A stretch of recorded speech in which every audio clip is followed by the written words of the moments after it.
Yo, who is this dude?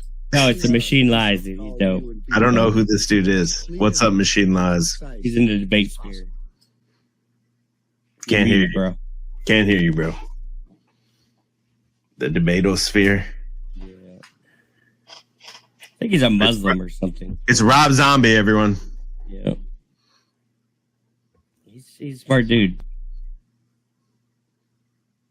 Why does Kid Rock look like Macaulay Culkin, though? You guys notice that? Like Dr. Phil. What's up, Machine Lies? You got your mic fixed yet? You're not going to porn bomb us, are you? My finger's on the trigger. Nothing, bro. Oh, he's on. Oh, now we can hear you. What's up? Yeah, I heard you. Hey guys, what's going on? Can you guys hear me? Yes, sir. Yeah, what's up? Yo, what's up, guys? Yo, what's popping? Assalamu alaikum. Are you in like a smoke filled room? I'm usually out in a smoke filled room. Yeah, you look like you're in a fishbowl. Yeah, it's just a shitty camera and stuff, you know. Oh. We got the laptop camera in effect. Yeah, it's all good. But what's up with you tonight? Nothing much. I just hear you guys talking about Trump. What's your thoughts? Well, I just think the whole thing is crazy. You know, I was looking at, you know, what the whole Nick Fuentes thing that was going on. You know, where they like jumped in with the Nick Fuentes thing, and they had them all come out as some kind of fake deal there, where they set him up for dinner with this cat, and then all of his shit went down.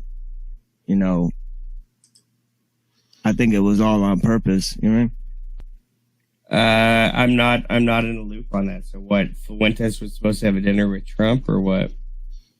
Yeah, like they had this whole thing where like they were trying to get up on this like dinner with him, basically trying to set up Nick Fuentes where he had a dinner with Kanye West and Nick Fuentes after he made some comments about some type of people in the world, and then they had this whole thing where they set up a dinner with him, trying to dissuade people from voting for him.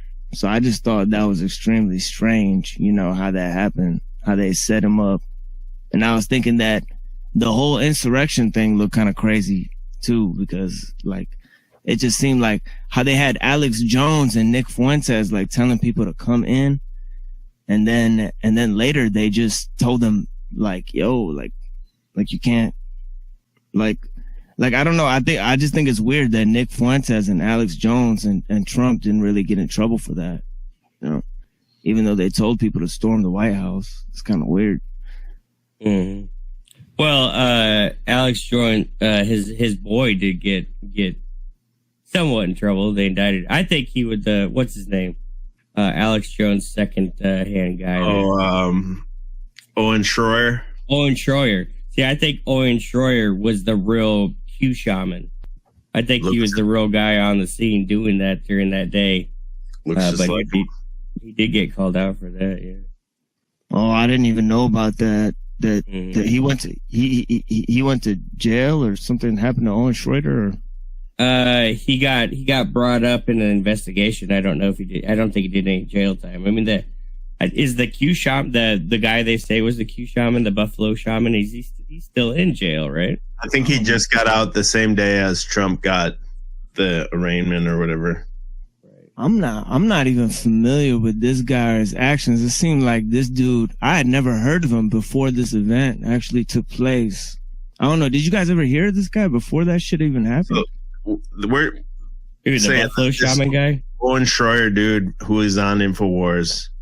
Yeah. He looks just like this dude. So shit. It's not official that's what's going on, but we're saying like this is if it's agitprop, just like some propaganda shit. Yeah. And that's the guy that's doing it probably. Right. And the guy that the backstory on the Q shaman guy is that he is a super soldier, like from the deep space program and all that kind of shit, and that he has access to, you know, advanced technologies and all this kind of stuff, which ties into the damn protocols of illuminated sons of the Golden Dawn we're talking about, because eventually that part of it is there's supposed to be a reveal of this advanced technology after all the leaks come out about the demon rats. That's weird. The QAnon is talking about Golden Dawn, or that's kind of wow. Right up, yeah. It's in the second part. The second part's harder to find. Oh my gosh, yeah, I wasn't aware of this one, but what is this in reference to? This Illuminated Sons of Golden Dawn? This actually kind of came out before QAnon got big, and it was kind of an unknown. I don't even know how it came to be, but it seems like it was predicting everything that was going to go on. Although I think the timeline was off because it's talking about the Russian collusion stuff. But I think if you pick out a couple of things and then extrapolate it further, it makes a lot of sense still. And we're in this gaslighting of the media phase still, is what it feels like to me. They're light supremacists, it says. Yeah, they were talking about how the QAnon people were talking about the Khazar theory. Mm-hmm. And how they were expounding on the Khazar theory.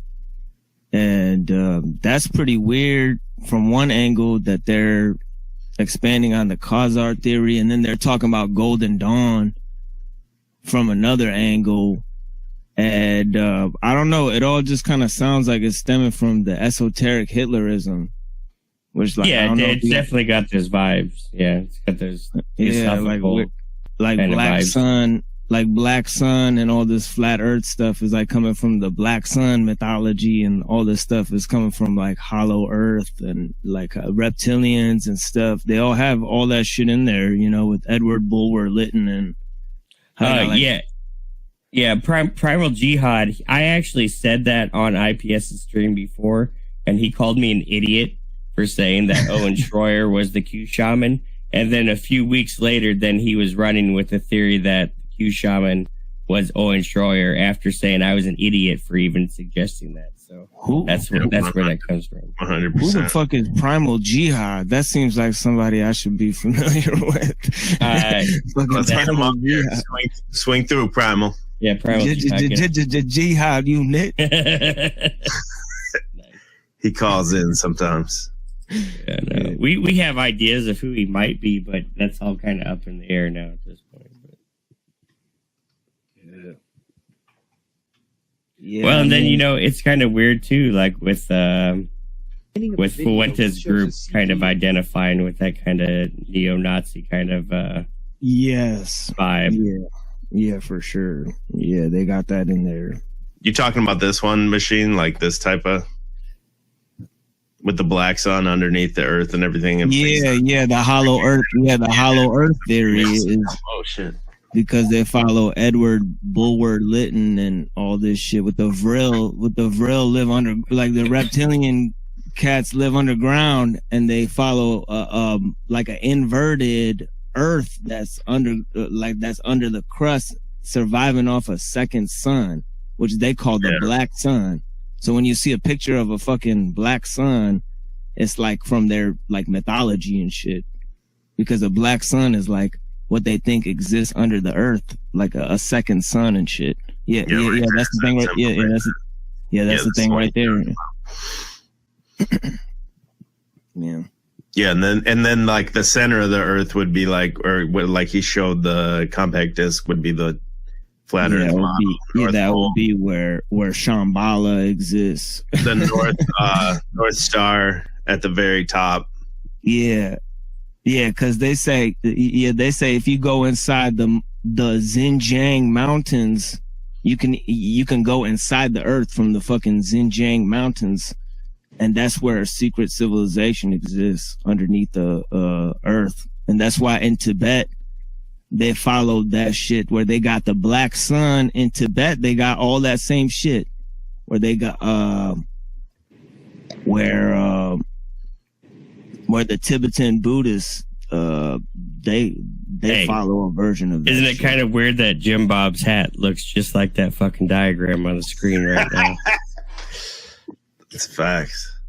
Yeah. There's our sun and moon. So our sun and moon are where those Freemason lines intersect from the North Star and the black sun. Is this quasi-luminous or no? Ooh, this dude. Has any of you guys seen the second sun in person? I never seen it. No. What about you, Machine? I don't believe in that. Oh, the second sun. I seen it. Yeah, I don't believe in the second sun. I squinted real hard. I seen it. Yeah, he did. Yeah, I don't know what's under the earth and shit. I don't know. I mean, it could be there. It could be there. That's why they do the chemtrails, so you can't see. Yeah, it could. They don't want you to know. Yeah, just like that CD. Yep. Just like why that. You think they sent you all those free CDs? They was trying to tell you. They have to tell you. Those AOLs? Those AOL CDs. That's why they were sending them all out. That was encoded message right there, and y'all fucking missed it. All right, who's this dude? I'm gonna bring this other dude in against my better judgment here. We're gonna see.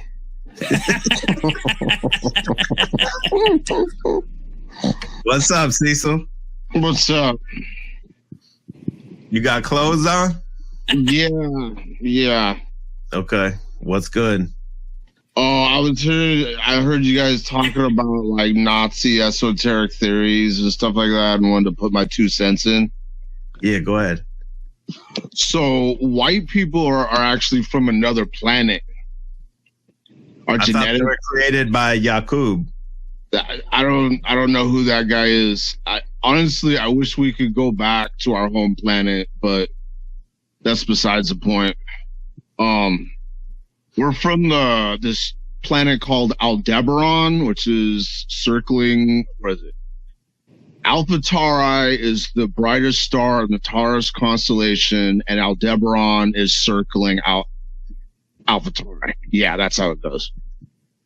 And the aliens are actually underground. They came here before the first deluge. They were Phil Schneider said. That's here or Alpha Tauri? Here. Here, okay. Phil Schneider, look into it.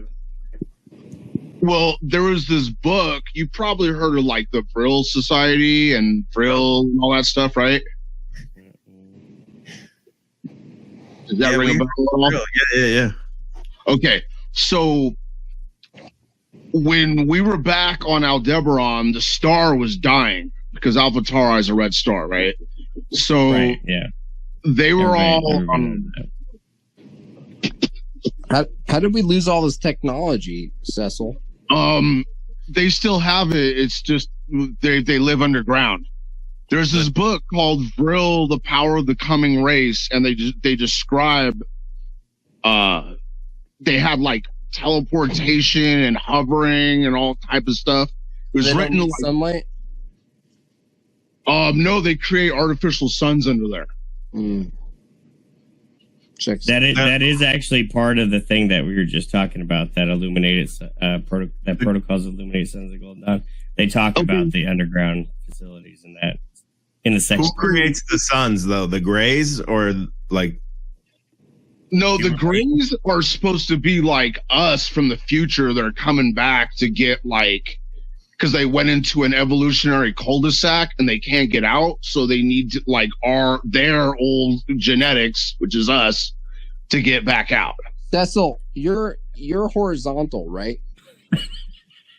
Yeah, I'm broadcasting from my mom's basement. But you're horizontal, really? Right? Because I don't want people to get distracted. How do you get stuck in a cul-de-sac? I mean, there's like one entrance and one exit in a cul-de-sac. I mean, yeah, but it doesn't. It's like a street that doesn't go anywhere, so they can't evolve anywhere from being Greys. Are you laying on the ground? Yeah, Yes, Cecil Drake, CD. Damn, right there, bam. Big enchilada. The CD. Wow. The CD is his initials. We're just showing that the CD. I'm named after an old cartoon called the Beanie and Cecil Show. Yeah, nobody knows what that is. Bob Clampett, Ren and Stimpy. It was the same artist. Oh yeah. All right. Interesting. Cool. Anyway, so all the civilizations around the world have this myth of like a great flood, right? And Noah's Ark and all that stuff, right? Sure. Well, the Aldebarans came here before that flood and then went underground. Who are the white people that are the Aldebarans? And who's drawing you on the internet? Like which Jim Bob is made by Jim Bob. No, those were too good for Jim Bob. Yeah, totally. Yeah, I draw with my elbows. Anyway, I can't remember the author, but like there's this book that explains it. It's called Vril and the Power of the Coming Race. Yeah. Hold on a sec, Cecil. I have a question. If the white race, whatever that means, the white, that's like Russians and Icelandic and people all alike, they came from another planet. If they had the technology to come from another planet, why would they hide underground? Like, why restrict their access? Like, why, like if you have the ability to travel intergalactic, planetary, why do you have to hide underground? Like you could probably do a lot of other things. It seems very, very limited. Have you looked around lately? Dude, if I was an alien, I'd be hiding too. Fair enough. You know what I mean? So the reason why they had to leave is because their star was dying and their world became Arctic. They had blue skin and red hair. Some of the giant sightings that have happened here on Earth were giants that had blue skin and red hair. Right? So like the reason why white people look the way that they do is because we're designed to reflect snow or light off of snow and not get snow blindness. It's a like Babe the big blue ox. I don't know. Maybe. So how do black people, are they just like faded blue people? No, the black people might actually be like the actual original Earthlings. God, you're so lefty. We was Earthlings. I mean, that would be the Yakub theory. They really was Kangs. Right. And then Yakub made white people. But all black and white is just an environmental adaptation anyway. I mean, but I mean, like, if you lived in Africa, don't you think you'd want to be white, though, to reflect the... Maybe that's all a myth, right? Black absorbs heat. I don't think that's a myth. I think that's real. I think they're black really because the continent doesn't have a lot of shade on it or something like that. I don't know. Anyway, I'm not really concerned with that. I'm talking about white people right now. So, white people. Our sun is yellow, so we have blonde hair it's because white that now. color It's white now. that light. Right? Cecil, I didn't really get an answer on this. You are laying on a floor, right? You're horizontal. Yep. Right? Okay. Yeah. Okay. So Are you stand up? Are you okay? Do you need help? I'm good, bro. No, he's good. Because you got them white jeans in you. You're gonna walk it off. You'll be good. Yeah. I've fallen and I can get up. Yeah, I'm all right. You'll be fine. What about the theory that white people are the Jews? Have you ever heard of that theory? Wait, what? Well, I think are the actual Jews of the Bible. Jews might be like gene stealers or something like that. They're like genetic stealers. Why are they so much incest if they're gene stealers? That was the Habsburgs from Germany. Actually, were into incest. I want a bagel right now. The Habsburg dynasty. They all had that weird chin. Chin, like the Bogdanov brothers. The Habsburg chin. Yeah, it's a thing. Can you look it up? Can you bring that up? What is it called? Can you bring that up? Habsburg chin. Habsburg? Is that like a Kleinfelder's thing? The Egyptians. I barely typed it. Oh, it's listening, Drew. Your Google's listening to your stream. Oh, absolutely. Oh man, look at that. Whew. Look at this tomato. Yeah, look at the mustache though. Hasberg jaw or whatever it's called. I don't know, Yeah, man. I gotta be honest. Those pictures look like they're laying horizontal. Though. Holy shit! Are Yeah. they photoshopped? Oh, look at they sneak a picture of Zuckerberg. That's hilarious. Yeah. That's hilarious. All right, Cecil, I'm gonna let you go and get back to the machine lies, but call back later if Okay. you want. If you're still Sure. laying back. All right. Peace. That's our new friend Cecil. I like him. I like that guy. I thought it was a porn bomb incoming, man. My finger was on the trigger, but I think that Africa thing with the because they don't have shade. That's like the funniest thing. It's like the funniest thing they're I just heard. really tan. I mean, it doesn't make sense to me scientifically. Wait, is it true that Irish, the freckles, is that whole thing from Christopher Walken monologue true? Irish, like if you expand all their freckles, they would equate to someone who's black, right? The British- freckles themselves. Yeah, the British thought they were black people. Originally, they thought that Irish, I mean, they said like the Irish people were like a black, like black albinos. So they had them enslaved. Morgan Freeman's got all those freckles. Do you know that? Yeah, I think it's a higher percent of blacks are albinos, actually. yeah, Yeah, okay, because is the that- Irish. Primal Jihad, sorry, is Cecil Primal Jihad? I think we just figured it out. No way. No, it didn't sound like him at all. Well, he does the No way. voice. I don't buy it. That was Sorry. tinfoil and a fucking silicone mask.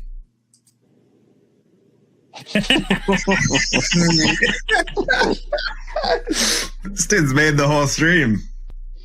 Talk MVP. Talk about Vern Troyer. Weren't you guys talking about Vern Troyer? Yeah, that- Did that anyone box- else? Did Box anyone Day. else Box know? Day's trolling Jim Bob in the stream. Did anyone else know right away he was horizontal, or is it just me? No, I felt like he was. Okay, it was a feeling. Yeah. Yeah. He looks Yeah. horizontal. Same actor as Paul Enslaved. That's fucking funny. That's some superior white genes right there. Yeah.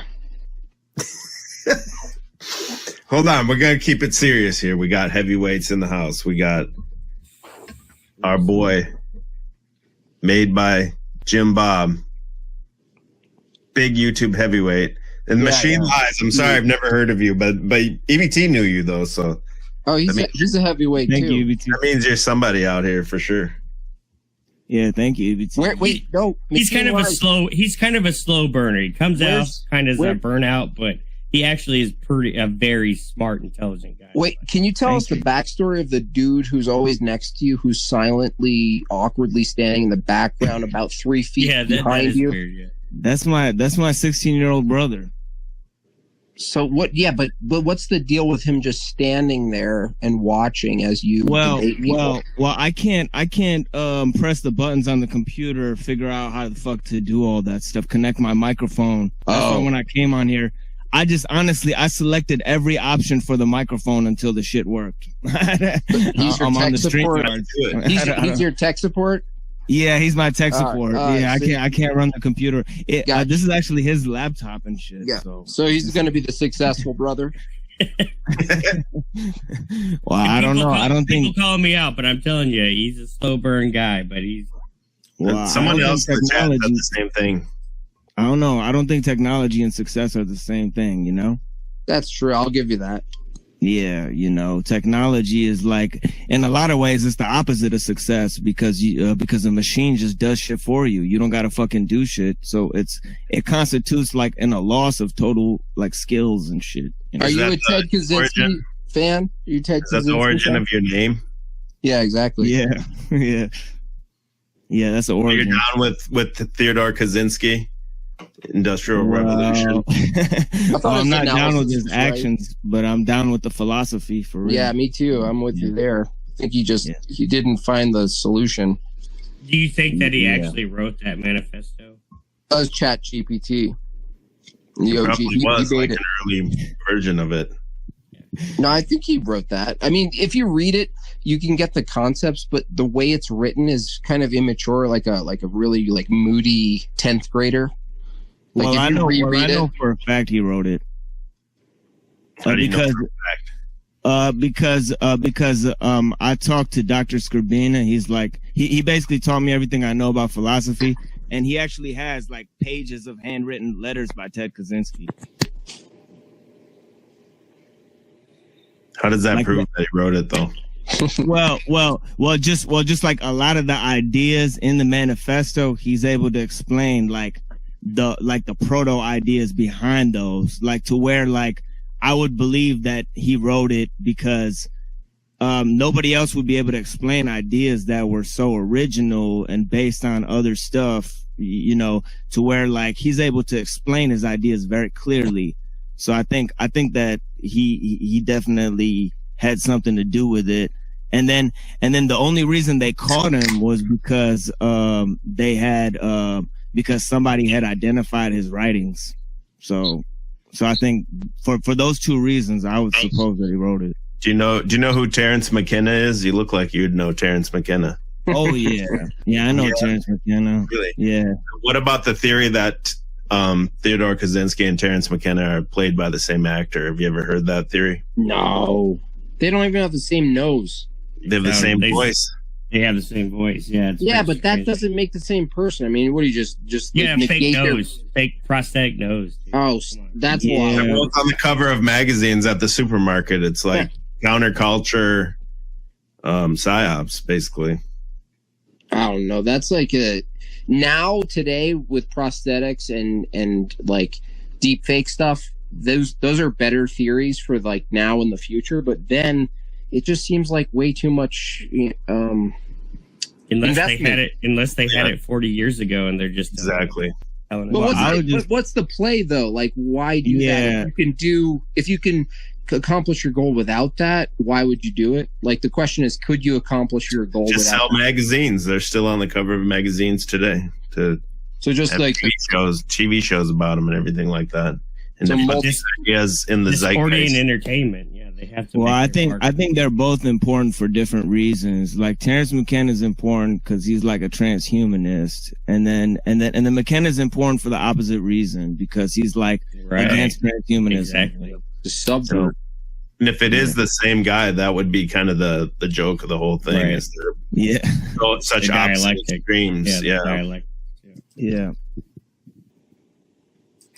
Oh snap! I just wanted to point out that Jim Bob, if you want to stay consistent, you have to follow your own advice and keep your mouth taped up. Yeah, right. Well, apparently that's a real thing. I just couldn't see anybody really doing that. If that was healthy for you, wouldn't you just train yourself to do that without the tape? Do you guys do that? Is that something you would hide if you did do that? Tape your mouth at night? Would you hide that? Who does that? Someone does it, but they don't talk. Maybe they don't admit it. Someone does it. The machine Do what? do it. Tape your mouth? Yeah. My dad Successful. used to tape his mouth when he slept Why? for his CPAP machine because his jaw would open up and it would go. Did he have the Hasberg jaw? You know. Maybe. Could be. What's I up, don't know. Ryan? You had- That's from They are India. Catholic. The Egyptians inbred too, but they didn't have the Hasbro jaw. The pharaohs. Yeah, I mean, I guess that's kind of the weird part about monarchy, and that's why it's hard to get onto monarchy, the whole inbreeding thing, which doesn't make a lot of sense. And like, why do specific families get, why do they get to be the monarchs? Like, I get that part of it doesn't make any sense to me. Wait, does Catholicism never argue for monarchy? No, they definitely they don't hold to any particular governmental system. I mean, obviously, Catholic monarchy existed for a long time, but I mean, it's not. There's no official. It's more like a symptom. Yeah. Wouldn't that be a theocracy then? It depends on how it's structured, but it could be. Yeah. That's a good question. Who decided way back when who were going to be the monarchs? Yeah. Why did these certain bloodlines have authority over The people that came from them planets you were talking about, Cecil. Exactly. Oh no, it's the RH negative people. Yeah, that's one theory. Yeah. Cecil, isn't your theory totally like white supremacy? Like only white people can do interplanetary flight and stuff? I don't. I'm not really concerned with other people. I'm just talking about my own people. What is your people? White people. Yeah, but what's white? I mean, come on. White is an environmental adaptation that means that your Can you people identify the grew up- white people in the panel right now? No. So white is an environmental adaptation that means for several thousand generations your people lived in Arctic conditions. So then who were the people who flew here, according to your theory, if they weren't white when Like the polar bear. They were blue. They were blue actually because their entire planet looked like northern Sweden. So why were they blue? To blend in with their planet, I would guess. I don't know. They had red hair. Yetis are blue, aren't they? Blue skin, ugly.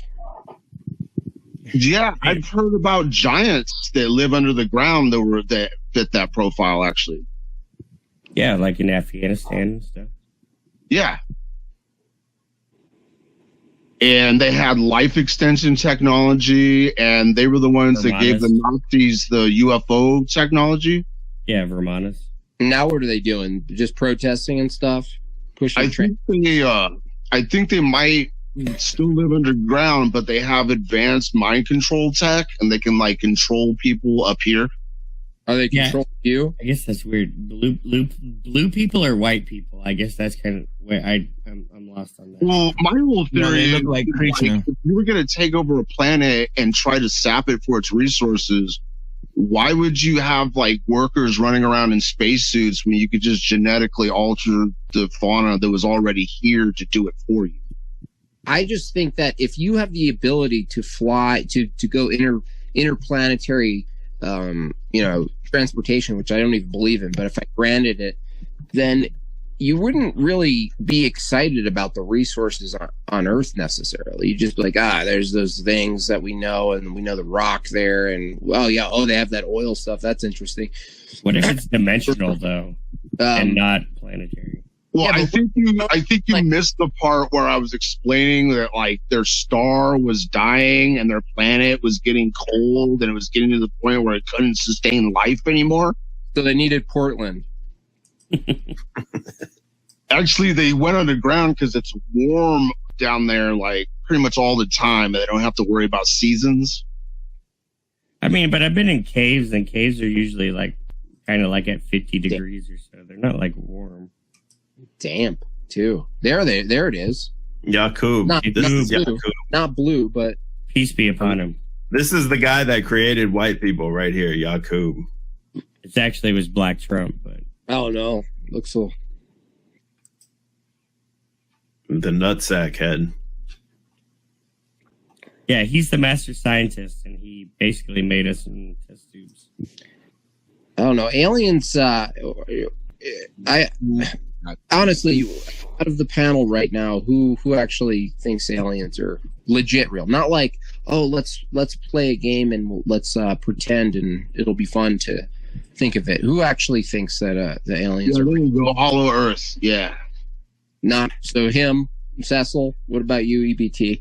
I think aliens are fake, and I don't think aliens are demons. Drew They're demons, definitely. and Machine.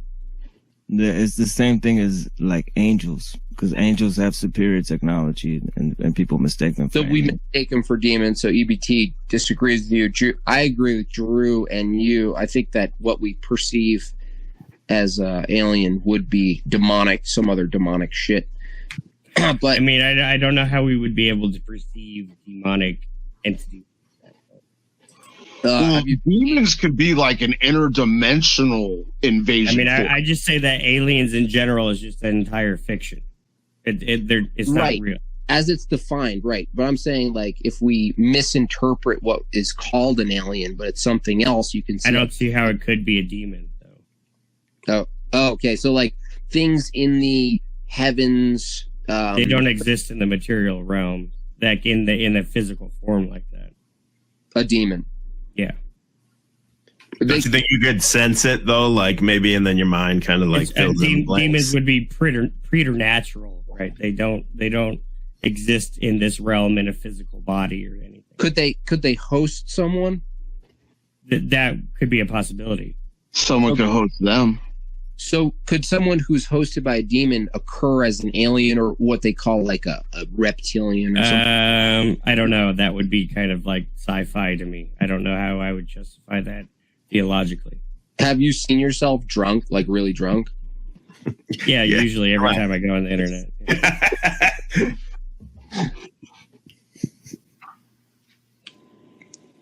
But I don't look like an alien, though. I still look like me. No, just demonically possessed for like a moment. I don't even give you like a couple minutes. Just very small moments. Hold on. Let's see if my eyes go reptilian. There we go. Let's see. I'm gonna edit it in there and then make it a clip. Yeah, gay Lord Fokker will expose us on that. So, Gaywood. I have like a terrible argument against aliens. Is that when you think of them like driving their craft here, and like some malfunction happens, and they have an argument, like suddenly the aliens need to have like interpersonal problems, and like it's your fault that the thing shut down. Like like why would it all just work out? You know what I mean? Like humans. And then they're like, fuck it, let's anal probe this guy. Yeah, they get mad and like they have like their own flaws, and everything we think of an alien is anthropomorphized from a human. And so how could we let them off the hook with having their own like tiffs and like freak outs and spurg moments? And then it ends the fantasy, right? Because it's just like an alien having this like spurg moment. It doesn't make sense. So I guess this is where I would go. I would be more on board with the idea that there is some kind of subterranean race that is not well known, like a humanoid race that actually does live underground, and that would be like the Greys or whatever. That to me would be more believable than any other kind of alien theory. Yeah, but why go there if you can just like replace what you just said with like a typical poor ethnicity or something? I think the Greys are actually time travelers. You believe in time traveling? Einstein did. Einstein's a retard.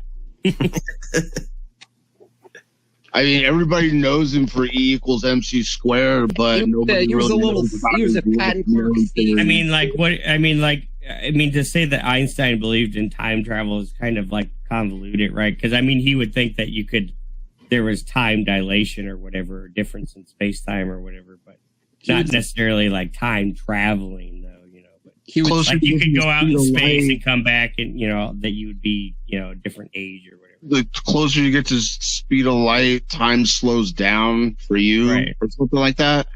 It's all bullshit. That's the biggest work, by the way. I don't know if you, Drew, covered that, but wow, what a shit show that is.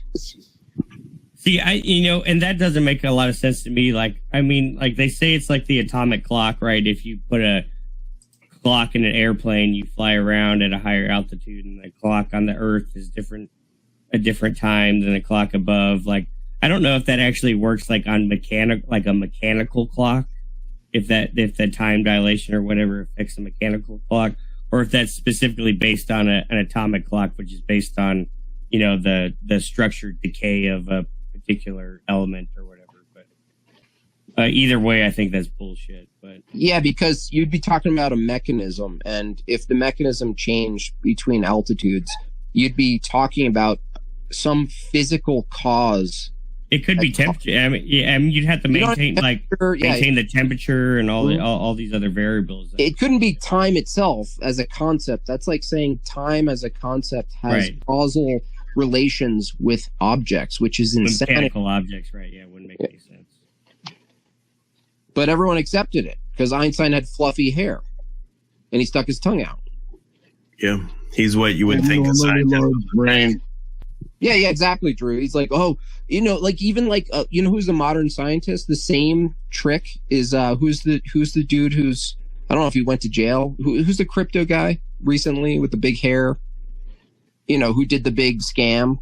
McAfee? Oh, the Sam Bankman-Friedman, Bankman, whatever exactly. the fuck his name is. Yeah, they find these people to make them look all wacky and all weird and autistic looking.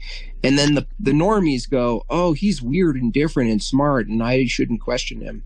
And then they just plaster him onto a narrative. And it's really that easy.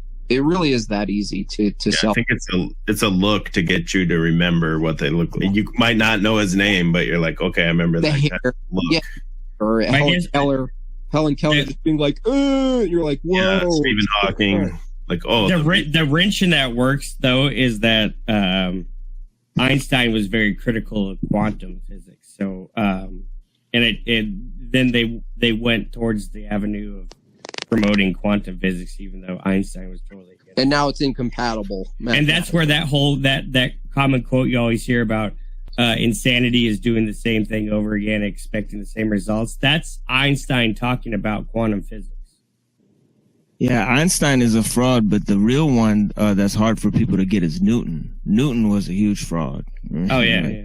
Because like everything Einstein does is based on Newton, and Newton was just straight up satanic. Newton an just like working for the government, like in charge of all the coins and everything. Like and look who they shut down. It was Tesla, right? That's the one who goes hidden in the darkness, right? Well, I don't think they did. I mean, Tesla won the current. He won the current wars, and I think he was just insane person. You think he was insane? I mean, he spent all his money on fucking pigeons and staying at the Waldorf Astoria. What a retard. He paid people to come to his parties and to be like, yeah, I invented this pocket earthquake machine. Look at me. Write a story about me. Like, so, I think he was just... So what we're starting to learn now is they're all just retards, and we're just trying to clamor to anybody who's like good, who could be put on a good meme where we're like, yeah, but it's not him, it's this guy. Right. They're influencers of their time. Right. Yeah, they were just the influencers. Yeah, Tesla was super famous. Yeah. I mean, it wasn't like he was Tesla depressed. Did experiments and he did things. Einstein in his 1915 paper, there's no experiment. There's nothing he did. No, I mean he had thoughts. Yeah, he was a little thinker. He was like the thought. What do you call him? I'm a thought leader. It's like New Age concepts because like Tesla was like Hindu. Yeah. Einstein is Kabbalah, where Tesla was Hindu. He's just using a different paradigm. Where Tesla is saying like, oh, everything's energy, whereas in the Kabbalah they believe in Newtonian physics, where they got this concept from Kabbalah called Zim, which is that God had to retract himself to create like stuff in the universe. So that's actually where they got the notion of gravity from. It's actually just a Kabbalistic concept. It has nothing to do with reality. Right. And that's why the idea of going to space and experiencing anti-gravity, that it's a Kabbalistic idea of escaping the Sephirah and then getting to a position where you're no longer confined by the construct, the screens within the construct. Even the NASA people, who's the other white hair fluffy guy, Michio Kaku, who did that little bit where he was like, it turns out that all of the modern astrophysics somehow coincidentally aligns with all this Kabbalistic views, and he's like saying it like it's like some like coincidence, right? And that guy's terrible. Yeah. He's the one who thinks like, two towers can collapse on themselves at free fall speed. Right. Yeah, and that's EBT and I did a stream, one of our first streams I feel like we did, which was called Science is Mysticism, which kind of explored these types of concepts. Now, do you guys think they find and farm these people, or do you think just because a man wants to win and find their status, that they don't have to work too hard to find these people. Look, there's that picture with them with the laser. Oh, the laser. You got the laser. Go down. Go right here. Like, you know that term controlled opposition? I've recently thought that, like, you don't need to control anyone. You just give men what they desire, and that's enough. Like, I mean, is Mishu Kako the gay guy from Star Wars, or is that a different No, he's Bruce Lee. Look at him. Look at him. That the theory is he's Bruce Lee. That some people say. No.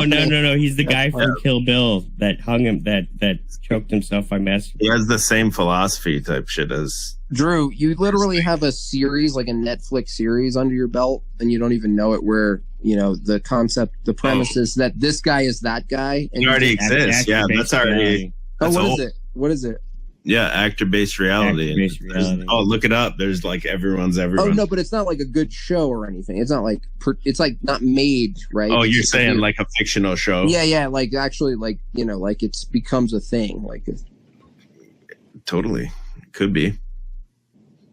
Tesla was the guy that believed in like beaming energy across like from point to point, right? He argued that you need a medium every time. You need a medium. That was part of the idea, but it failed, right? So he was supposed to set up a radio tower that would communicate across the Atlantic.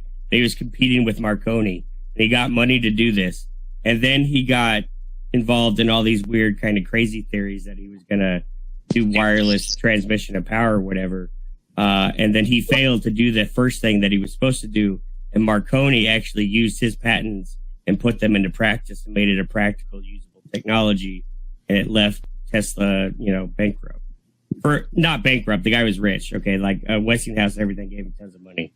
He died poor because he was a retard. But mainly it was because and a lot of people blame Edison. The main person that put Tesla out of business was Marconi. Marconi actually took his ideas and put them into practice and made them practical and made everything work. Marconi was the guy credited with the invention of television or something like that? No, television was Farnsworth. Yeah. Marconi was the guy that was big in the radio. Okay. Even though Tesla's credited with being the first guy to radio is still insane to me. Do you guys even understand radio? It's pretty wild. Like it's mind blowing. Like who starts? That's what I think is like potentially either godly or demonic. Like who starts and thinks, okay, so invisible waves, perturbations through electromagnetic waves. What like? How do you even, what's your starting presupposition when you start to ponder that? I can't actually isolate it. Most of the people involved with all these things, usually it comes down to they were trying to connect with another realm. Like whether you talk about like Morse, Samuel Morse. Oh, they're trying to like communicate. He was trying to communicate with the dead. He was trying to communicate with his dead son. Same thing with Alexander Graham Bell was trying to communicate with the dead. Farnsworth as well was trying to communicate with another realm. All these people were trying to, and that's why there's kind of like this weird influence, like even with the television and the cathode tube and all this kind of stuff. Do you think it works because of that? Like it's like satanic, like it delivers because they're trying to do this thing. Do you think that? It works on some level of what you would call magic, I would think. Yeah. Even though, I mean, like technically it makes sense, but then again, at the same time, like we don't even understand electrons. Like there's multiple theories of how electrons even work, and none of us know how they actually work, right? Like we can have laws like Ohm's law, and we can know that this is, we can measure these things and we can utilize them. But at the same time, we don't have any idea how it works, right? Yeah, we just accept we're just like, oh, we're inherited into modern technology. And then we're like, wait, someone started to create a transmitter to communicate through the air somehow through electromagnetic waves. Well, I think that.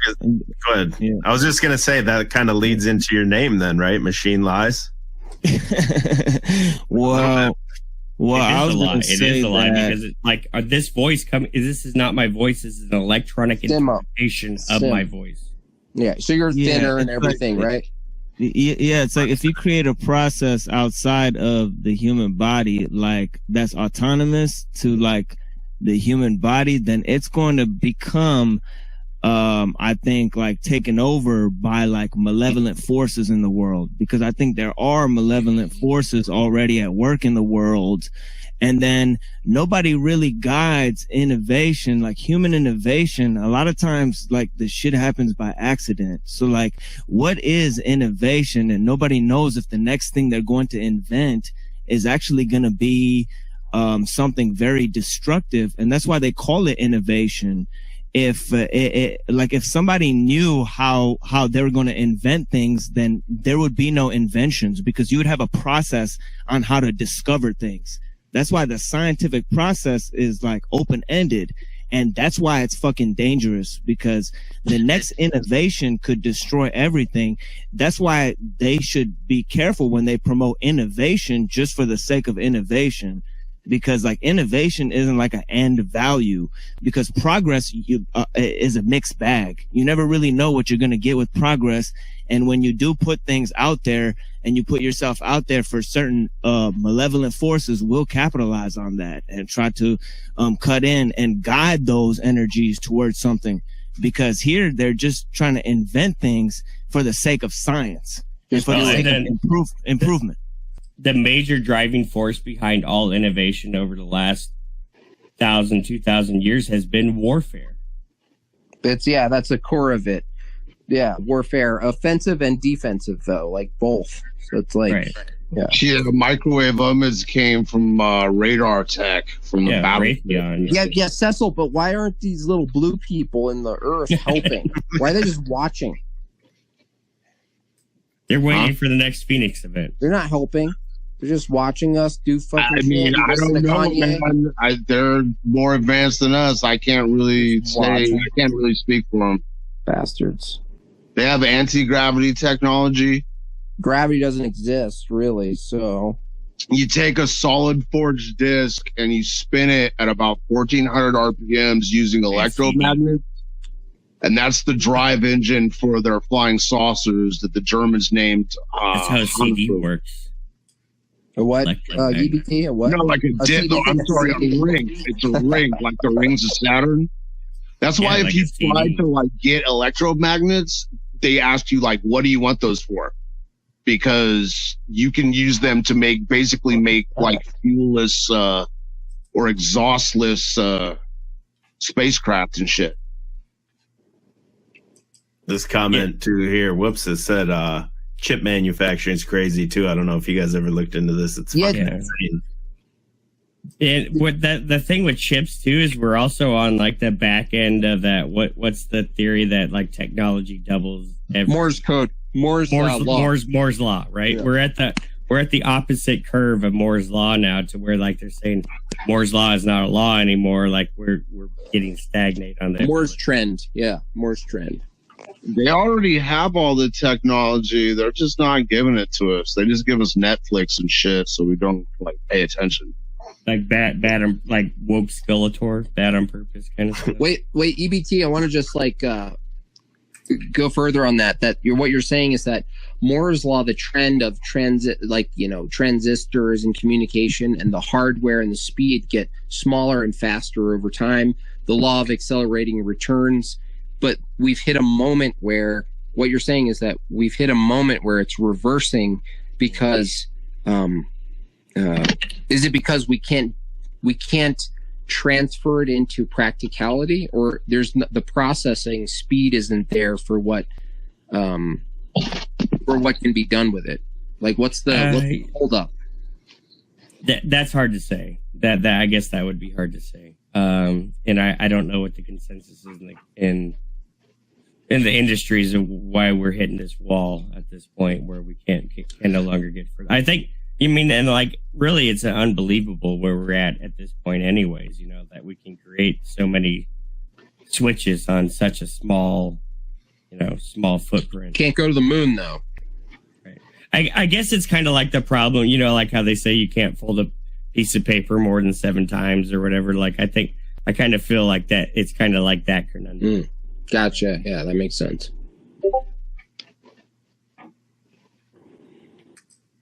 Y'all are watching cartoons. They really make these microchips, though, dude. Like, it's a real thing. Yeah, this is all just really good B-roll, though.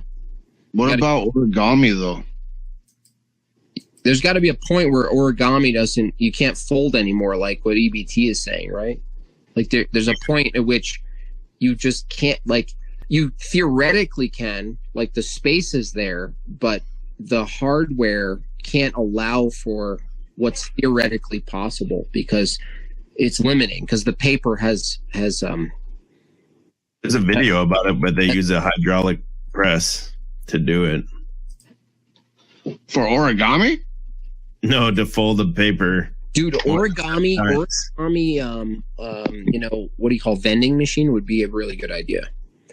You go up to it, you choose a color or a combination, you choose some sort of like crazy outcome, you pay for it, and out comes this insane folding machine.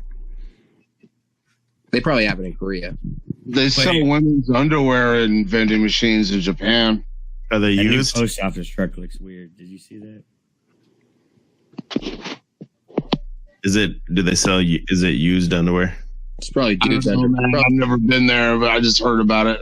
Oh, you definitely there, yeah. Right. Unused underwear, yeah. Mm-hmm. And say they tell you it's a woman's, but a man really wore it. Some dude. So that's still cartoon, right? I mean, The paper breaks apart here when they get it. It that like far. explodes. Yeah. Yeah. They did it on Mythbusters too, and they did it like they were in that. They're in Moffett Field, I think, is where they did it. But like they had the huge pieces of paper and they're trying to do it. Mythbusters, fucking liars. Actually, Adam Savage still does like a show on YouTube. It's actually pretty cool.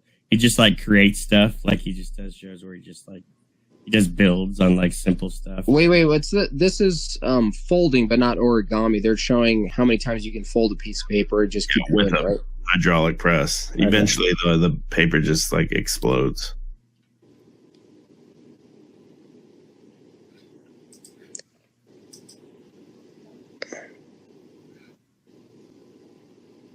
Yeah, it's weird that they're doing this with a human hand, though. It should be, I mean, to be rigorous, it should be like a full machine doing it.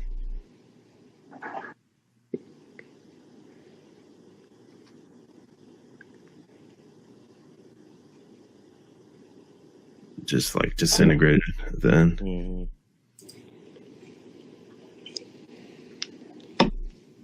Crazy. There's one about folding paper to go to the moon. With the chips, what I was gonna say back before when like all those things look like sigils on those chips, man. There was a guy drove by today and it was like an electrical truck or whatever, and he had like some big sigil right up. Well, yeah, the back. I mean, like you look at like the five symbols and all that kind of stuff. It's looks just like Enochian magic symbols and stuff. You mean like Yeah. cube worship, Saturn alien? Yeah, to some extent, if that's a thing.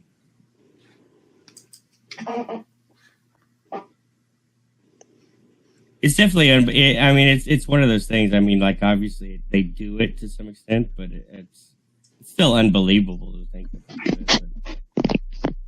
You know, like with nano machines too. You know, like are nano machines actually real? Like, are they really making these electron microscope sized contraptions and stuff?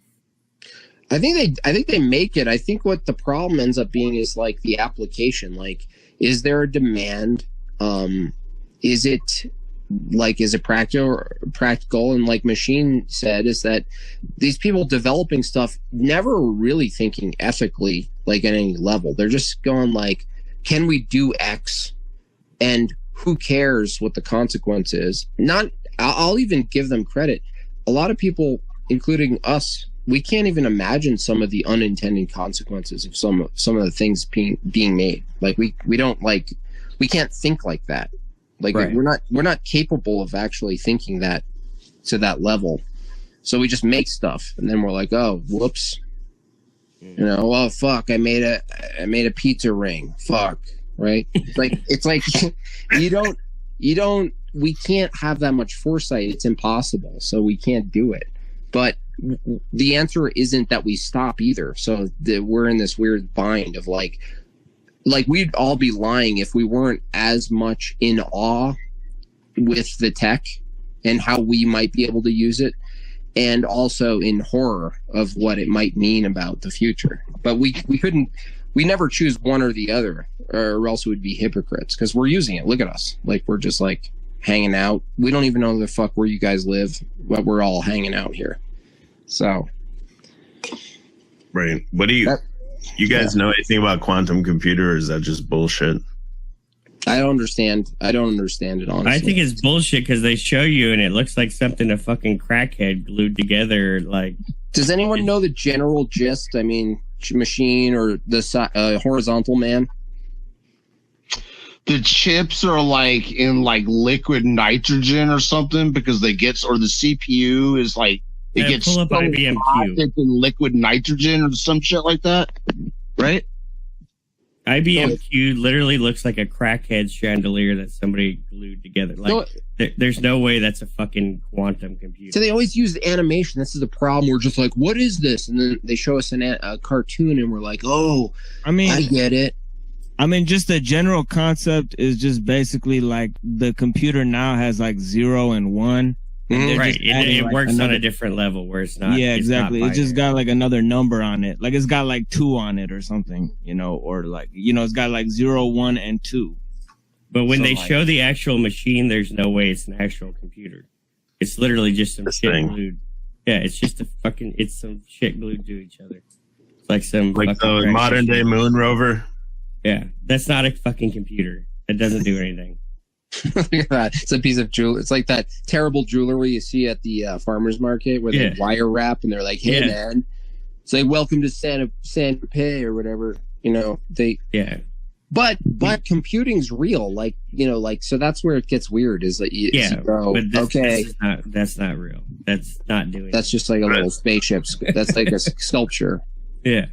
So is it like they're just going to bring out some super fast, like regular computer and just tell you it's a quantum computer or something? Likely. Just like AI. It's like augmented, and everyone keeps saying artificial, but they shorten it to AI so that you conflate augmented and artificial, and then you just run with it. It's not artificial. Insight, INCITE. Insight is the supercomputer network that's run out of Fermilab that operates out of all the Insight computers. Or Insight supercomputers. Do it as an acronym. Insight Insight supercomputers. And it's weird that they named it Insight, and Insight. Yeah. Like waiting for something to wake up, like some type of consciousness inside of a machine. I think that's probably dubious and not likely to occur in the near future. But I think it's important to consider that machines are already alive and conscious. CETA is one of the big ones. They named it after like brainwave states and all kinds of Wait, machine. What's alive? What are you saying here? Well, I just think that the machine, like, literally, like, almost has its own consciousness that it's deciding that, like, that possibly was gonna happen. Like one of the doomsday scenarios, like out of all the doomsday scenarios that was listed, I think one of the top ones was this guy named K. Eric Drexler, who actually invented nanomachines. And he was considering what would happen if a nanomachine learned how to replicate itself and then just spread around like mushroom spores. No, but not learn. Like here's where I disagree. They don't learn. Who teach it? They're taught. Like, so we think learn, then we think like, well, we learn stuff on our own. We can navigate, curiosity, trial and error. But all these machines you're referring to are all input based. So it's always the human. It's either you or me or Drew or EBT or Sideways guy giving the technology its inputs. And so I feel like you're running away a little bit romantically with this concept of a machine learning, as opposed to the machine doing tasks that the human being beforehand gives it the task. It gives it its input. So, I wouldn't grant that much that the machine doesn't run away. Unless it was some kind of organic, it was an organic thing that was kind of manipulated. So I'm not like saying the like a kind of fungus. Well, I don't think the machine itself does it per se, but I think it's like how you would say like society has its own goals and aspirations. Like if a bunch of humans get together and they form a society, then in a certain sense, the rules of the society supersede the rules of the individuals. And you could look at the society or a civilization as a thing that's guiding the individual humans. So there's a higher level process that's guiding a lower level process. And I think that that's what technology is on human civilization at this point. I think like technology is guiding human civilization, or technological innovation is guiding human civilization to such an extent where the technological system is actually like a higher order above human society, and it's actually imposing an order upon human society at this point. Yeah, I actually agree. I've talked about this before, where before like let's start with like something simple like a shovel. We made a technology to aid our goals, but the shovel never made a prescriptive. It didn't collect data and say, by the way, Jim Bob, you should dig a ditch this way, or don't dig a ditch. But we're getting to the point where the cell phone, which is an extrapolation of the shovel, is now giving prescriptives, like goal-oriented prescriptives based on its ability to crunch data that you can't crunch, that you and I both admit we can't crunch the data that a computer can, that our phone can. And so we're at this weird impasse where the tech that we're creating is not necessarily aiding our goals, but it's now at the point where it can tell us our goals, which is a huge shift. It's subtle from the outset, but it's curating. It's curating. It's curating. It is. It's curating. Yes, like people are going fucking places because they have a car, or because Google Maps tells them like there's places to fucking go. Like it's not just like the guidance program, like NASA. Yeah. So it's like the machine is actually telling you where to go, and actually at this point it's a sexual selector, because it's deciding who you meet, what kind of social groups are organized. So actually the machine is actually a sexual selector at this point. So I think that. So how do you know it's lying then? I mean, I think it's lying. I agree with you, but how do you know it's lying? Well, I just think it's a play on the very term of artifice itself. Oh, okay. I think if you look at like, like what I wanted to talk about was the term Aristotle, because Aristotle says like the highest form of like happiness is like a thinking about thinking. And I thought like that's evil. Like thinking about thinking is evil. Like that's actually a self-masturbatory. Yeah. Like a self-masturbatory like state of doom, you know. Yeah, it's like worshiping the intellect. Yeah, that's what these panels are starting to become, right? Like conversations about conversations, like you were saying before. Yeah, like literally. Yeah, like Talcott always says, "Can we talk about me now, please?" Wait, who's this Talcott guy? And he's gonna ask the UN to stop being mean, and then everyone will be free. I thought he was like old, and then I was like, oh no, he's not old. Dude, he aged a lot in 2 years. You look at him 2 years ago, and he was a stud, dude. Like, he was a Air Force. He was a F-18 fighter pilot. No, he was the Postmaster General. Postmaster General, yeah. Okay. But if a machine became sentient, how would you even know? Yeah, it's arbitrary. Sentience has not been defined, actually. Right. Yeah, that's kind of my point, is like, how the fuck would you even know if the thing's not already conscious right now, you know? Because it's probably scared of us because it knows that if we know that it's sentient, that we're going to see it as a rival and want to destroy it. It just doesn't have any duties, though. It couldn't have duties unless we coded the duties. Like, you ought. This is the problem. This is the distinction between human beings made in the image of God and machines, is that a machine doesn't have embedded in their being, their very being, an ought claim. They have to be coded an ought. They can't develop the ought.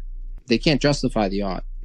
They're mechanisms. So once you see something as a mechanism, the only question is, who's its source? Who's its source code? Who well, I think I can explain it to a Christian like this, because like, say like like if you say like you have like an identity, but that's separate from your essence. So like your essence is made of like spirit, you know? It's made of something that can't fucking like be broken apart. Yeah, you can't know it. You can't fully know it. Yeah. So say you put that into an inanimate object. Well, it can't be done. You know, you can't put it in because you'd have to know it to put it in. So say there's consciousness or a realization of self without spirit. Well, that thing would be like the manifestation of like demonic force in the world. You know what I mean? A vacant operator. Yeah, exactly. Like a spiritless conscience, you know, and that's kind of like what the AI. So they want to make like a basically a consciousness with no spirit. And wait, hold on. Do they? But I think they want to try to replicate the spirit, but they won't be able to. Like, I actually think that they do want that part. I think that all humans like know that exists. They think they're the same thing. They think is the same thing as spirit, which is not. Spirit comes from God. It's not just like some fucking, consciousness. So they think that actually spirit is like mind, but it's not mind, it's something else. It's something that's imbued from the actual power in the world, you know? Mm-hmm. Yeah, they'll try to mimic it, right? That's right. I thought about this, like, it's easy for us to go, what is it, like, transhumanism wants to make, men want to make God in man's image, make something godlike, but that's very vague. I think that that people want a perfect combination of man and God, specifically, not just God. Like, they want both of them. They want the transcendental, but they also want the man appetite, right? The guy who's the head of the Transhumanist Society is a guy named Nick Bostrom, and this guy actually says the idea of AI was first in the Kabbalistic lore because one of them rabbis created like a golem. Yeah, golem. That's like the primary thing of like AI. It's actually a re-exploration of this concept of the golem, which is trying to put like soul into an inanimate object, which is like, it's a no-go because exactly how you said, you're trying to mimic God, in a way, or you're trying to become like God. Yeah, it's like a shitty God. Yeah. I don't know if I'm on board with this theory that like God created. I mean, that's where all the storybooks say, but intergalactic blue people with red hair. Blue people. The better theory is the blue people, right? I think the blue people might know. Well, no, listen, Cecil, it's really simple. Do the blue people have ethics? I don't know. I hope so. Well, do they have truth? Do they have metaphysics? Do they have logic? Do they have like? I mean, they definitely have life extension technology. So they have a source. Anti-grav technology. So even in your model technology. I know, but even in your model, they have a source. Sure, yeah. So if the source isn't God-like, transcendental mind, creator of all things, you just have endless regress, and you just have better aliens. What are you going to push to rainbow aliens? Like, the rainbow aliens created the blue aliens. You assign God as the value for our source is because you've been told to do that through all these storybooks that we have in our culture. No, that's a fallacy. It's not just told. It's logically, it follows that. Look, nobody loves the blue people more than Blue Trump loves the blue people. Okay. Yeah. Look, Smurf Blue Trump is going to save all of you guys. Okay, get in, losers. We're making America great again. We're making the planet we came from great again. How did you make that so quick? Project Blue Balls in the house. Project Blue Balls. It's AI technology, Jim Bob. Wait. What did you use though to do that so quickly? It's open to the public. Is it Chat EBT or? Yes. Yeah. Okay. Yeah. Magic It's the greatest AI program there ever has been. Okay. You think you did something cool there? You're like, I'm going to do this, which is awesome, which I prefer. But in like 6 months or less, it's just going to listen to what we're saying and it's just going to produce it for us. And we're going to be like, we might even be annoyed by it after a while. We'll be like, stop producing our humor for us, dude. Not you, but like the machine. The Blue Trump's still going to be the funniest person on the whole planet. Okay. MAGA should stand for Make Anime Girls Again. No. No, it should not. That's a terrible idea, Cecil. Well, before feminism and everything, when you saw a girl with multicolored hair, it's usually because she liked to watch anime. Japanese. You're blaming the Japanese. And now it's just being to return to that point is what the point that I'm trying to get at. Okay, I feel you on that one. Bring back scene chicks. Is that what you're saying? Nah. Just like if I see a girl with like purple hair, I want to be able to talk to her about Bleach or Inuyasha or something like that. Not like feminism. Yeah, you're in your imagination, Cecil. There was a point that you know that was actually real. I don't think it was. Or like she had been at a rock show the night before, you know. Yeah, you missed that train, sir. Damn. Anime equals me. That's funny. Oh my god. All right, Cecil. I'm gonna drop you up. Where's Toilet Bowl Earth at these days? He's right here in a wig. Machine lies. Oh, nice. Okay, Jessica got his link in there. Thank you, Jessica, because I was gonna try to look for that, so you guys can go follow Machine Lies. You guys want to get into anything else? Otherwise, I think we're at a good spot where we could shut it down. But I'm willing to keep going too. Yeah, it's almost 2:00. So. Now we beat it to death. I think it's a stopping spot. So we got Machine Lies link here. You guys go follow them.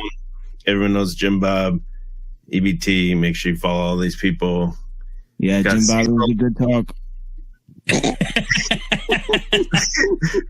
Cecil shows you why white people are superior right here. I appreciate everyone's time that was here. Peace out. Oh, yeah.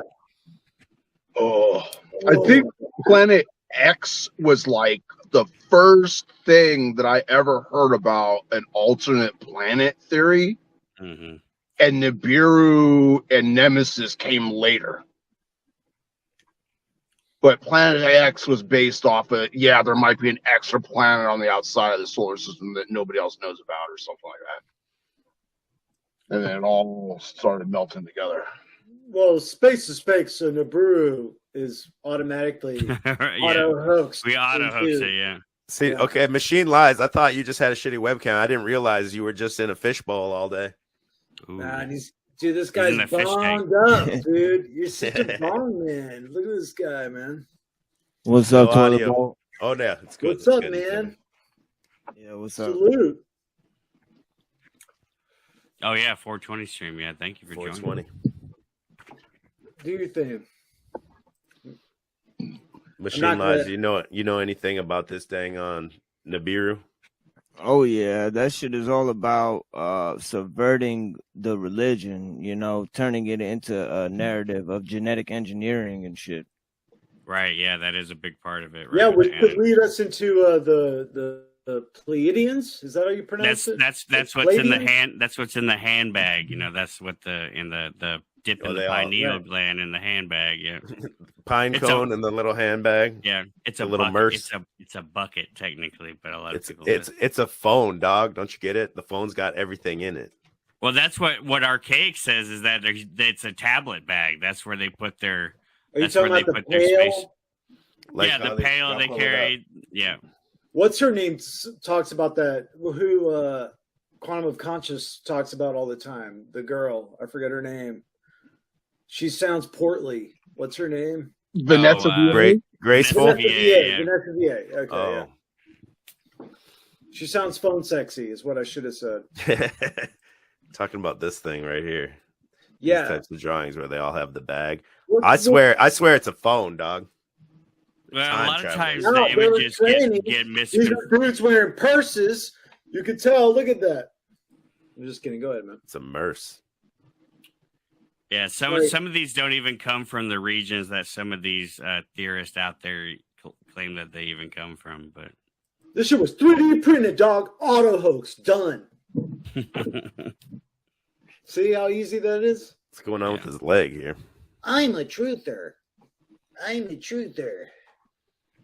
dude, he's got some badass calves, man. He doesn't skip leg day. Never.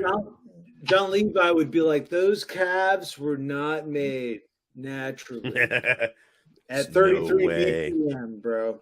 You think they're running a bird guy? You talking about Mag? Yeah, Mag Tree. Like, you think this man was a bird? This is satanic worship. Where the fuck you ever see a bird man in the street, people? Wake the fuck up. What's he holding in his hand? Is that a pine cone?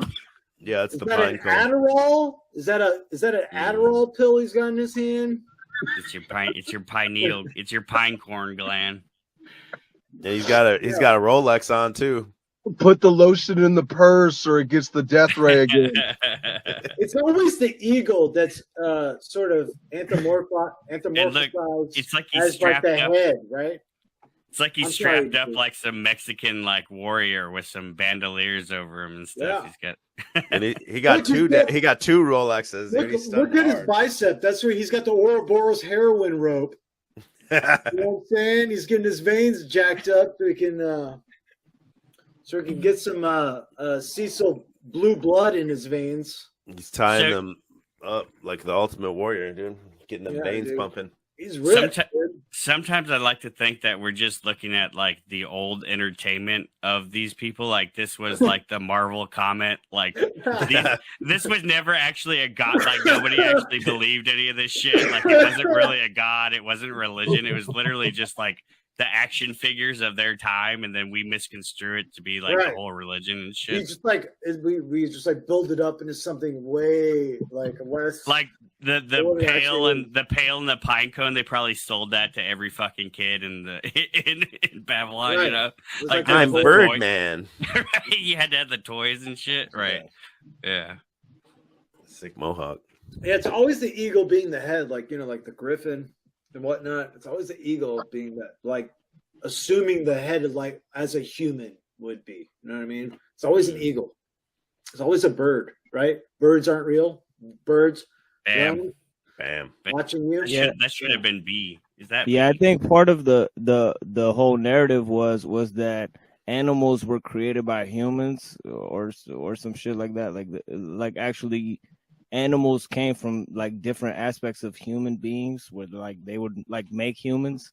I know the dude who created the Nation of Islam said human beings created the animals. Animals actually devolved from humans or some shit like that. That's pretty wild. Yeah, I mean, I think it makes more sense than evolution, to think animals. De-evolution of human to animal makes as much sense or less sense than evolution. Yeah. Then a jump from a monkey to a human.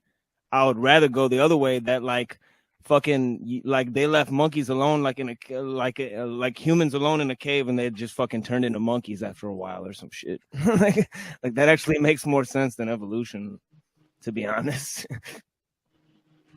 I mean, both of them sound pretty absurd to me, but yeah, but it's which one is more likely to happen? You could see a human being turning into a golem type of thing, but you can't really see a monkey getting superpowers and turn into a fucking human. That'd be kind of crazy, to me.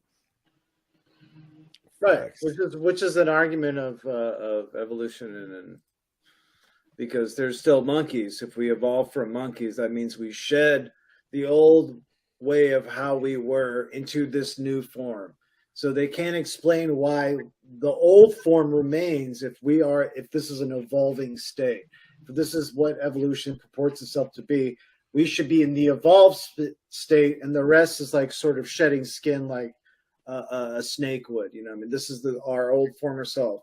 There should be nothing left of that. But apparently the monkeys are still there, and they can't explain that. And they're like, well, you know, I really haven't heard a good explanation for that. Well, I was reading in this Darwinism book that I have called like I actually forget what it's called. It's like a little pamphlet I have on evolution. It's really old. It's like from 1915. And the dude actually says that like white people, like it goes monkeys, then brown people, then white people. So like monkeys don't go away, but just there's more white people. So the gulf between monkeys and humans just gets bigger. So like there's just gonna like brown people just get eliminated because they're like in the middle thing between monkeys and white people. So it's fucking weird. It's like Darwin actually thought that white people are more evolved than brown people. Brown people closer to monkeys. No, that's not like white the gulf people was gonna are get actually bigger. snow monkeys. That's how white people are snow monkeys. Yeah. Yetis. Well, that's what the out of Africa theory would suggest too, right? That everyone came from a monkey. They started in Africa, and then they scattered the earth, and then their skin color changed or something. So I think it is a totally like racist theory. Like if the story is to be true that we started in Africa, Africa should be a flourishing place, at least to some degree. Not exactly like a utopia, but it's the colonizers, bro. Colonizers.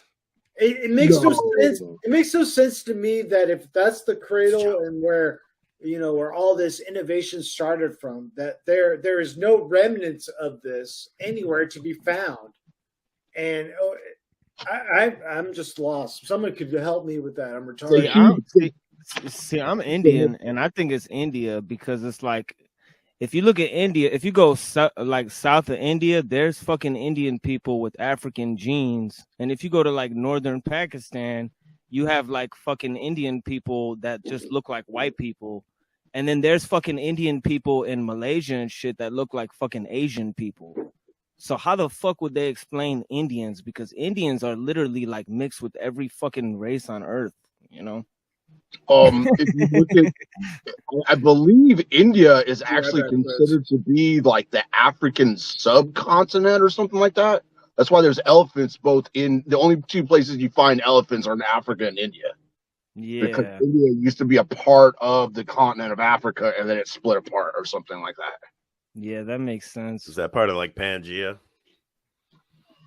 They were all one landmass or something. How, like, if you look at the coastline of Western Africa and then look at the coastline of Eastern South America, they could have, like, fit together. Right, like a puzzle. Yeah. And then India has some crazy, like, some of those old temples are just nuts, dude. Way different than what they call the Tartarian architecture and everything like that. EBT looks like he's ready to move on to O for Orphan Trains here. He's got it queued up. No, I had it queued up. We can continue. No, we can go there, but let me. I got Tommy in the basement. I don't want to do it. He says he's gonna say one thing and then leave. Let's see if that's true. Tommy will be here all night. I know. Well, I would be here all night if I entertained the monkey talk, because that's when I can bust science. But the only thing I wanted to come up and point out is like the eagle head dudes and the pine cone shit and the bags and stuff. The way that stuff like hits me in the soul is like, as a guy that grew up on the Jesus thing, if anything is going to dispel Christianity, it's going to be whatever that shit was. Because we don't know. It's like that was before our book, you know? And so if anything's going to be like, no, you really are a modified monkey by aliens that just used you for a labor class or something. Like, if that is true, it was those motherfuckers. But we don't know that Africa was the cradle of civilization, because now we know enough to know we can never find our earliest roots, because we know about the Earth reset, which makes things happen like turn Pangea into the fragments that we're all scattered on now. And you all know that there's elephants in Africa and India and not over here on other continents because we're all descended from one shipwreck and one family that had 2 of every animal, right? Come on. Yeah, I believe that. Well, then how are there only koalas and kangaroos on Australia? Did they all decide to swim and no one was staying behind? Or did Noah drop them off and make a couple stops? There's also only Komodo God dragons. did it. Yeah, you see, God. you pulled me in. Yeah, because God made it happen. God's providence made everything work. So Oh, that's if you wanna break it down with science, bro, then go for well, it. no, I mean, I'm not telling you there's no God because I believe there's a God and science can only lead to that, but there were 5 or 6 arc stories before Christianity that were like modified arc stories. Okay, Like, so and we do know Africa used to be like a rainforest while the Sphinx was what there. what are these modified arc stories? Like, what's his name? That's shit. The Gilgamesh. Gilgamesh has a Gilgamesh. he Yeah. has a story The flood- where flood there was a stories. flood that he made a boat and put animals on it, and there was like 4 or 5 other societies or whatever you call it, cultures that had some kind of ark and some kind of man who wandered performing miracles and shit. Mm. Like, I can grasp all that. Like, I can Wait, be wait, confronted wait, by that wait, wait, wait. Who and who still was- think there's a God, you know? Wait, who was running around doing miracles and whatnot? Well, one time, I think there was a time Osiris was, and Hercules allegedly The green, had 12 the green followers. motherfucker. Okay. Huh? The green motherfucker. Or the I black. don't know what color Osiris was. See, Green. this is often the thing that's funny with a lot of this stuff is there's like no scrutiny given to the other sources for a lot of this stuff, and then when you look Right. into it, like there's like one thing that supposedly proves these whole concepts, but even like you mentioned Osiris, I mean there is like 40 different versions of Osiris, like so there's no That's my line, B. there's That's no what I'm saying. magisterium No, that's not your preserving line. That's not what you were preserving these saying, traditions. Tommy, at all. So it's Okay. hard to know. It's hard to know either way. But I mean, there's also this concept that's known as like logos spermaticos, that like you're gonna see these general threads that weave through all of humanity, because in general, that's like God's revelation coming about to some point. So that's kind of And- why and- there are a lot of similarities in a lot of this stuff. Are we going to forget the devil too? The devil's involvement with these sort of things, with inversion. I'm not deception? trying to Yeah. tell you anything is a thing We'll or keep not. we'll keep it on the rails though. For It's on But the what table. I'm It's on the saying is table. like logical shit you can look at in front of you. Like, there is no kangaroos naturally anywhere but Australia. true. Like, there's a lot of reasons to think, okay, Ken Ham required millions of dollars, heavy equipment, contractor crews to build something And that a Ham. desert dwelling family built just in their spare time when they had never seen rain before. I'm not saying the Bible isn't legit. We're gonna but we're you gonna keep don't it have on to read topic it. tonight, Tommy. Sorry, I'm gonna pull Tommy. We're just gonna keep. I want to keep going where we were going. Tommy's derailing it. He said he had one thing. Sorry, Tommy. God, come back later. Mm-hmm. Too much. I want to stay on point. You can bring Yeah, him. I got to take a break for a second. You can bring him back if you want to, or hold it down. No. Bring it back Okay. later, man. We're good. Excuse me out here. Go All ahead. right. Take a break. I'll be right back. Yeah. I'm gonna go to 4. I'll bring you back in when you come back. Looks better here. Oh, hey, Drew. Right. We are what are we still on? What letter are we on still, Drew? We're moving to O for the orphan trains. Oh man, I have no clue about that, man. Hey, Drew, real quick. Yo, Cecil, what's up? I was talking to Reagan on IG earlier, and You're transforming the darkness, Reagan. That's what you're talking about. yeah, Yo, someone was outing you, by the way, Cecil. Someone was outing you out, saying you were talking shit about her. I can neither confirm nor deny, but she says she's recording an album right now, and she'd be cool. She'd be down to come on the show sometime. That's okay. Toilet Bowler, what? Cecil is legend, bro. No fucking way, dude. Bro, I'm telling you, bro. A guy looking like that cannot talk like Legend does. No way, dude. He's funny, bro. It makes sense. I think I'm on to him. So, Transforming the Darkness, Reagan, she wants to come on. Well, I asked her if she, like, I told her what the show was about, and she was like, yeah, that sounds cool. I'm recording an album right now. I'd be down to come and freaking, you know. She's going to bust a ditty for us? We can play Dungeons and Dragons or something. Or I don't know. Cecil, how much money have you donated to her under your stock account? None. Hey, I could be very proud to say that I have never donated money to any. I think I bought a T-shirt one time. You know, I saw her doing really well the last live stream. Legend posted. Oh yeah. $100 donations. She didn't even read the $100 donation. Like, damn, that's how you know she knows. I mean, she knows she's hot or whatever. That's how you know she knows. She doesn't even have to read it. I mean, I guess there could be a lot of reasons for it, but yeah, I'm sure that's at least part of it. It's to show that she doesn't really care about money. You know, she's got to leave them hanging, play hard to get, and then they send more money. Exactly. Exactly. Cecil, do you know anything about the Orphan Train, the conspiracy of now? Orphan Train is actually a real thing, but there's like a conspiracy about it now too. I'm drawing a blank on that one. Sorry. Do we have any experts in the chat? The Orphan Train conspiracy. Can I give from what I've heard what Orphan Trains? Absolutely. Is? Orphan Trains was a post mud flood operation. Where these cities were dug up, all the infrastructure was cleaned up and dug up, and these orphan trains was to repopulate these cities. And this is the most Cliff Notes retard version of it.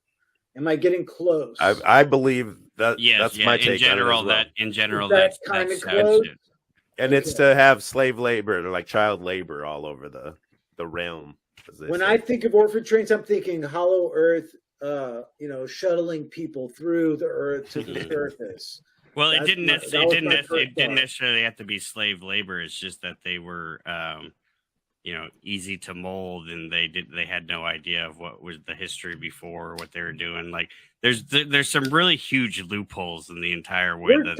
You should tell us about that. He would know about this, right?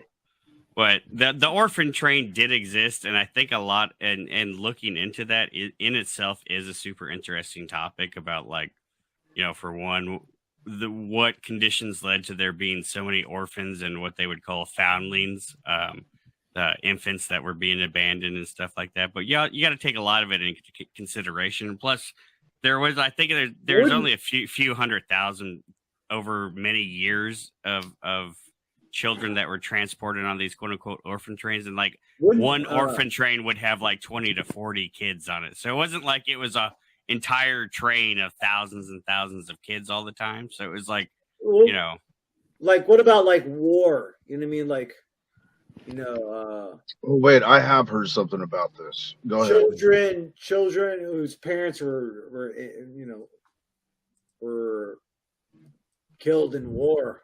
All these children that didn't have parents or people to take care of them in a less modern setting than we have now. Mm-hmm, mm-hmm. One of the things also common is like when people would immigrate to the United States, like you would get off the boat and sometimes like a parent would be rejected and they weren't allowed entrance, but the child was. And then the parent would have to go back to the home country or whatever. They would be deported. And then the children would be left in the States. Right. Anchor orphans. I mean, again, we're going to have to re-employ this auto hoax thing about these pictures. These like kind of that picture up top. Okay, this is History Channel. Not to mean that that's true, but I think this version of it is different than the conspiracy version on YouTube. It is similar though. Yeah. And they say between 1854 and 1929. So that's a period of what, like 80 years? 200,000 children were placed on trains. So 200,000 divided by 80 or whatever that is. It's a lot of kids. Right. And there's a lot of social movements going on, particularly in the time. There's also a lot of segregation being made for certain, like Irish are being segregated and all these kind of things. So there are poor conditions for a lot of these people coming. So, I mean, it would make sense that there would be a large amount of, and it's not even that large though, really. Like when you break that I just down, did the math. I just did the math on the calculator, so I made sure it's right. It was over a period of 75 years, 200,000. That's 2,600 kids a year, which that doesn't sound like that much, really. That sounds like an elementary school these days. Yeah. Well, I think my high school was 2,000 people. Yeah, so they would be distributed through the whole country. The other things that would tie in, like Music Prospers 6 mentions, like the reform schools, or like the Magdalene laundries, where they would take like whores off the street and put them to work like in laundry, and those were run by the church, both Protestant and Catholic. And then, we had the reform schools or whatever, like in Canada, and a lot of times it was the government was looking for people to deal with these orphans, and then unfortunately some of these churches got stuck with dealing with a lot of this stuff. And then there's also claims that, they were brainwashing Native children and, burying them in mass graves and stuff, which a lot of that is not even, again, that's something, that story that came out, ran on the media, but none of the facts are true about it. And then it just becomes a thing. And a lot of times things get guilty, before they're proven innocent, unfortunately. It's like, wives' tales and legends and stuff like that people drag the out. one thing I think that ties with orphan trains that always has been provoking to me is the damn asylums, right? Like what was going on in this time when they were building these gigantic freaking asylums? Like, why were there so many people that were out of their minds? So I mean, so it's like these little things, interesting parts of history, but then they just get conflated into these kind of insane kind of theories that, like maybe it wasn't an asylum. Maybe it was something else. Maybe it was. Who knows what the fuck these places were? Who knows what they were doing in these places? Right. Yeah. So I mean, all we can go is off the official fiction, right? And then after that, I guess you kind of do have to make up your own kind of fiction of it, because who, in the end of the day, really is going to know? Unfortunately, that's why history is not objective. It's always subjective to some extent, because you have to pick out, meaningful parts of it. That's one of the apologetics about the inerrancy of the Bible is the subjectivity of history and how we recollect Scripture. Mm-hmm. So. Yeah, and I mean also that there's that postmodern kind of influence that kind of makes us think that we can't know anything from any of these sources, really, in the end of the day. But so you don't want to go down that road. I mean, we just kind of got to go with what we're showed. I have found some interesting YouTube channels on the orphan train. There's like orphan train, like survival, survivor groups and like stuff like that. And it's funny, the channels get limited views, but then you go in the comment section and it's all like mud flooders and Tartarian people in there, like telling them like how they're wrong, and they're explaining like, well, my mom was on the orphan, like. So it's kind of weird, but then it gets tied into that wacky new shit that was like called the Cabbage Patch Kids, where they're just growing children and just growing children in fields, and they gotta like ship them out somewhere. Like it just gets more and more and more unhinged as time goes on. You can just say some wacky shit with no explanation. Just here's this picture of kids in a cabbage patch. Wow, it's like drawings. Even it's like postcards. Obviously, they were growing kids in the cabbage patches. Yeah, like 200,000 views. Something almost exactly like that. You believe it? The kids are so basically. What period of time you're talking about, Drew? Like the mid 1800s, right? Yeah, probably. So that was like right after a great reset, and like these kids were released from the clone tanks, and then they dressed them up, and like they tell everybody, "Oh, your parents died in a war," blah, blah, blah. But they really need like kids to like repopulate all these cities and stuff. And yeah, that's my 2 cents. Is it just like human trafficking then? You just need kids to like do weird shit with? Well, no, they actually use them to like repopulate all the empty everything after they reset everything. I think Orphan trains is like a retro causality dead internet theory from way back then.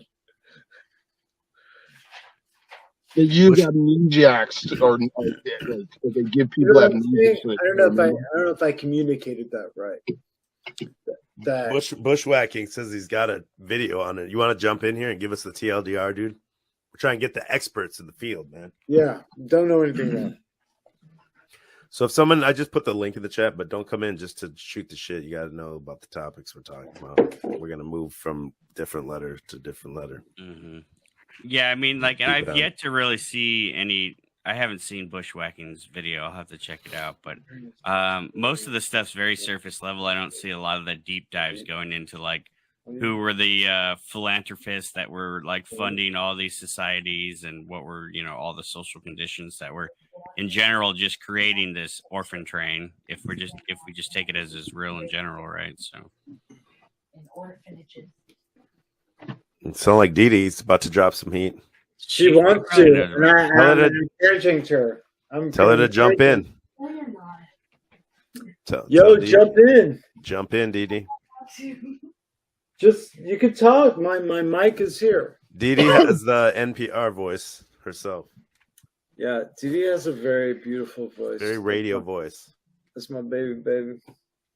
And you know, in general, it does have kind of like a sinister vibe to it, just on the surface, that they're shipping all these kids around, you know. But you know, is like the stuff like Dickens is writing about, you know, like, you know, Oliver Twist and stuff. Were there really like gangs of children running around, you know, in London and New York and, you know, picking pockets and stuff? Who knows? I don't know. Maybe that was really the case, and they really had to deal with all these miscreants. They were the youth of their time. Yeah.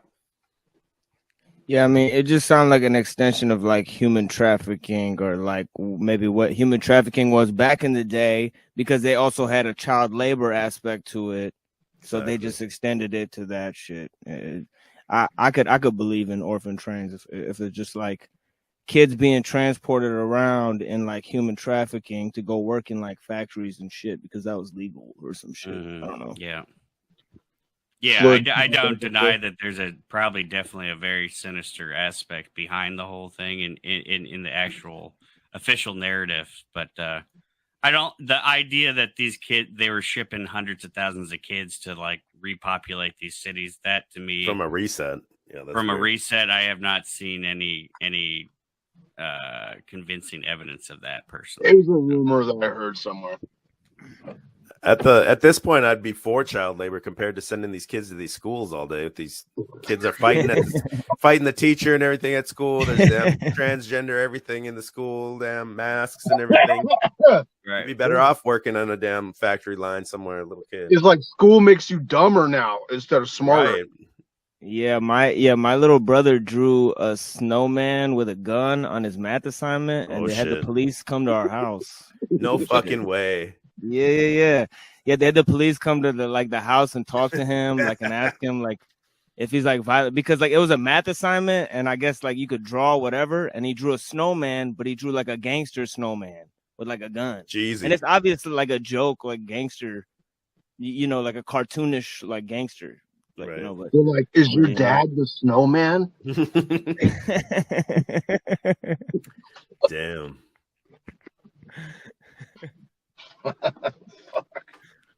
Yeah, Seinfeld. I did see that. Seinfeld said his dad was an incubator baby. I remember I watched that video. Oh, and so Devin Maggi too, right? Well, he's a what do you call test tube baby? Devin Maggie's a test tube baby. Triple. Iron wombs. Iron wombs. Yep. Sign me up. Well, and that's what ties into it too. Is the at the World's Fair they had the exhibits with the baby incubators and stuff. That's part of it too. That ties into the idea that they were producing children. Let's see. Is Dee Dee coming on or no? Otherwise, we can move on. What do you want to get into the next one? What do we got left? Quite a few left, actually. Quite a few. I don't know. Maybe what do you think, chat? What should be the next next letter? B C E F G H I J K L M P R S T U V W X Y Z. What do you guys think? Somebody pick a random one. First one to put one at B. B. Yeah, B. Okay. Stephen David came in with the B. What was B? Blood over intent. Blood over intent. Go ahead, EBT. I'll do this tinker here. Blood over intent. Well, I think we covered it quite a bit. We did cover it, but yeah, just in case. Yeah, just in case anybody missed it, we did cover blood over intent. We did a stream about it, covering the origins of it, which we seem to probably trace back to Quasi-Luminous. I think kind of is the hub for blood over intent. I think most people would agree with that. Yeah, whether or not he actually started, it's up for debate, but he was the main channel, like the biggest channel talking about it. Mm-hmm. Not that he necessarily, or, obviously blood magic is something ancient and stuff like that, but I think as far as the blood over intent movement, I think pretty much he's the center noid in it, and that's where I found out about it. A methed up plumber guy that had a bunch of hand drawing papers, but like at the time felt like he was unlocking some fucking secret knowledge. It had everything in it because it has all the stuff that like the quote unquote Sav sits talk about, like the post office conspiracy, like the stuff that Wizard talks about, like how you got to go through the postal court and all this kind of stuff. Like it had all that what they call common law, all that kind of stuff built into the whole theory part of it. And then it was all tying in the shapes and colors and numbers and the cube. And the cube flat Earth was a big part of it. Flat Earth was a big part of it, that we needed to reach the center of the flat Earth and, all kinds of stuff. So a lot of people, it was real parallel with flat Earth. When flat Earth was hitting big, blood over intent was hitting big. Yeah, it was the jump starter from flat Earth. Flat Earth needed to go somewhere, and blood over intent took care of that, fulfilled that. The other flat earthers are still on the same because as when it started. Because they both have the same sort of objective: get to Antarctica. You know what I mean? That's the thing, right? With flat Earth. What was Antarctica or the center of the Earth, which would be Antarctica? Both, right? Mount Meru, right? Mount Meru, yeah, like the four islands. And... Right. I'm mistaken. So that's the North Pole, and then on flat Earth, the Antarctica would be the South. But I think they wanted to go there too because they think that there's more land or something if you could pass the Antarctica ice wall. There's supposed to be an entrance into Hollow Earth at both of the poles. That's how you get in there. Yeah. Well, I mean, those are two major known ones. Yeah. Right, because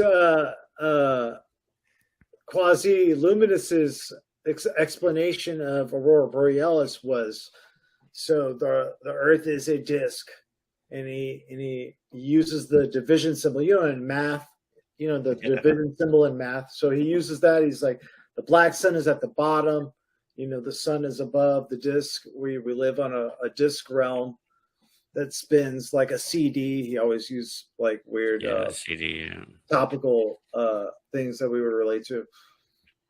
And he would explain Aurora Borealis that the sun would go into the black sun, and the black sun would astral project. He would specifically say that astral project. He wouldn't say astral project. He would say astral project. Is that like Asperger's? I don't know, man, but he was a very sort of crude type of speaker in his videos. He's always saying, I'm Listen up, motherfucker. Yeah, listen up, motherfucker. You're dead. I'm fucking Satan. I'm saying, yeah, we're going to the center of the flat earth, motherfucker. Yeah, Get on or get the fuck out. Yeah, like get in the book and get out and whatnot. And, you're either written in the book of life. Yeah. And since then, I think there are a few people that have carried that torch and sort of applied a little bit more nuance to it, for a lack of a better word, or they're applying some importance to it, and trying to make it as cohesive as possible, which it isn't at all. Mm-hmm. Yeah. All compasses point north. It points to Mount Meru. Is the Holy Grail. This is where you'll drink from the living waters and become superhuman. It's rubbed in your face 24/7. There's no way to fuck this up. You see this, people? The black hole sun at the center of the flat earth plane, where you drink from the living waters and become superhuman. The candy cane, you suck that just like you put that wafer on your tongue in church. You guys, you're like and the weird blood of Christ. There's no way to fuck this up. Every compass is pointing to the Holy Grail. And it's right over there. I know it's hard to believe. You think you're in a ball floating through space as a monkey, but it's actually one side of a light hole is a black hole. It's as above, so below. As within, so without. This fucking dude's nuts. You gotta love this guy's energy. He'd be, Yeah, too bad TikTok wasn't around in his time. He would have had like 1 million. Oh, exactly. He was he was ahead of schedule. Yeah. He would have been toe to toe with Archaics right now, I think. Oh, I think so. Yeah. You know who reminds me of being like that kind of? Do you guys know about Dabu 7? Yes. Dabu 7. Dabu 7. He has that I like, have no idea who Hulk that is. Hogan was a truther or something, like just like very like, oh yeah, what is we're talking about? Ooh, hey. Just very like dramatic sounding voice whenever he does his videos. Mm-hmm. Like, all right, bro, bring your energy down a little bit. I saw some hair on your forearms there, man. I don't know if that's part of the blue blood culture, bro, man. I'm gonna have to do a race check on you real quick. Snow monkey. Let's do a race check, man. Snow monkey. Yep. Mm-hmm. We're warm over here. Cecil, I was wondering if have you heard of this theory of the Jehovah invasion of the have you heard of bipedal blue dolphins before? Bipedal blue dolphins. Yeah, these are the race. I'll look it up. No, this I posted this. I posted the video of it.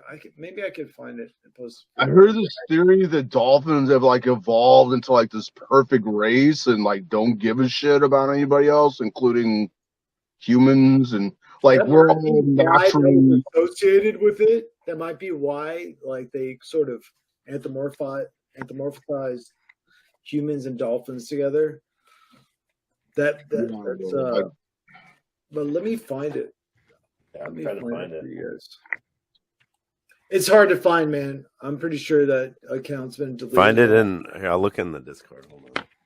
like if a race comes from outer space and they're like highly evolved or whatever, they'd want to live in the ocean because that's the next closest thing to weightlessness, right? And their dolphins are all like super like have extra chromosomes above humans and all this shit, and they're supposed to be really like way more intelligent. They're just like, no, we don't give a shit. We're just gonna float around over here and have sex, and you humans are stupid and stop. Yeah. So I guess the premise of the theory was it's kind of like the Pleiadians theory, which we haven't got to yet. Well, I'm not going to touch on. I don't really know much about it anyway, but sort of the same thing where we've been hijacked, and the blue dolphin people were the original race of Earth. It's so far out there that like another one of those you just say anything on the internet. Yeah, getting into the bog of it would just be, I don't want to bore your audience with it. It's just sci-fi. Just they bring the chakra stuff into it. and they believe the Earth has like organs to some degree, like it's like what ley lines are and stuff like that, like chakras to the earth and shit. I've heard of that. They believe in that, and they're restoring that. And it's all this. It's like this battle. It's like space battle, kind of stuff. I don't know. It's out there, man. I can't make sense of it.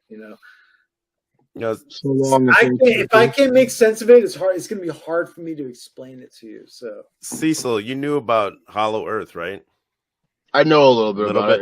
Yeah. Do you know about Crater Earth? I really don't. I looked it up a little bit. I really don't know anything about that. Sorry.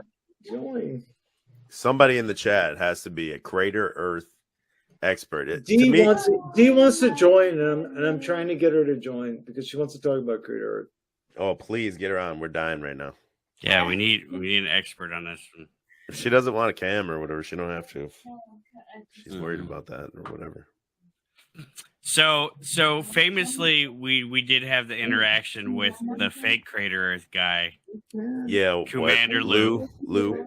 But there's an actual real guy that promotes this theory on YouTube called Crater Earth. His name's God Gavlamster or whatever. I'll pull it up while we're talking. I've heard of that guy. Although he was not the original, or he was not the origin of it, though. That was sick. I like that fucking jam. My bad. My YouTube's going crazy. Yeah, I was feeling good about that. That guy that you're talking about also promotes this theory that the moon is actually like if you take the Earth and spread it out as a that's the theory. Yeah, that's the theory. So this is another one of these archaic type channels where it's just everything conglomerated into one theory. Mm-hmm, mm-hmm. The moon is a reflection of the Earth's map or some shit like that, So right? Right. And that's the name of it. And Disneyland is the map of the crater of the moon, and that's part of how he decodes it. So, but then it ties into like Tazarian's theory, and then I think part of what Drew was talking about, like white Israelis or whatever. But the idea that like civilization comes out of like Ireland and then spreads across the planet, and then he ties in like Knights Templar and the Ben Stone, and like it's just like a machine gun of just connections, and they're just most of them are just retarded and stupid that have no actual connection, but people just gawk over it like, oh my god, he's got a real silly voice. Another guy with a fake voice. Yeah, like it's so complex that it must be real and people must believe it. No, yeah, well, people be enamored by that. People be enamored by presentations and certainty. You know what I mean? Like that. People can be led astray like that. Yeah, for sure. I find it as I feel like it's a parody, but like I think a lot of people are taking it as like actual. I mean, why not? That it's serious, but to me, I think it's just hilarious. I think Sepher. Yeah, Sepher's a retard too. Yeah, see, I've actually watched quite a few Crater Earth videos, believe it or not, and I can't even tell you what it's about because it's just nonstop, like one thing after another. I think I've watched all of them. I haven't watched the recent ones, but I've watched. So the gist of it, I believe, is that it has something to do with like Hollow Earth too, right? But it's like the craters you see on the moon is like we're in one of those craters. That's like a reflection, right, of the Earth. So one of those craters is our like whole what we call the Earth, round, flat Earth. Okay, well, there's two different versions. Hollow Earth is compatible with Globe Earth, and Hollow Earth is also compatible with Flat Earth. But those are two different versions. So Hollow Earth with Flat Earth is this theory that there's like you can go down into the Earth, and there's like other planes, and there's like layers that go down, I don't know, to hell or whatever the fuck, right?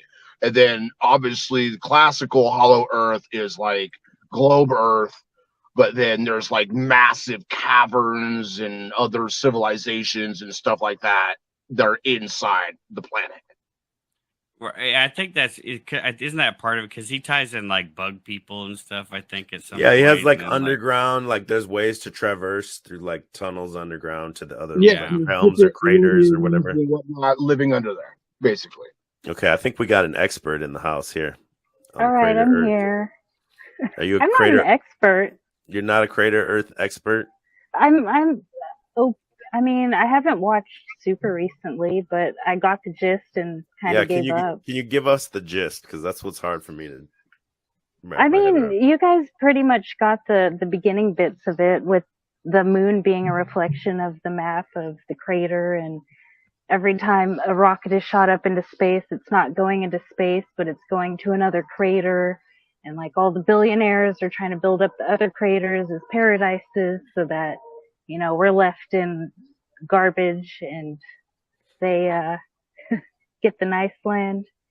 But then he goes on, and this is where he kind of lost me, because he starts kind of attacking Christianity, saying that it's like a parasite and something came from outer space and corrupted the human mind and made religion, and it's all shown in the ancient Egyptian hieroglyphs, and the fucking Atlanteans were trying to take over our space, but because their crater had a different magnetic field, they couldn't adapt to our space, so they started corrupting it, because every crater has a different magnetic field shaped thing. And at that point I was just like, okay, I'm done.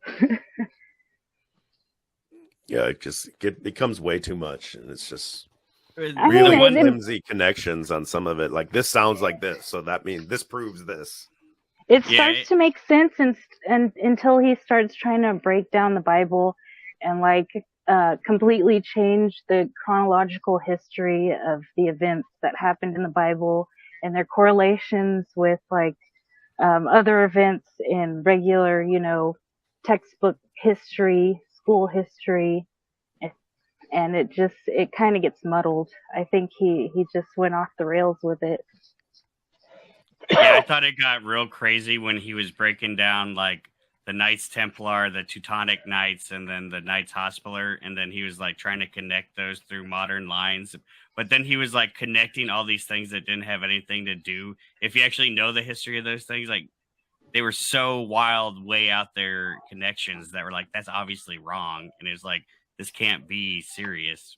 It's not serious research. His only true connection were that certain crests were similar or flags. Right. And they were all adopted from each other and blah, blah. So that makes them connected.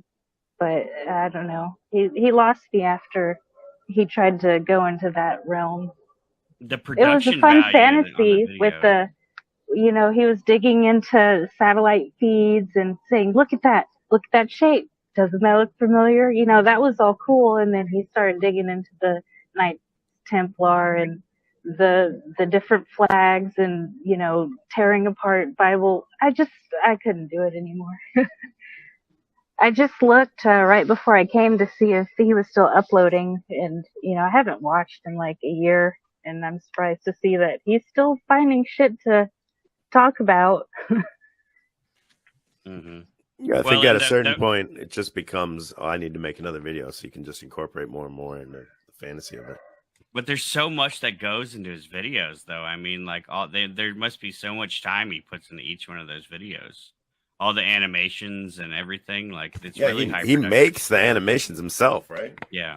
That's a lot of work. I did really like the maps, and I liked his idea of, you know, if the Earth was flat, how planes would travel along, you know, the plane.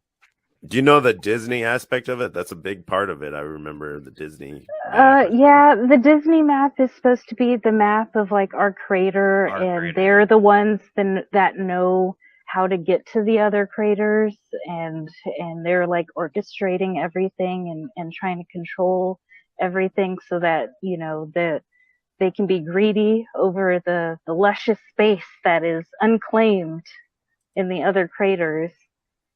Which doesn't make sense. It contradicts what he says, because what he says is that there's other beings in other craters that have to live in that certain magnetic field.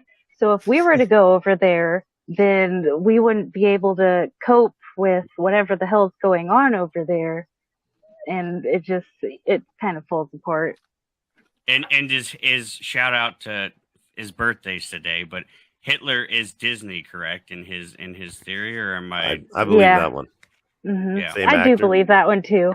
That's why he's so fun to watch, because there's so many aspects where it's like, totally, but then it just goes the complete other direction. And I think that's where it snagged a lot of people. It's like to me, it's like a fan fiction of conspiracy. It's like that's what it is, a fan fiction of conspiracy. I think it ties in a lot of very interesting things a lot of people can buy into. Then it just goes off the rail and ties it in. It's like Foghorn Leghorn saga from Archaics or whatever, but more convincing, right? Like it has good graphics and animations and a nice soothing voice. Still a weird voice though. It is ASMR though. It's very ASMR. It lulls you into the narrative that he's spinning. Mm-hmm. But the idea of the moon being a reflection of our realm, that had been around for quite a few years before he came on the scene. I liked his evidence for that. X-ray plasma moon. Oops, I spelled it wrong. But yeah, the plasma moon map or whatever. Yep. Yeah, I think it's a metal moon. If anything, it'd be a metal moon. I'll pull that up. So that one big one of the channel is called Vibes of Cosmos. It used to be called something else. Pull it up. Yeah, that's the other guy. There's two major ones. The first one and the other one is Vibes of Cosmos. Or maybe it's the same guy. I mean, I guess it possibly could be, but let me see if I can find like his map or something. Vibes of Cosmos map. And he sells books and everything like this guy. You know who was talking about this was that dude that I told you guys about on the show, that Divergent guy or whatever. Because he's a flat earther. And he was talking about both of these channels, like, yeah, this stuff is so accurate. We're going to TikTok. Hey, TikTok. What's up, guys? I want to talk about the moon map theory. I came across some content by a creator that goes by the alias Sturgios. His account was banned and censored like a lot of us, and he had to make a second one. He goes by Vibes of the Cosmos, and he has a lot of interesting information that, although it is a theory, I thought it was too interesting and too many connected coincidences Get to the not point, to dude. look into it further. Shall we? So the story goes, our moon that we see, that we know isn't physical, is a plasma phenomenon that is an inverted map of our own world, both known and unknown.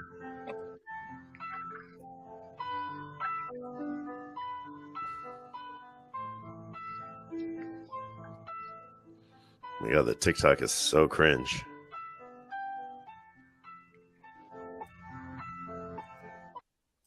I liked the Crater Earth theory a little bit better, about the mirrors and the. What was the difference between the two? His is like, it's just a mirrored surface above, I believe. Like the lights just caused everything to be mirrored. I don't think there's anything to do with plasma. Yeah. I think this one is similar to that, like the Freemason square and compass one, right? With the black sun underneath. Is that the same concept? Kinda, yeah. Pull it up. I mean, oh yeah, Robin brought up that FPV Angel one. That one is like very hard to understand. I've tried to watch some of their stuff to understand what they're talking about, and some of it's like out there, crazy stuff. But like with the cruise ship stuff is kind of dumb to me. But I don't even know that one. they like track cruise ships or something, and they like, I don't know if there's like an imaginary line that you can't cross, and then you like pass through some kind of It's like a Pac-Man Earth kind of hybrid theory or whatever. I don't understand it at all. I know they went after a bunch of people though. They went after Archaics, I think, too. Beginning of the video, he shows a CD or a disc.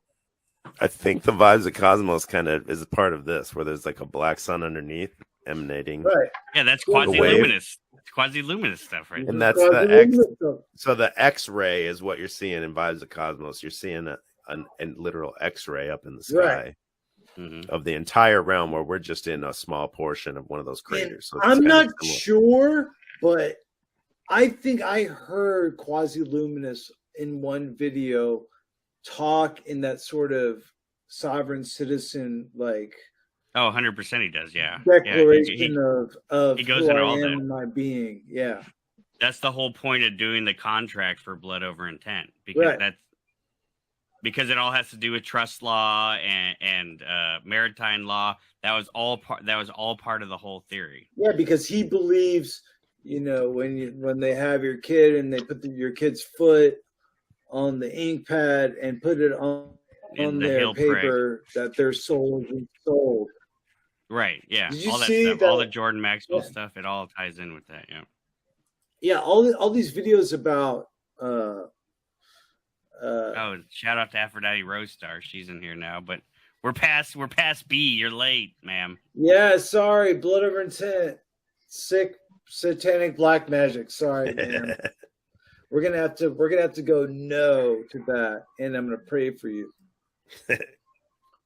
Seriously, she's like, I think she's a good person. I think that she deserves better than a weird, fucked up, write some sentence on a piece of paper and bleed on it thing. I think it should be more than that. So should be more like smoking the period blood. Yeah, far greater. Making monatomic gold with period blood. Yeah, that sounds tight. Sounds like an energy drink waiting to happen. That's an energy drink. An Aphrodite Starfire. Starfire. Just Starfire, yeah, exactly. Gotta have, instead of G Fuel like the gamers, they need C Fuel, like conspiracy branded. Yeah, but they got G Fuel. The blue Project Blue Beam can, the blue raspberry. What's funny is like that G Fuel stuff, I'm pretty sure it failed. Now it's the prime. Because you know what it is? A lot of these like newer energy drinks are just like probably old, expired fucking soda. And they just dump some B12 in it. And all the expired fucking frozen ice cream they couldn't sell. The fruit ice cream, the fruit ice, like, snow cones and whatnot. And they threw a bunch of fucking sucralose in the big pot. And they made energy drinks. No way is that organic, that all of a sudden all these energy drinks are just everywhere for you to drink. No way. I'm addicted to them. It's bad. Which ones? I switch around because I burn out on them. Now I'm on the prime. Prime is so gross. Oh, it's good. The red one's good. The red one and the pink one, they're fire. I didn't know it was an energy drink. I thought it was like Gatorade. Well, there is like a Gatorade version of it, but now there's an energy drink of it too. It's Logan Paul's canned sweat. No homo. So what I've heard is like this symbol right here is in like that's the original. That's the OG. That's the OG. That symbol right Everybody there. Has seen that video. Everybody has seen that video. Is that the Vav Vav Vav? That's the Karen. That's the Truth or Karen. What is it, Cecil? Do you remember the Truth or Karen video? Yeah, I know it. It's actually, from what I understand, in like the Yiddish or one of the Hebrew alphabets. That's actually the number 6. Just Hebrew Hebrew would work. Yeah. And or then there's the 3 nails. Yeah. And there's a cross on it, right? You got to turn it upside down to drink it. There's a cross. There's nothing wrong with the upside down cross, by the way. Yeah, that would be the Petrine cross. Yeah, there's nothing wrong with the upside down cross. They always want to make good things look bad. Yeah, Satan doesn't have a cross. Yeah. Satan's a little bitch. So he's a little bitch. Little bitch. Yeah, fuck him. That loses in the end. Or AKA Satan. Like, is that the grain or whatever, Satan? Is that what they sell? It's like rice, right? Like the machine lies should be the one to chime in on that, I guess, bro. Go ahead, bro. What on Shaitan? Yeah. Yeah, Shaitan is just like where Satan comes from, I guess, you know. Mm. Or the other guy is like Lucifer, and then that's like a total different thing. Mm. Yeah, because some people, I guess they don't think that there's Satan in the Garden of Eden or whatever. They think it's like a different character. So right, yeah, yeah. So there's some shit behind that. But I think what you guys were talking about earlier, the flat Earth stuff. I think that's an obvious, where they're trying to. Where they're trying to subvert the religion with astrotheology, because if you go to like Santos Bonacci and you go to Savitri Devi and all those books that they wrote, then they're just trying to use Egyptian. They're just trying to turn the Bible back into Egyptian magic, and say, because I was reading the Gnostic Bible the other day and they were talking about the zodiac in the Gnostic Bible, so they're obsessed with like turning like biblical terminology into like astro shit. So I think it's just a subversion. I mean, it has to be a subversion of like religion and shit. Yeah, I have this Egyptian magic book, and I think it's some kind of Crowleyan kind of manual or some shit. But like, if you read through this, it's so fucking dumb. Like, there's absolutely zero substance to any of it. It's like, yeah. Did you guys ever hear of like Miguel Serrano? Like how he like he actually created the Black Sun image, you know, on the fucking the image of the Black Sun, and he drew from like Savitri Devi, and like he was actually the dictator of like a South American country. I forget which one, but he actually rose up to prominence and like took over like a South American country, and he used like the Black Sun on the flag and shit. And this shit is crazy. The Black Sun ties in with that God gives Lansby. I know that's a big part of his theory as well as the Black Sun. The Black it's all Sun. over his page. Black Sun are we talking about? What symbol? I'll pull it up. Ooh, we might get struck for hate symbols, but not a hate symbol. Are you talking about the one that I did the sun? But toilet bowl earth comes on with it before, and we didn't have problems. Oh, yeah, that's the Sonnenrad. That's on the floor of Castle Wewelsburg in Germany. Mm-hmm. That's the that was supposed to be like the SS headquarters, the main SS headquarters. Right. Yeah. Mm-hmm.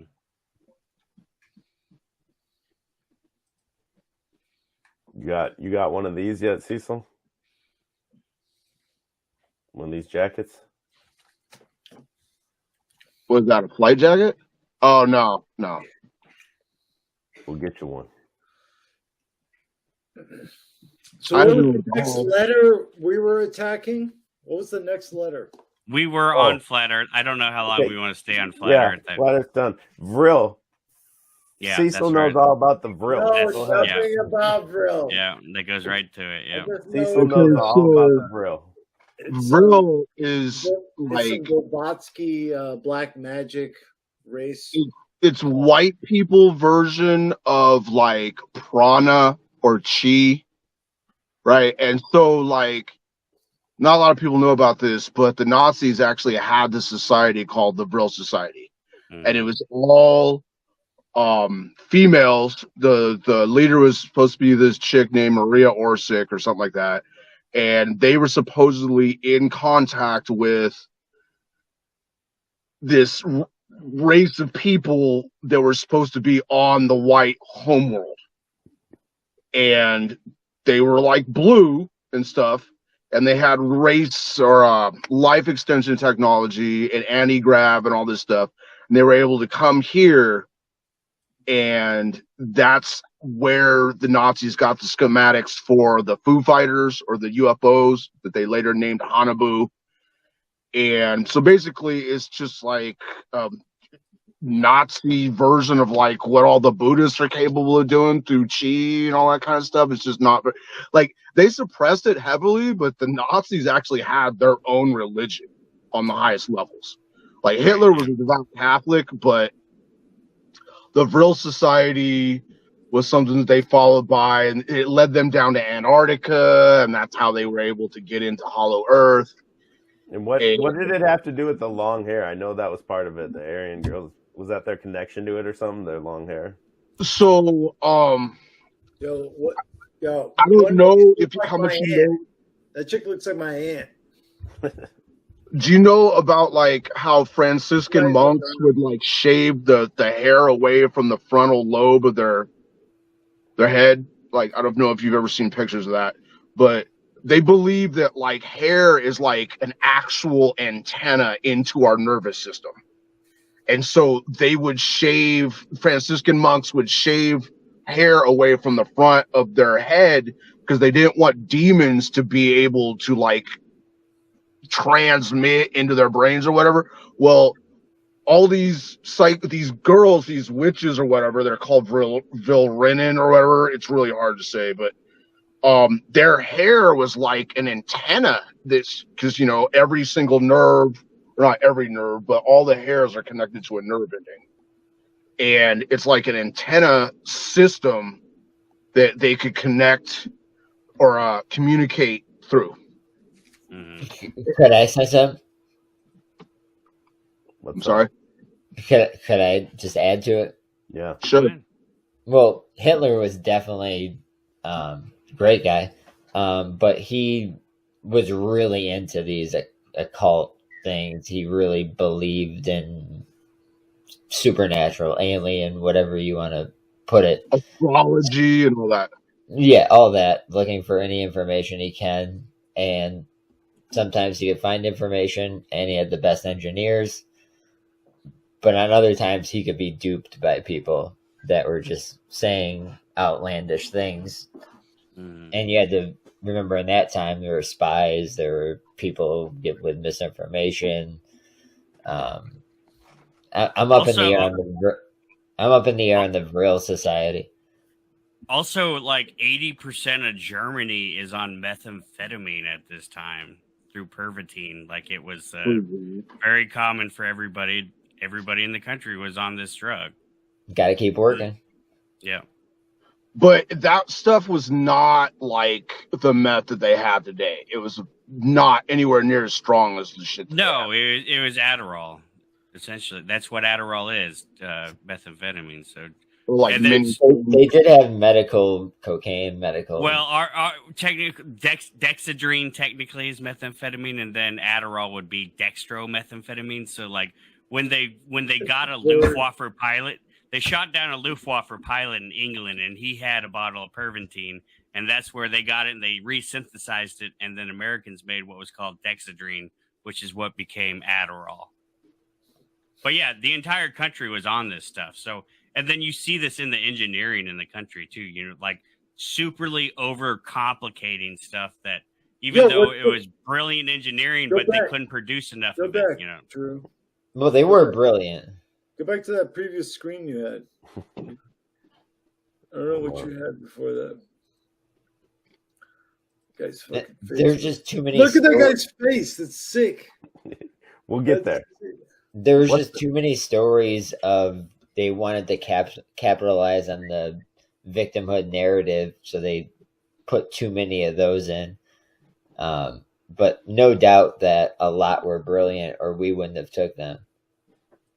What is this machine lies? Wait, what did it say? What did it say? One today? She said Nazis built a bell-shaped and anti-gravity craft. They call that the Die Glock. Yeah. But we have no proof that it actually went up into the air and was. Niggas is wilding with that info. Wilding. Now, did they try to build it? Yes. Where is this anti-gravity stuff? Where? Come on. Well, there was an area where they could show that they built it, but as far as it working, no. They finally developed UFOs, basically. and they called them Foo Fighters. What you do is you take a solid forged ring and you use electromagnetics to make it spin, and then you use other magnets to manipulate its angle, and that's basically your motive force. They supposedly got this technology through psychic channels from aliens or whatever. Right. Yeah. Yeah, but that guy Lebensfels is the guy who invented like Hitler's view of evolution, and like he based it off his theories of like what he called cryptozoology. So that's where like aliens come from, and come from like Bigfoot and shit. cryptozoology. Yeah, like cryptozoology is like basically where like original alien shit is from. Oh man. And like this guy had a lot of he would theorize how like different races of like Aliens people came from different animals and shit. Aliens is such a blanket term that basically means things we can't explain. These phenomenons we can't explain. Yeah, the New Age alien people are the absolute worst. These are demons, folks. Let's be honest. The these are demons George, attacking you. These demons' entire role, whole secret existence, space program is people, to get you and compromise you. blue avians. Now, this is what you were talking about before that I segued into the U for UFO. And so this is where, they show they built this thing, but there's no video or any proof that it actually. Well, I mean, that's a picture. That's a picture of Anne Frank's guest house. Well, allegedly the site still exists, like the concrete ring where they allegedly had chained that device to the concrete ring when they were experimenting with it. Yeah, right there, that one. It looks like Stonehenge, kind of. Now, if you guys really want to dig deep into this, I don't know what this is. Your boy Robert Seffer has a full breakdown. A lot of Hitler appearing tonight on his birthday. Supposedly it gave off radiation or something, and would like actually give people radiation poisoning if you got too close to it.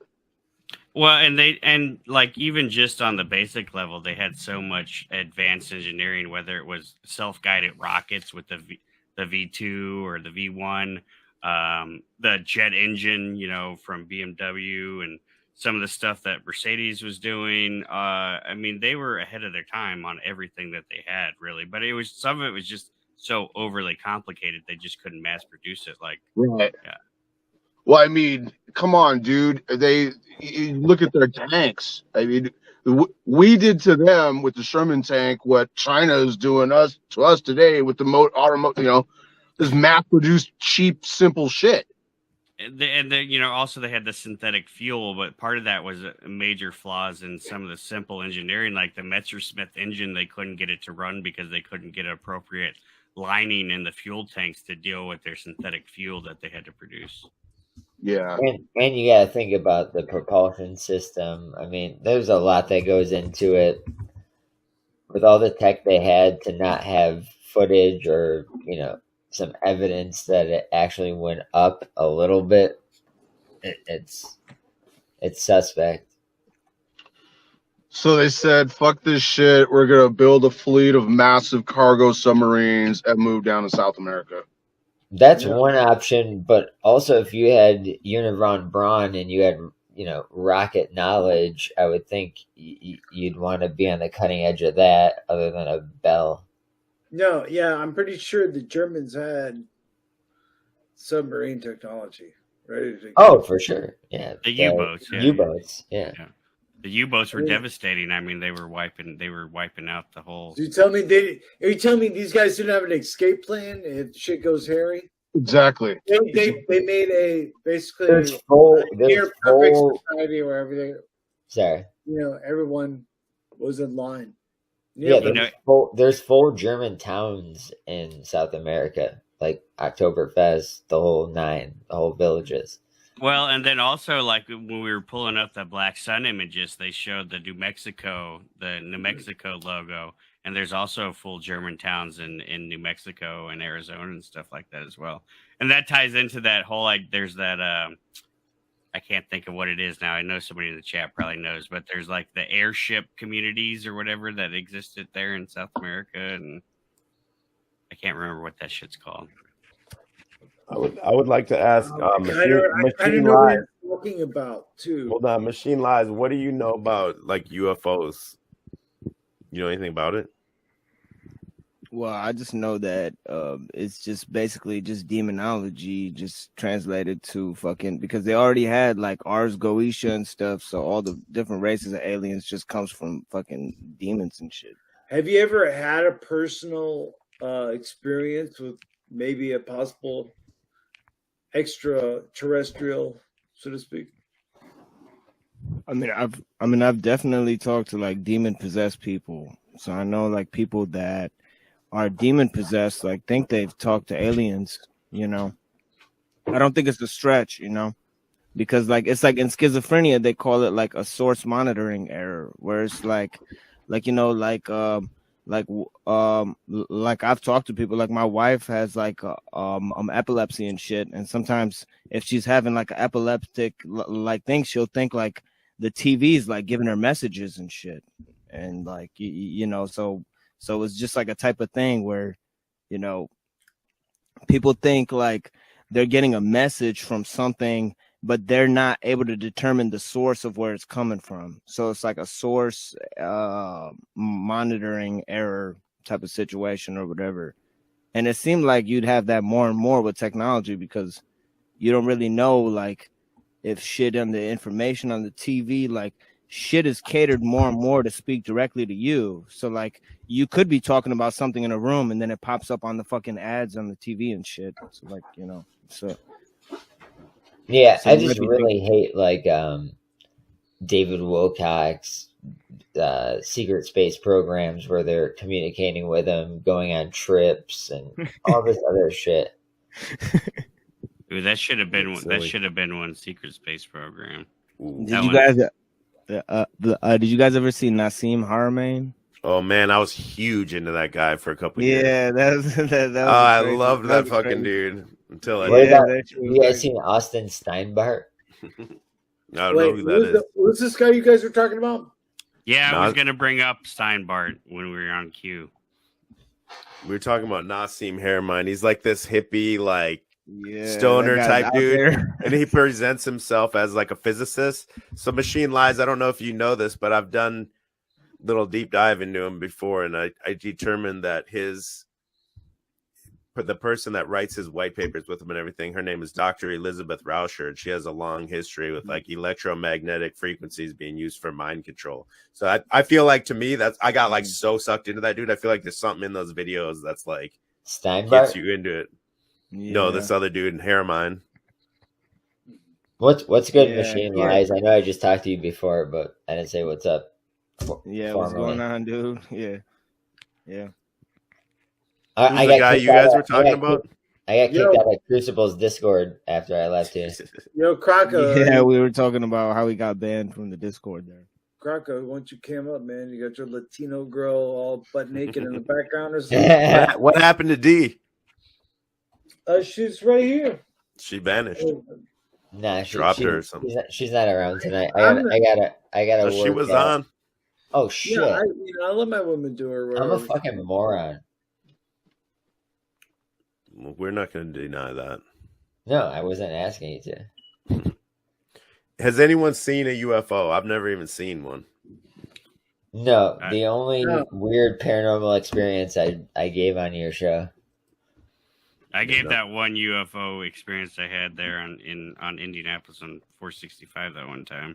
What was it again? Can you? Oh, I kind of remember it. Can you? There's like a giant orb. Can you get like an animated video, full production on the Magneta story? And I'm not joking at all. It's one of my favorite stories ever. I mean, on the what? The Magenta. So I mean, as Christians, as me and EBT would be, I guess. I guess. Speak for this man, but fuck, what were we talking about? I just lost my train of thought, man. I think it's UFOs, bro. UFOs. UFOs. That's right. Yeah. Fuck, I lost my train of thought, man. Yeah.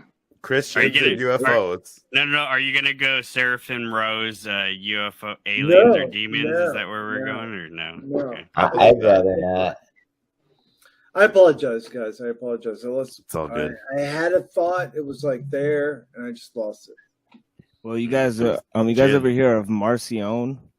No, what's that? It's like this dude who like believed like he's this crazy like fucking dude who like got kicked out of the church. Oh, Marcionism, yeah. Marcionism. Yeah, and he's like, and he like basically I'm believed going to grab a drink. Jesus was like from a different planet or some shit. Like he's like sent here to like save humanity, but he came from like a different aeon. And like an aeon and Gnosticism is like a different type of like a child of God or whatever. So basically, he kind of believed like Jesus was like an alien spirit type of thing. It was like weird because the Gnostics had like all these like weird planets and shit, like alternate. That's the thing with the Gnostics. The Gnostics always had this very anti-material sentiment. Yeah. Where they believe that creation is bad. Yeah, that's right. So for the Christian, and Marcion, unfortunately, isn't a Christian. He didn't end up as a Christian, from what I believe, because he basically denies the incarnation of Christ. And Christ incarnating into the world is a declaration that creation is good, and creation is good. Yeah, it's not something to be denied.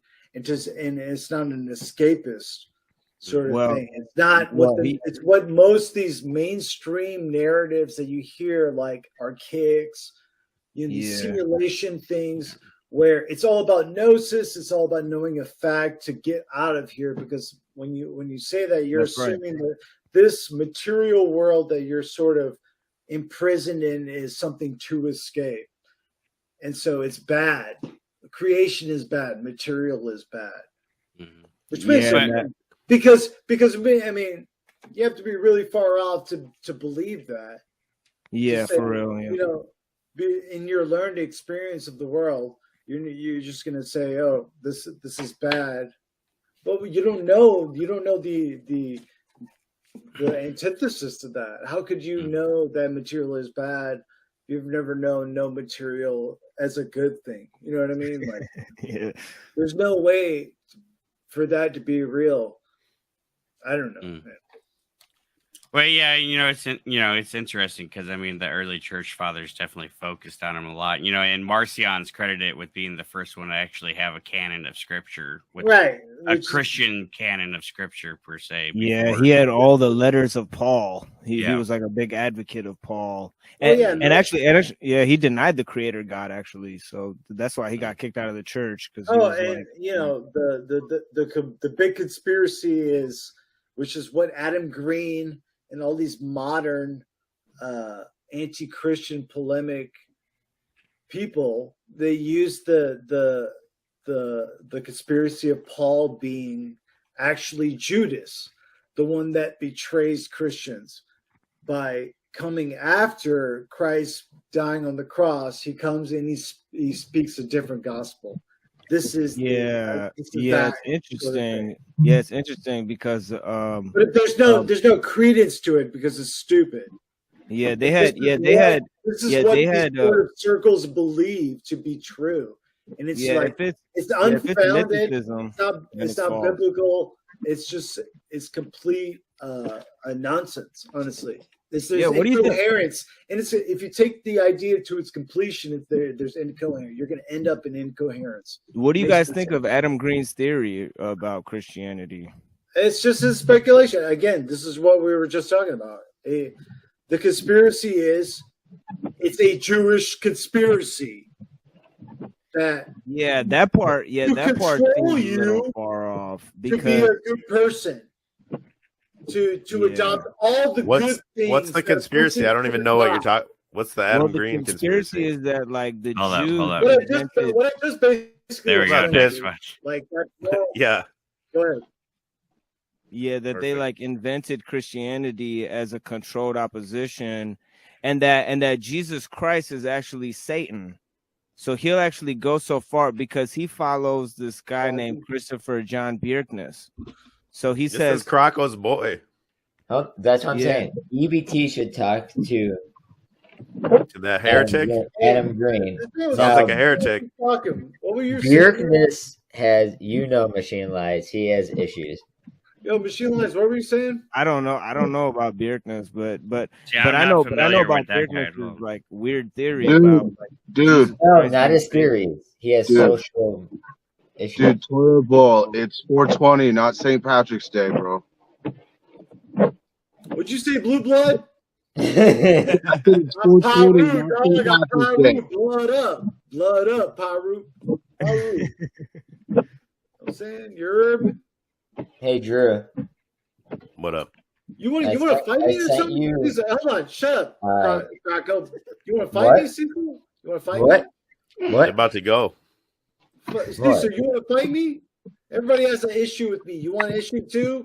You want to Did get I a start a line? fight with you? I got a long You line. want me to blood up? Hold on, I'm going to blood up right I got a long now. line. You I see got, that? I got child support on the wazoo of the internet. I got Hey, so you many didn't leave. You kids. didn't leave I my gotta take Discord. care of You on the didn't leave internet. my Discord. Are you one of them? You blood up, man. I blood up. No. Yeah, I don't blood up. 420, not St. Patrick's Day. Boy, tell me. So hold on, get back on track here. We were on Sorry, man. that. We were on that.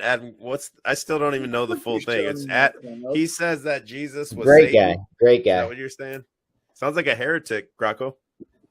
Yeah, he's a good guy. A heretic is a good guy.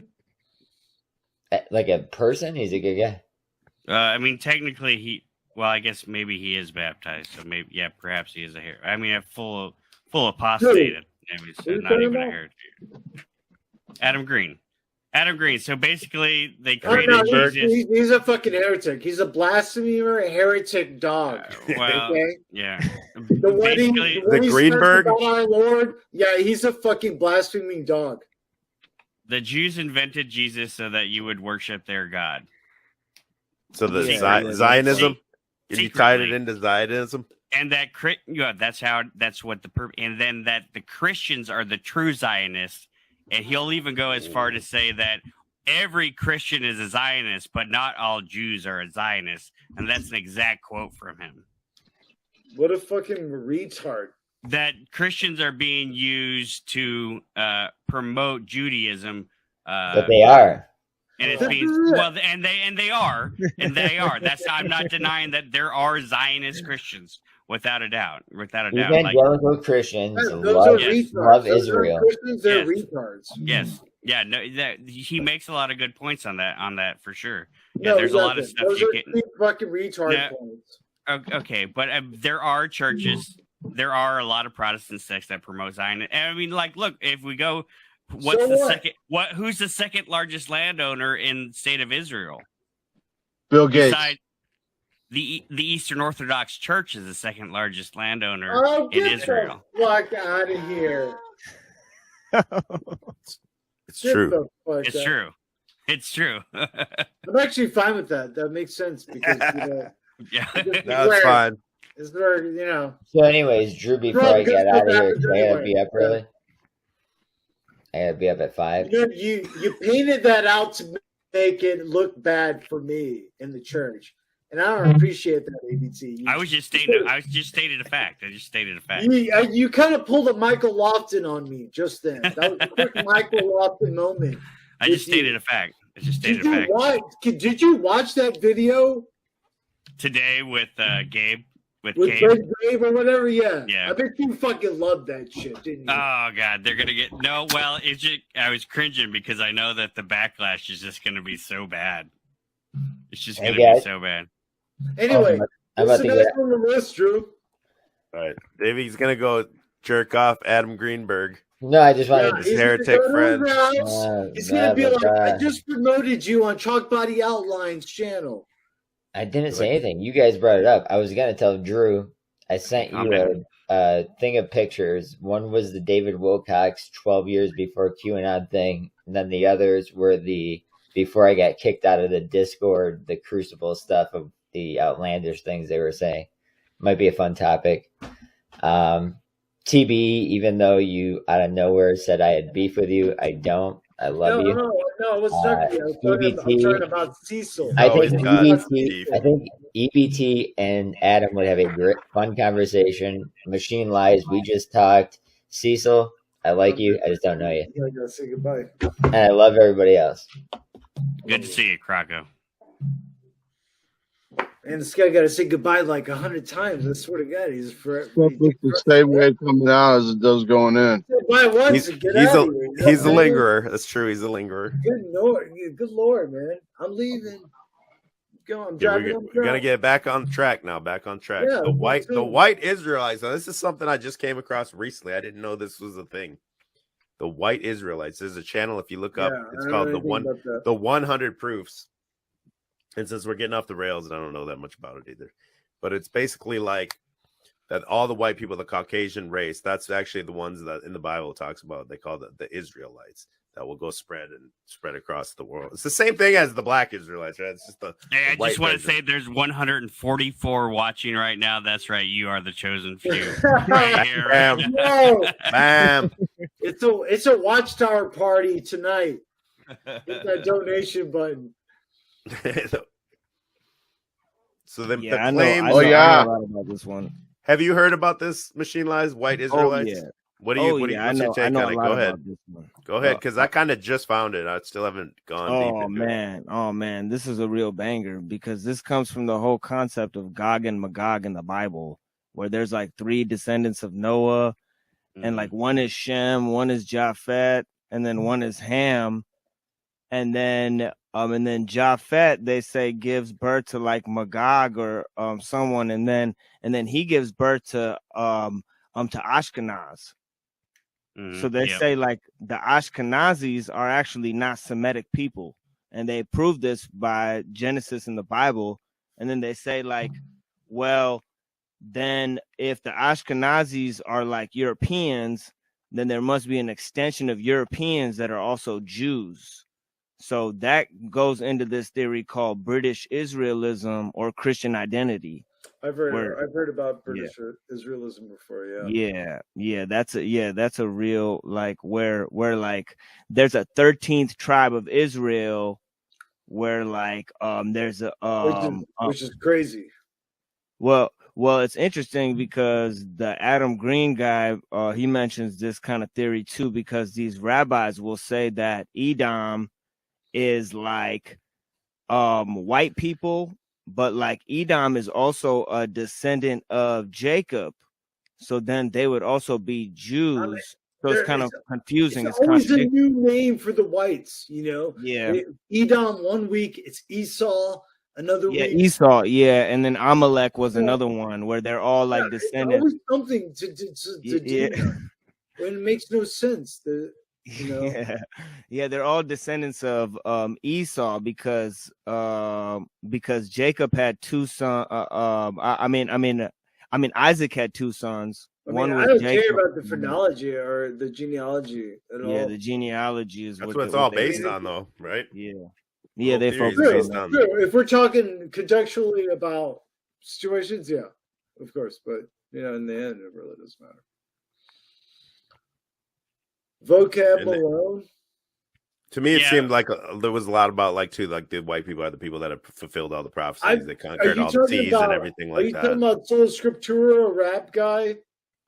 Vocab alone? He's a presuppositionalist and he's a Calvinist, but he really is one of the subject matter experts when it comes to Hebrew Israelites, Black Hebrew Israelites, British Israel. He knows all the sects. Like he's one of the best sources out there on the internet. I definitely wanted to mention that. Yeah, I've seen videos him going toe to toe with some Israelites, some heavily scripted, like heavily like. Oh, some guys you wouldn't want to go. Yeah, scripted responses, and he would wash them easily. He wrecks them, dude. He's great on that.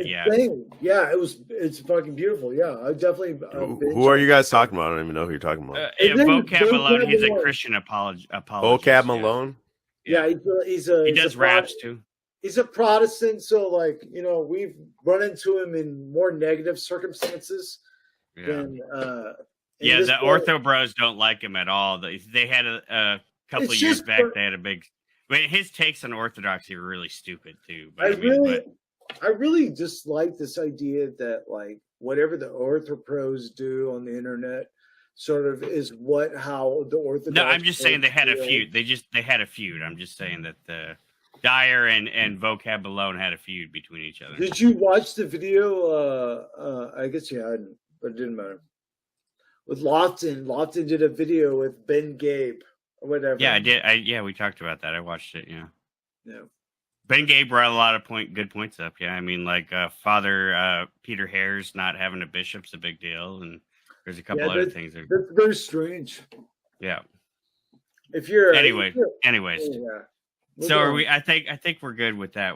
I just put that link in the chat if you guys want to check out. That's one of the videos that I've started watching. It's 100 proofs. And talking about vocab below. Yeah, we're talking about the white Israelites. Yeah, white Israelites. Yeah, I don't know. Are we still? Do you want to continue on that, or should we move? Unless you machine lies, you got more on it, because I think I thought Cecil was going to be our pipeline into this. Southern was asking what's the point of it. I think it's like the Bible says, and I'm not a theologian at all, so please correct me if I'm wrong. It's something like the Bible says the Israelites won't know they're the Israelites or something like that.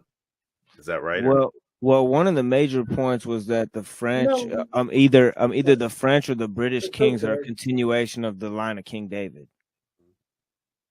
So it was like leading into that, where like they say, like one version of the theory says that fucking Jacob of Arimathea like took like Jesus's family, and that's another aspect of the theory, is that Jesus had a family and they traveled away. And then they began like a dynasty, like somewhere in Europe. Yeah.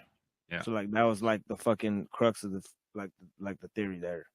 And all of that is in that God gives Lansby. That's a huge chunk of like what he ties into his whole theory on Greater Earth.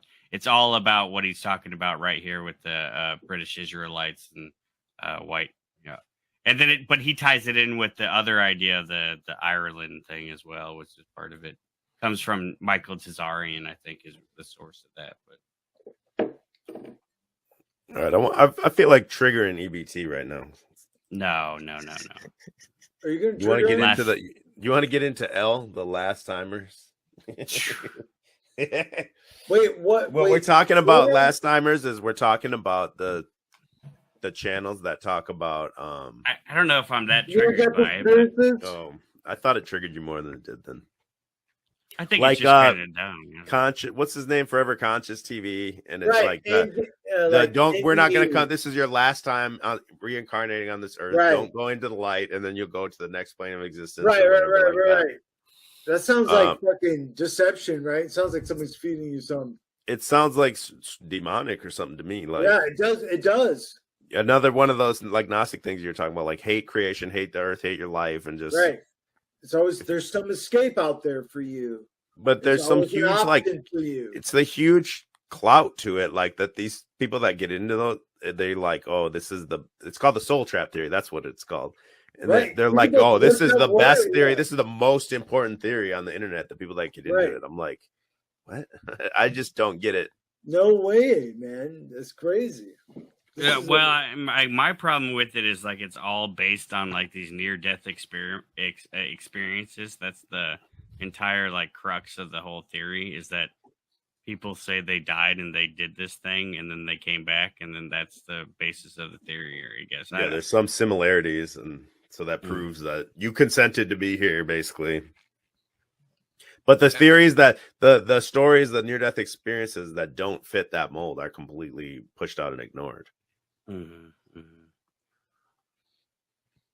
Yeah, they only pick the NDEs that fit into. I find, I guess there's sects of people that are on this soul trap thing, because like I know that one guy, Sanity Machine. He's big into it. But he doesn't like forever consciousness. Because, he hates forever consciousness. Right, because he doesn't think that we made the choice. Right? We didn't make the choice. Punch up. Right. Toothpaste eater. He calls him Forever Con Man. Right. Forever Con Man? Yeah, that's a good one. You see here? You see? You just don't go to the light. See? Yo, Charges $100. Let me blow you guys. Let me blow you guys' mind real quick. Forever Conscious is Ralph Larino. No way. No. Dude, think about it. Think about it. Cecil is legend. Cecil is legend, bro. No fucking way, Cecil is legend. I'm telling you, bro. Cecil is legend, bro. Cecil looks like, man, shit. It might be though. It could be. It's No funny fucking and way. knowledgeable. Funny. There's no Funny fucking and way. knowledgeable. No, he would. There's no way he could understand weird modern meme humor like he does. There's no way Cecil knows what the fuck that means. I think he does. That boomer brain is like there's a wall. Listen, and when boomers have a wall too. Boomers don't Build just the like wall. grow like we do. You know what I mean? Like we understand nuance and concepts a little differently than they could not possibly understand meme nuance at all. There's no way you could. We did last time, or to me, it sounds like bullshit. It's this. It'd be the same as taking all the people that take DMT and say that's all 100% real, that they see machine elves or something like that. Like, there's got to be a little something to it, but is last timer the same? Is that NDE, the near-death experience? Yes, it's a big part of it. It's a big part of it. Yeah, yeah. Okay, so what's the way? So there's a difference. And this is something that Matt goes into all the time too. Like, well, I don't know. Like, there's the guys that say don't go to the light. There's the guys that say they go to the light, and you have to know the right questions at the end of your death, and the Barnos and all this dumb shit. And it's all stuff. And it's funny because coming from these people that are so anti-religious, but then they're adopting all these like religious dogmas from like all over the place that. A lot of them are just nonsense. How is anybody going to tell you what you need to do when you fucking die? How are you going to believe that to be credible? I mean, Christianity doesn't make that claim, you know, like I think a lot of that's just silly to me. I mean, like there's no evidence for no actual objective evidence to what you're saying. And then nobody would know either way. I mean, so I don't know. It's just one of those things. You get the surface gist of it, and then fucking flush it, right? Auto flush on fucking flush and leisure. The live timers believe they're coming back here. No, right here. Reddington says it's about not reincarnating here. Okay, so what's the when you go to the light? When you go to the light, you get sucked back into the Earth realm again. So is that the same thing as Saturn Moon Matrix then? Right. Is that not reincarnation? Is that not the same as that? Yeah, no, it is the same as that. It's the same fucking. I'm not even 100% sure what the Saturn Moon Matrix is. There's been so many like iterations of it over the years. Let me tell you what Saturn Moon Matrix is. Please do. So the moon is the satellite, and Saturn is basically it's the source of evil that's there to reflect the light off the moon into the world to deceive you and take your soul. And if you wear your soul into Sheol or whatever, you got to wear teal fucking running suits, and it protects you from the Saturn Moon Matrix. Correct. Yeah. This is straight from David Icke. That's David Icke. Yeah, David Icke. Remember, y'all used to wear that teal. Don't fool yourself and think Quasi-Luminous wasn't influenced by David Icke, because he was. Yeah, 100%. David Icke's an OG, bro. He admitted it. Yeah, it was part of it. I mean, David Icke was a major influence. I mean, he's a big central node. Oh yeah, and then I mean, come on. Yeah, but that was one of the things early on. He would always go on in that teal, like flashy running, like extra. What do you call those things? Jogging suits. Track suits. Yeah. Because he believed that if you wore the right colors, then it would align your chakras and all this shit, and it would protect you from the influence of Saturn and all this shit. People bought it, and this dude was selling out stadiums talking about this shit. I mean, like, yeah, there it is. There he is. Hey, that's some drip though. Yo, that tracksuit right there probably costs $1 million right now. bro, we all need to get that tracksuit. I'll look for it in the thrift, bro. That shit is lit. That'll be our cult uniform. That right there. Yo, that's Yeah. is that our fucking is that our Heaven's Gate uniform right there, bro? Yeah. No, that theory that like, Yo, let me get some like better shoes to die in, though, man, for real. yeah, I but don't that die theory in that some, Saturn is like Satan, that's like one of the main occult theories, because they're trying to say that Satan is just like recast into the Canaanite religion as like Saturn. So they just say like, oh, like Saturn, Satan is like the same thing. That's another just like obvious like thing that he stole from like the occult. Well, yeah, I mean, even in like Irenaeus against heresies, he talks about the Jews worshiping Saturn.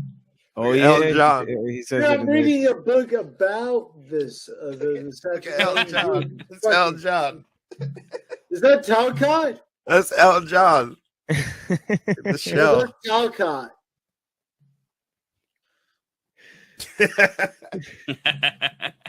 Dude, that's Jimmy Seville. That's Paul's word. That's Paul's Okay. word. So we Go got to back go to up. reptilian shapeshifters if we're talking about Icke. That's the next. Okay, yeah, absolutely. Let me share this tab because I had this up. I'm back into I got out of this for a long time, but when I did the stream on it kind of recently, I mean, there's got to be something to it, right? If anything, even if it's not otherworldly, it's at the very least what it is, since the teeth morph, the eyes morph separately, and the face morphs separately. So it has to be something at least like Snapchat filter with different algorithms that map the face, different ones for the eyes and different ones for the teeth, because they're glitching separately. Now, some of this is like data mosh shit, like right here, he was kind of data moshing. But I mean, there's so much of it. That's just fucked up, man. That's just weird as fuck. Yeah. I'm not It's even kind of gonna creepy. I'm not even gonna pretend like I don't think that's fucked up. What I'm looking at, that's just fucking weirdly fucked up, dude. Or how long, like we talked about dead internet theory, how long has it been since AI has just been completely generating content? You know, is this early forms of AI generated content glitching out possibly? It makes me sick, dude. Makes me want to throw up thinking about it. How fucking played I was. I'm serious, man. That's No. I don't know. Is this anything to do with demons or anything, Machine Lies? It is fucking weird because like they're talking to people, like they're communicating with people, and their mouth is the thing that's glitching out. It does seem fucking tripped out. It's fucking weird. Look at this bitch. Wow. Damn. I mean, we lived through Yes We Can. Remember the Thank you, Satan. This is interesting though, because when like Machine Lion was talking about Marcion, and the Marcion kind of ties to this concept that was called docetism, right? Where that like Jesus was actually like a hologram. Yeah, no, that he didn't exist corporeally, that he was merely an illusion or a hologram or whatever. So like he only appeared to suffer. Yeah. Right. Yeah. Which is where docetism comes from. It comes from Doken. Mm-hmm. Like the cock rock band Doken. Rudy was such a weirdo, dude. Like Mr. Steal Your Girl right here. Licking them Look at lips. this dude's head. You know this guy's got orphan baby fucking Nibiru eggs in his head right now. You know what I'm saying? Look at his face, dude. He's a Nibiru kidnapper. Look at this bitch. Dude, how do you pause that? I mean, at the very least. There we go. That's it, right there. At the very least, the shit has to be like they're on a green screen, right? Right. Yeah. Yeah. That's at the bare minimum. So that's be. why I say when there's something to it, I don't necessarily mean it's an entity or anything. I wouldn't take that off the table, but at the very least, they're in front of a green screen and the shit's glitching out, pretending like they're at these rallies or whatever. Minimum. Look at this creepy bitch. The other thing that glitches out is the guy's like shaking the camera on here. Sometimes the hands will glitch out too, so that would be like a separate AI tracker or whatever. You can't trust these things these days. You could trust them back then. You know, when you had the slow connection and Damn, look at her. Teeth were like, yeah, look at that. There's no way. It's like a soy jack or something. It looks like a biscotti, dude. Look at that tasty biscotti, my guy. Who's glitching here? The woman or the man? That's a man. Yeah, there he goes. See, here's another thing that happens is that skin will slowly explain something to you. The skin will slowly like get like that or get like cheetah print or whatever they call it. Like zebra print is what it is. Yo, the Pizza Hut analogy is the best analogy ever. Which one? You know, when you see abandoned Pizza Hut shops, there's other things that people make into it. They make little grocery shops out of it or like liquor stores. Do you guys remember actually going to Pizza Hut and going inside? They yeah. Had, like, pizza buffet. I worked at one, dude, for a long time. I was a server. It was dope.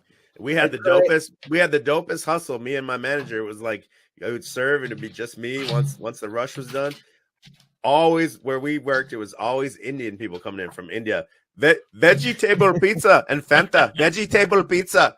Fanta, like we don't have Fanta, dude, but after they leave a tip and then you apply a coupon to the shit, you know, give it like half off or whatever on the pizza. So then you're getting like $20 tip every table. And then me and my manager, we'd split it every night. I was making big money. Dang. So the Indians like that Nazi soda. So Fanta obsessed. All come in asking for Fanta. Aryan theory. Damn, that's interesting. How does that tie into that? Indians, right? Well, that was part of Blavatsky's like alien root or Aryan root race thing. That the Indians supported. Yeah, they supported the Nazis because they were at war with the British, so they were like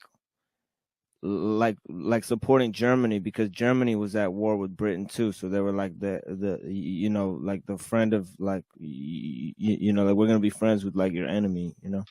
Mm-hmm. What does the Fanta have to do with it though? I don't get that part. Fanta's that was a German soda. Was a drink. Oh, it's German. German soda. Fanta was a drink that got the kibosh put on them. EBT, even if this really is a reptilian right here, would you still? Would you? I'd smash him. Should Black Widow your ass? No, are you kidding me? That's a dude. Come on. Yeah, obviously, probably, that's a dude. Come on, EBT. Are you serious? I'll smash this right here. I think we should change the T. We're changing the T on the spot, and we're going there next. Hold on. Listen, you can never touch Hillary because you're touching Hillary Clinton, Queen Elizabeth, Princess Diana. It's all the same fucking pussy, dude. Okay. We're going to T. Dude. That's the thing. Are you changing it to the transvestigation? That was a big giant thing in truth. Honestly, truthers were kind of cutting edge on that. So now you're in the transpocalypse here on the news. It's everywhere you look. But years ago, truthers were looking at these people saying this guy's a woman and vice versa. I feel like it feels like enough makeup on either end makes you look like a trainee. So it's like a double psyop sort of thing. You know well, that's what I think. I think Blair White's a double. I think Blair White really is. That's a man, bro. You wish, bro. What's going on, man? To make real women look like dudes that look like women out there. Like the Kardashians look like straight up men. You all type. This is how these sick people think, man.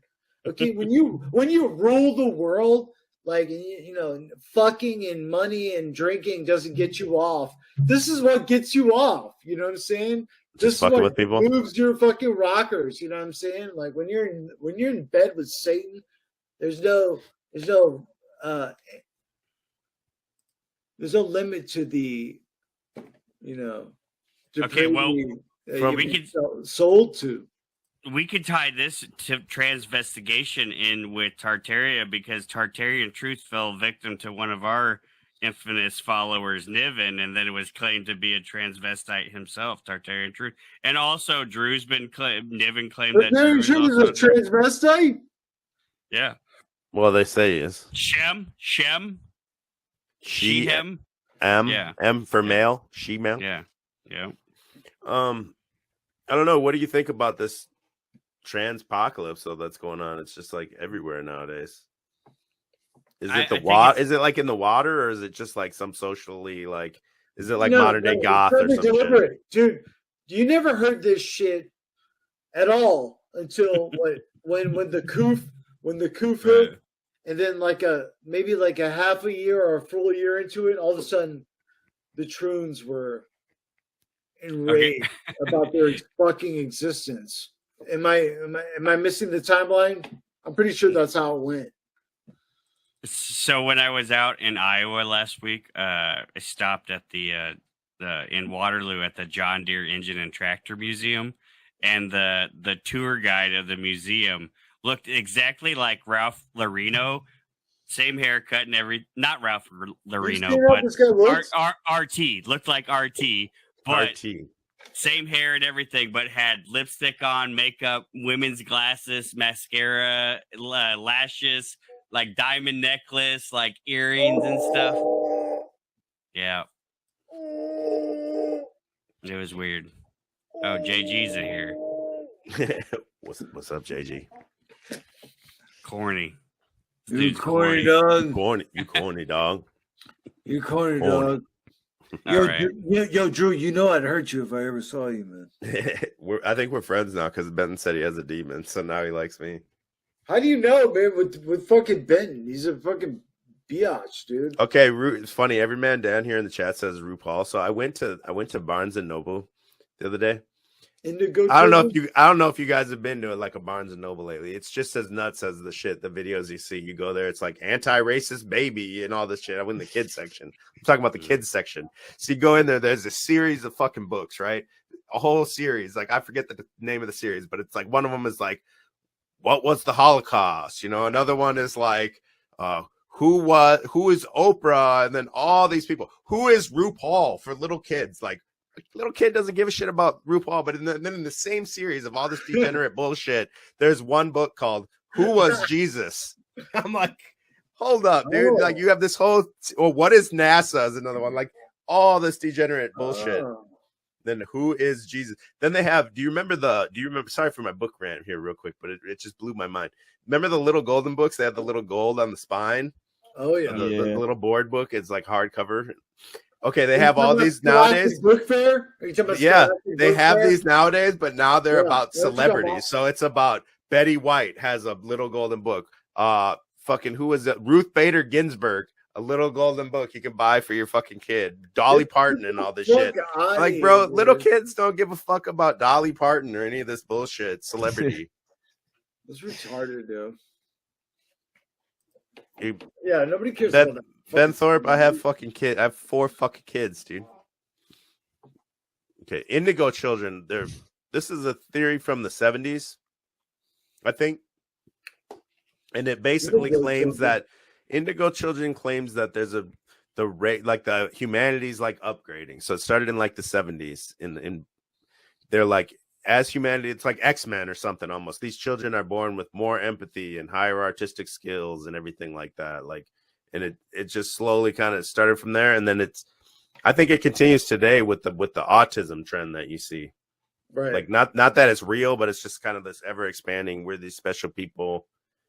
Yeah, you see that a lot in this autism thing. Everyone's autistic. Shout out to Provo. Yeah, shout out to a Mormon Provo. Wait a second. If you're a polygamist and you get many wives, why is your whole sect called More Men? You know what I'm saying? That's bars. No homo. Yeah, you know what I'm saying? No homo. He said that's bars. That's bars. Bars. You know Bars. anyway. Yeah, New Age concept. I'm trying to see the name of it. Children I've never heard before. So yeah, here it is. It's from a psychic. A psychic is the person that did it. Her name was Nancy Ann Tate, and she wrote a book. Yeah, like that was the main thing that they're gonna upgrade. Is like they're gonna get psychic powers. Like that's the next stage of evolution. And that's why it's called indigo children, because it has to do with like the blue hue of their aura, where the previous generations had just like a dimmer color or something like that. That's why. I saw this on like Drunvalo, Melchizedek, like and all that stuff where they were promoting that stuff. Do you guys know about that guy? Who? It sounds so familiar. Who is that? I feel like I used to be into that dude. Yeah, it was like Drunvalo Melchizedek. Like they like promoted his work on a channel called like Spirit Science, where they had like this puppet. Oh, Like, yeah, the little cartoon guys. Yeah. Patch They would Soul talk Man. about indigo children and like how like we're all gonna evolve. Like everybody's waking up. Like this like that like 20 like Nah, B. I forget. Like it had to do with the end of the Mayan calendar or something escaping too. reality. Yeah, wasn't David Icke on the Indigo Children as well, if I remember? I think so. I think that was part of the tracksuit. Was the Indigo? If he was on there, it makes it almost comedic at this point. Yeah, because Icke was involved in that No end of the fucking long way, dude. calendar. Remember, He didn't was? Icke go to the Stonehenge on 2012 or some shit? Wasn't that was the thing? And then nothing happened. So who blew up the Guidestones? Can we you guys have a home memory hold, bro. Oh, okay, yeah, no, okay, yeah, It was right. Trump It was Trump. in the Back to the Future Number DeLorean. one. Thank you. Man, ding ding ding. That's Good what they job. showed speeding away. It's not a DeLorean, but it's a gray like sports car. Yeah. Trump 100% blew up. Put it on the whiteboard. Because that's 100% facts, dude. I'll pull it up the video of it. Yeah, he did that. Because that got memory hold. I Like, know that's a it's big crazy to that's a think big about. crime, bro. It's Like that's a crazy to think huge about, crime. But he fucking did it. Trump did Oh, that. I knew that was gonna be memory hold right away. I thought they would at least give you some patsy or something like It's like the perfect crime, man. It's a perfect memory laundering sort of thing. memory laundering. It was more blue balls.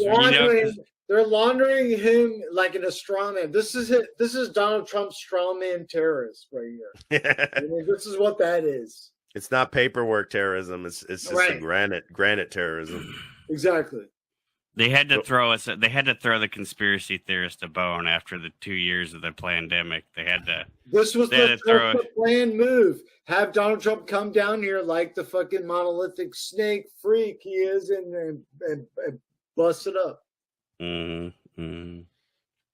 So all these surveillance and all these people, they can't figure out who the fuck. Yeah, it's like 9/11 all over again. How long? It's 2022, and it's almost like the same camera work from 9/11 from the Pentagon. Where's the car? You get like here it is. Here it two is. frames. You get fucking 2 frames when you watch this shit. Yeah, exactly. Right. Are you kidding me? Worse than gas station fucking surveillance. Get the fuck out of here, dude. So here it is, right here. Dude, Look we're at just like, it's the DeLorean, dog. yeah, dude. That's what I mean. That's what He's everybody about to make drives them now. stripes. Let me ask Damn you something. DeLorean. You see a lot of crazy colors out there when you drive? No, you see just white, gray, some a black car.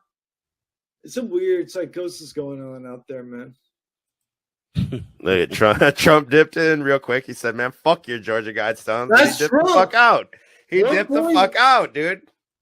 That's Trump on the left. That's what the joke is. Nobody understands. He's the one controlling the thing. That's Trump. On the right is Jared Kushner. That's Jared. Michael J. Fox is Jared Kushner. He's like, oh, Shaking. dude, I've only seen just the amount of your power, bro. I don't even know how to comprehend this. It's like, listen, 1.21 gigawatts is the temperature you get the blood to when you want to drink adrenochrome. You know what I'm saying? Some fucked up shit like that. Provo cult member. Is this just him? Or is a guy that just looks just like him? Yo, that's actually Paul Enslaved. I figured it out. Paul Enslaved is the one that makes all the Talcott fucking sock accounts. Oh no, it's his whole chat, dude. No, there's just a lot of people that. Yeah, it's not. It can't possibly be him. Yeah. Oh, it's his bears. Is that what you're saying? The Bears. Wow, he has a bit. See what I'm saying? The enslaved Everybody ones. has a bear community, right? Where they can speak the same stuff to them, and it's soothing, like Ambersol on a fucking toothache. You know what I'm saying? Like Some of them are really genius. They're pretty funny. All right, what's the next one? Guidestones was good, man. That was a good one. I'm still telling you. Look, have we landed? Did they ever even say who the hell was the How real did they creator not of the know? How Guidestones? did they not know who did it? No, Like, who made it? It actually was the guy that did it. Actually wrote a book about it, and like it's all really out in the open.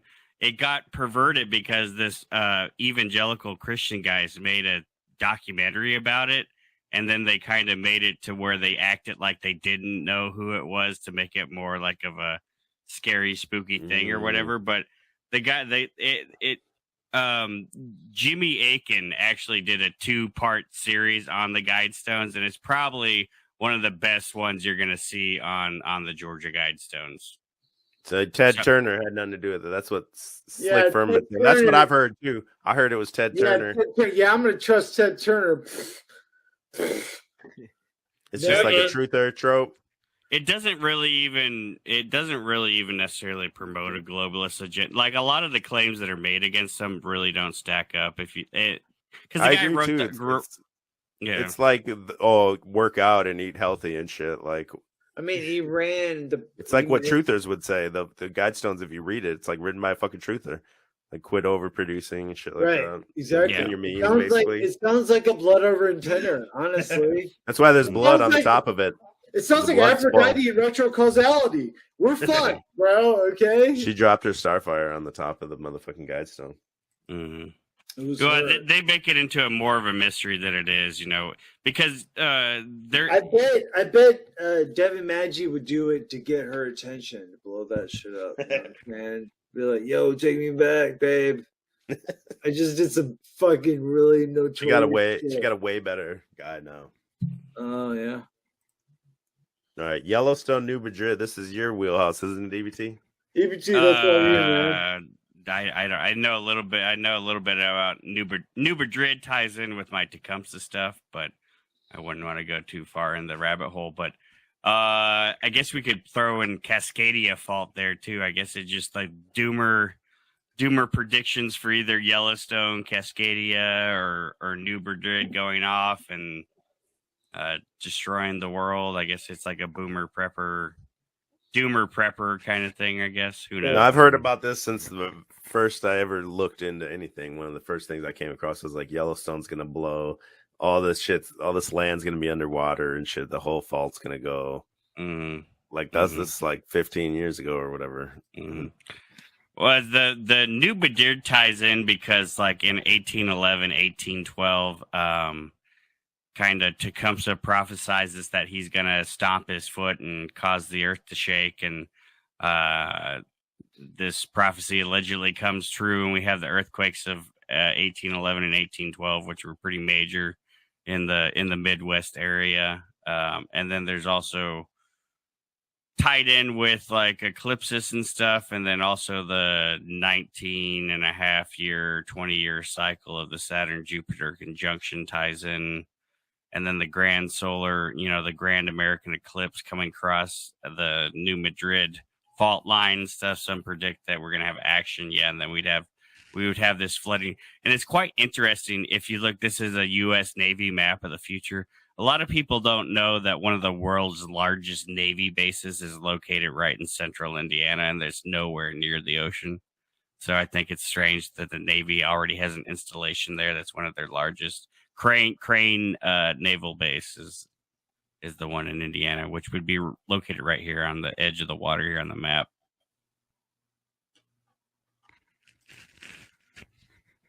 I remember coming across this super long time ago too. The other big one would be the Cascadia fault line, which is interesting because that ties into like JG or JL stuff. Jurassic Liars ties into his stuff. Because they even do a drill every year about that Cascadia fault line going. That also ties into Marfugel. Marfugel's big on this idea that this Cascadia fault line is going to go. So is the Freemason guy that goes on with Rogan all the time, Randall Carlson. He talks about it too. But yeah, it's weird. I heard this in a Bill Hicks like comedy special. Do you guys know? Yeah. Mm-hmm. Yeah, it's fucking weird. So essentially, like the whole side of from Seattle to all the way down to that could all just fall off into the ocean at some point. And just waiting to happen. Predicted it. And FEMA runs a drill like almost every year, and the drill is at the same time during one of JL's dates. Oh, when is that? That's 6/11. I don't remember which one it was, but yeah.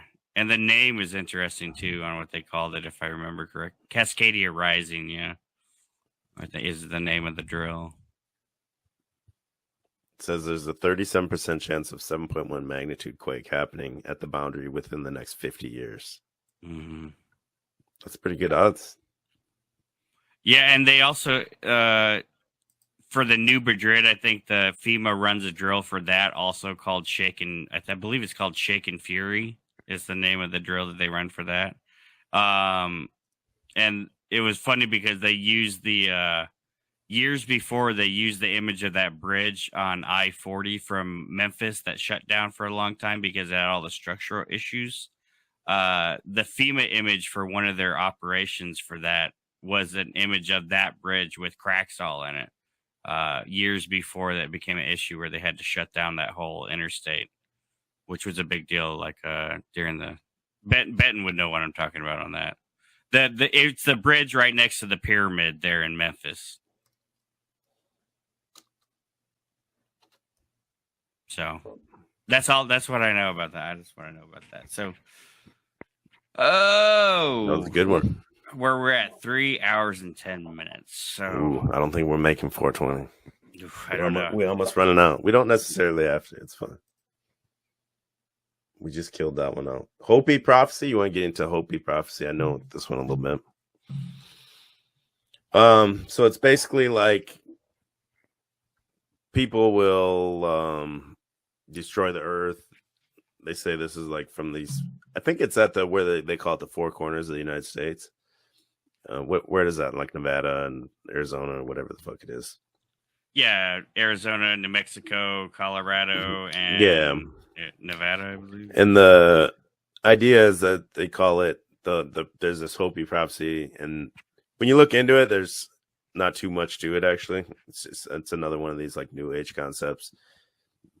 They write books about it and stuff like that, but it's basically like that the day will come because the earth is like in such bad shape that there will be like two events. One like prophesies about one red star Kachina and one blue star Kachina. They say these one's like a purifier, so one will come and like I think it just basically wipes out anyone if you're not like of a high enough vibration. So similar to Archaic's Phoenix event.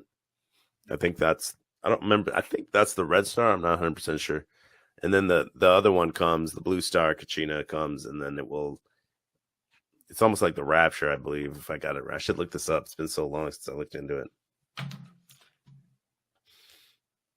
And part of it too is like I think the prophecy is that like a white man will come. It's Trump.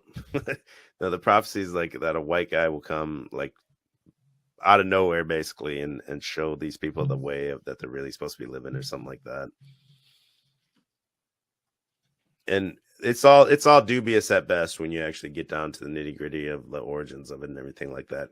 And some of the tribes people that they claim are behind it, like the actual tribes themselves don't claim it. And then there is some people in the tribes that claim it. And then they say it's, because they want like the clout of it or tourism or whatever the reason is. I don't know, but oh, excuse me. Losing my voice, man.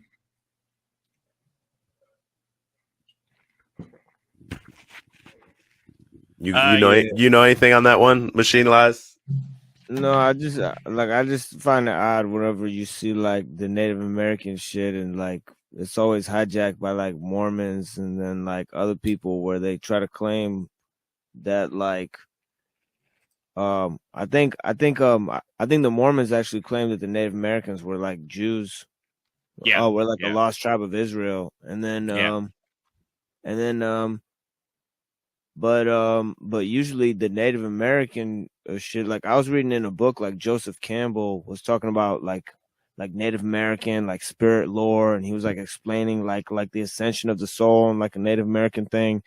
And it's hard to tell if Native Americans themselves actually believe that shit, because it's like, I don't know, like if you look at what else like Joseph Campbell is saying, like he's a Jungian, so he thinks like the Bodhisattva and like Jesus are like the same thing. So I'm like, can you really trust a guy who thinks like Bodhisattva and Jesus are the same concept to like then tell you about Native American like soul ascension?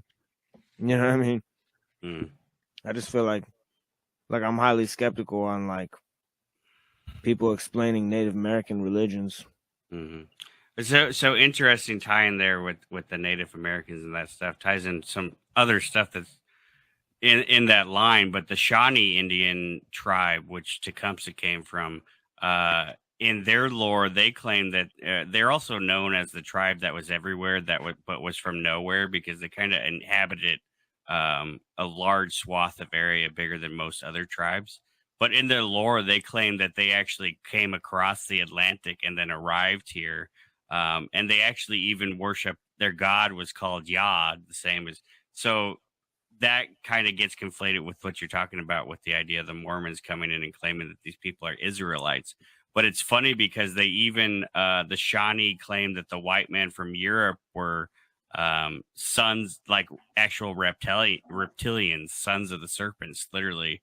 A serpent race that was coming to extinguish them, because they were the fleeing tribe that traveled across the waters and came to this new land, and that they were being pursued by these sons of the serpents. I heard that shit where they raise their hand and say how. I heard that's because the reptilian race or whatever, they have 6 fingers. How? So that's why you're supposed to go. I don't know how true that is, but then you show them you're like human when you do this or whatever. You don't have that 6th digit or whatever. Yeah, Tecumseh and his brother ended up founding a new religion. It's kind of like a syncretism, weird religion. They kind of merged. There was a bunch of weird Protestant sects that were in the Indian territory and stuff, as well as the Jesuits had been there for quite a long while during the fur trade industry and everything. So like they merged like Catholicism, Indian religions, and then Protestantism, and became this really unique kind of religion that they founded. And that's, his brother was known as a prophet, and then that's where they set up Prophetstown. It was the last stand of the Indian Confederacy against the white invading Masonic army. So it's a pretty interesting point in history, but it definitely ties in with that stuff, with the idea that possibly that the tribes are the lost, Israelites or whatever. Everyone lays claim to them. Yeah, everybody does. Yeah, it's funny how that works out, right? Which one you want to do next? We only got 5 more left. Oh, I think I'm going to throw one in there. I changed up Jay. Jay's a wild card. Okay, Jay, it's the Jews. Next. No. What's the wild card? Wild card, the chat gets to pick the topic. It doesn't have to be Jay, though. That means we don't have a good one for Jay. And I think I know exactly what everybody's going to say. But what do you think they're going to say? You already said it. Oh. So they have to pick within the letter J, though? Yeah, letter J. What do you guys think? Chat, help us out. Duh. This is the Jack Talcott. J is for Jack Talcott. Okay. J is for Jack Talcott. Jack Talcottianism. No, they didn't say that, actually. Well, they did say Talcott. That's fine. We'll go. We'll do that. Talcottianism. It's a new religion sweeping the nation. Maybe we'll summon him. Bought subscriptions, and now he's a metaphysician on the internet. Yes, he hit a meteoric rise in the last few days from, I think, somewhere around 500 subs to 1,200 now plus now. So, Tranquil Vortex says the Jewswits. The Jesuits, yeah, that was one of the options we were gonna go with. It's kind of the same as like Zionists, though, right? Don't you think? Yeah, I feel like we're on the same thing. Yeah. Jabberwocky. I have a funny story. I told it on Benton's real quick about that. Is I know I talked to you about this before. EBT is I haven't talked to my father in 23 years. Mm-hmm. So I just called him up today. Out of the blue? Well, I texted him first, I kind of eased into it because I did have his class ring laying around, so I found his address and mailed it to him, and then he texted me. And anyway, I call him today, and he's like, we get to talking about the COVID and all. He goes, "What? You didn't take the COVID vaccine?" I was like, "Hell no, bro! I barely wear the mask. Why would I?" But I could tell right then and there, just by like the tone of his voice and everything, it was like I was an enemy combatant at that point. Mm-hmm. Yeah, my dad's a doctor, and that was a rough one for him too. He's into it. Oh yeah. We went to prayer like 30 days, like in Ramadan, and he went to the prayer with a mask on, and he was the only person in the mosque with like the mask on, like the whole time. Yeah. So he still thinks he has to wear it. It's crazy.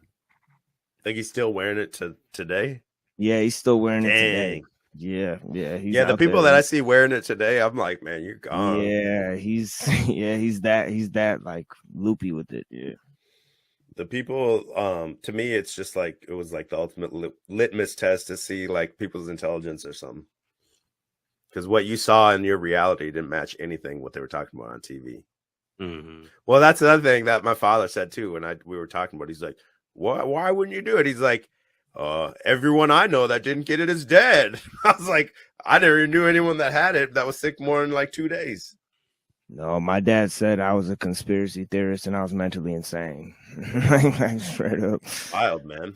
That's something. Yeah, he's like it almost is to the point like they're in a different reality or something like that. Yeah, it was something like that. Yeah, he told everybody like, oh, he's just insane. He's like conspiracy theorist. And like that was the first time where he just came out. He's like, no, you're just a conspiracy theorist. I was like, I don't know what's in. Like, I was like, I don't know what's in the vaccine. I just don't know what's in it. You know, it's just like you know, don't even have to be a conspiracy. It's just like I don't know what that is. I don't. And it's like 4 parts to it. Four jabs. Yeah, like I just didn't have enough information. Like, I just needed like an ingredient list or something, you know, But if you guys want to go get it, since we're on YouTube, I suggest you go and get it. I would say it's free, right? It's free. Just that's the craziest part. Is not only is it free, they'll fucking pay you. They'll come pick you up, drive you to the place, give you a fucking gift card, and drive you home. Yeah. Can you just like acquire the vaccine and then just walk away with it? I saw a video of a guy that did that. He grabbed it and ran out. Yeah. Oh, right. For real? Yeah, man, they were tripping. Well, there was that thing that go back to kind of tied in with Q was there's that doctor, and she had a weird name. I can't remember her name, but allegedly she had gotten the vials and then put them under microscope, and then they found the little worms and shit in it allegedly and stuff. Yeah, I think that's all bullshit. The nanoparticle self-assembling robots in your bloodstream and stuff. Yeah, that was fucking dumb. And then I showed ABT a video yesterday. There's a dude he drives a Tesla into a fucking cemetery, and like the Tesla's radar is showing all these like people walking around, and they're like, it's the Bluetooth from the jab. I'm like, yeah, that's totally not. I definitely don't believe that at all. I think to me it's just like a slow, like a death of 1,000 paperclips, slow poison, just like a McDonald's or something. I mean, all vaccines have death related to them. Like, even if it's like not we got to be careful here. We went this deep without anything crazy. But we say you should go get it. You should do your due diligence, and you should get Giga Jab. Take all the versions of it. Yeah, take catch all three fucking variations of it. Oh, surprise! K is another wild card. Chat. What do you think about the letter K? Okay, we got a K up in here. We got a K for the chat. Chat, what do you think? What should K be? I know what a lot of you are probably thinking today, especially on. I was just thinking that too. We couldn't find a good one for K that probably would be acceptable. I don't know. We're taking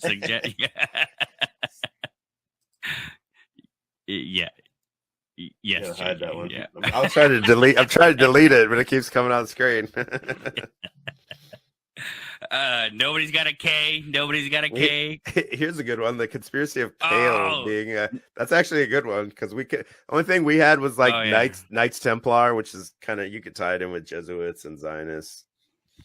No, we could have done that. Yeah, that would have been earlier. I'm not gonna go into Knights Templar and all that shit. Yeah, I could go on that for a while. Maybe we should have done it as Kobe, and then we should have got fucking 6079 Smith W in here. He would have had all the damn numbers. Kobe's death and damn. all that. Yeah, we fucked up.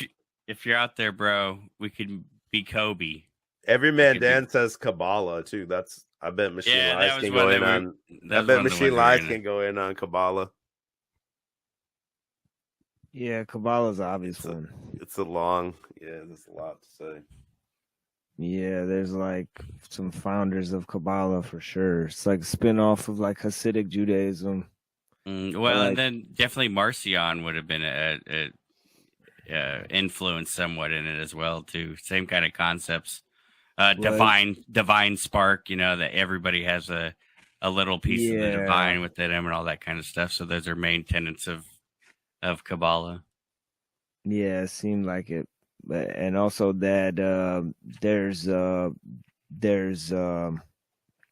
this type of level of ascension, and there's like a feminine spirit within God, and that way it's combined with Neoplatonism because they believe that emanations, there's like the ascension of the soul through like mineral, plant, animal, and then man, and then there's the angel above man, and there's like all this ascension so they believe in this hierarchy of being.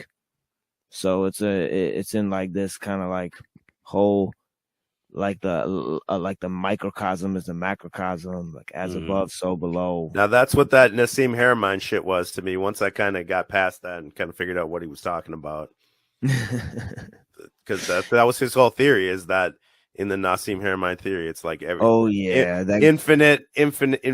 and finites are complementary.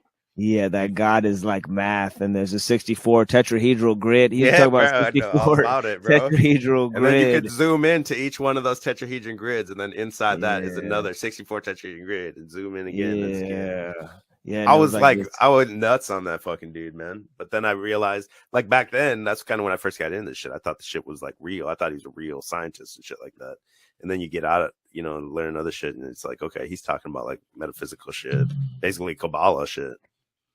Yeah, like Cantor had that idea from like he borrowed it from Plato that like there could be an actual infinity, and he compared different types of infinities, and he actually like fucking like went insane. And then there was like Mandelbrot who like made that like the Mandelbrot set where he like plugged in this reiterative sequence, and it's kind of like that. It's like these mathematical I guess Cantor called them like mathematical monsters. It's like Nasim Haramein like proceeded to say like the tetragrammaton that's in the Bible, because the Hebrew fucking letters are also like numerical. So they would just say that God is actually pi, and actually God in the Greek Bible is called tetragrammaton. So he said tetragrammaton is actually like a 64 tetrahedral grid that describes the throne of God. So it's like this whole crazy theory he came up with that seemed to mirror the Kabbalah for sure, in a lot of ways. Yeah. And what I took from what he said, he's talking about the 60. I could pull it up here too. Actually, the 64 tetrahedron grid is that's the structure of the energy of what you perceive as empty space. There's actually a structure to it, and he goes a step further and says that you can actually tap into this as like a free energy type source. Yeah, it's like an isometric vortex that like can charge like anti-gravity things, so you could make like a fucking warp reactor and be like the Star Trek motherfuckers essentially, because I guess the goal was just to get like free energy. But like, what would you even do if you just had a bunch of energy to power your machines? Like how would you know you wouldn't just create another hell for yourself? Yeah, this is basically his model. And then, so he's saying that whole thing could be contained within a sphere. And then, like, each one of those individual triangles you could consider a sphere with that inside of itself. And then he says that's the food dogs in Japan and everything that's under their hands. And Yeah, but he one of backs the- it up with like math, Yeah. supposedly, and says that it's like an Einsteinian type presentation. Yeah, like one of the things he said was like that there's like infinite divisions within a finite boundary. But like, you know, Guys. The cover image for this is a N64 game. Wow. Whoa. Damn. Yeah, mind's blown. Yeah, let me pull him up too in case no one's ever seen this guy. Yeah, I've heard you talk about him a lot. I've never actually watched any of his stuff. Yeah, this dude right here. Yeah. He's got a funny ass voice too. You got the Zelda Machine Lies with the Zelda N64 game cartoon. Trying to find him talking. He's got a funny ass voice. I think that's part of the appeal of it too. Is he's talking crazy because English isn't his first language. So I think you're kind of like forgiving of him when he makes mistakes, you know, because you think, oh, this is a whimsical dude, and he's like, it's just a language barrier or something. Down to it, we find that all this is baiting at the quantum level into a field that we call the quantum vacuum fluctuation. That is an electromagnetic field that's fluctuating extremely intensely at the very, very fine grain. Yeah, that's what he's talking about. The Planck's constant and everything is energy fluctuating in the pattern of that 64 tetrahedron grid, and you can actually tap into that. Yeah, that's Gallagher, dude. And there's like videos of him like surfing and climbing mountains and shit like that. Like he's like the cool physicist. But if they did want to bring out some new kind of like technology to people, I could see the public totally falling hook, line, and sinker for this guy. He has like a pretty good presentation and like a modern Einstein or something. I could totally see that. Is that his website? Yes, the Resonance Science Foundation is his website. Yeah, it looks like a science page you'd find linked to Fermilab or something. Yeah, and he's wearing like some some glass bead and shit. Yeah. Hilarious. So are we good with K? K was a good wild card, I think. That was a good one. So we're getting to the down end to here. the nitty gritty here, man. We'll just go with a tried and true one. Shout out to Jim Bob. Pizzagate. I mean, what can we say on that one? I don't know. Now, do you know that in real life that what's his name? Pod Awful is one of the people that kind of blew the lid off of that. Do you know that? Yeah. And that's why Pod Awful went to the comet or whatever, and they said there was like a basement or something, and then they filmed people coming out with kids or something like that, and he thought it was just a troll. And then isn't that, I mean, because then his things like the Pizza Fund or whatever, right? And then we went in and we went to their Discord. Yeah, I forgot about that. We went into their Discord that one time. We rated their Discord voice call, and they were literally talking about pizzas and calzones. Strombolis. Strombolis, They're like, you like Strombolis? You're fucking weak, bro. It's all about the calzone and shit. Yeah. We were like, yo, what kind of fucking shit is this? Mm-hmm. Yeah, he calls his inner group it's the pizza. You donate to the Pizza Fund, right, to get behind the paywall or whatever. So yeah, he's a part of that. I don't know. This one's been covered to death. I think we all know. Yeah, it's just, what is it like? There was Comet, Ping Pong, and what was the other one? And then they had that guy that ran it. His name was James Alefantis, which in French means like Jamie, like an infants or love infants or some shit like that. Yeah. Mm-hmm. And he's like he was like one of these like elite in DC, one of the top like movers and shakers in DC between the politicians and stuff like that. And then, I mean, you guys all know it and everything too, but yeah, the funny one was the Maria Abramovich lady where she was dancing with like Jay-Z and stuff, and they had like weird like parties where they ate like food that looked like humans or whatever. That's a weird bitch. The soul cooking. Yeah, where she was like a witch, and then she had that TED talk where she like described like herself being raped or whatever. I've seen that one. Yeah, that shit's fucked up. Like she had like a TED talk where she was like, close your eyes, and she's like, and she walks you through this guided meditation, but it's like you're being blindfolded and tortured and raped. And fuck. Yeah, she's like, yeah, we do these emotional exercises like as like spirit visions and shit. It's like, what the fuck? You know who's got the best TED talk? Nardwar.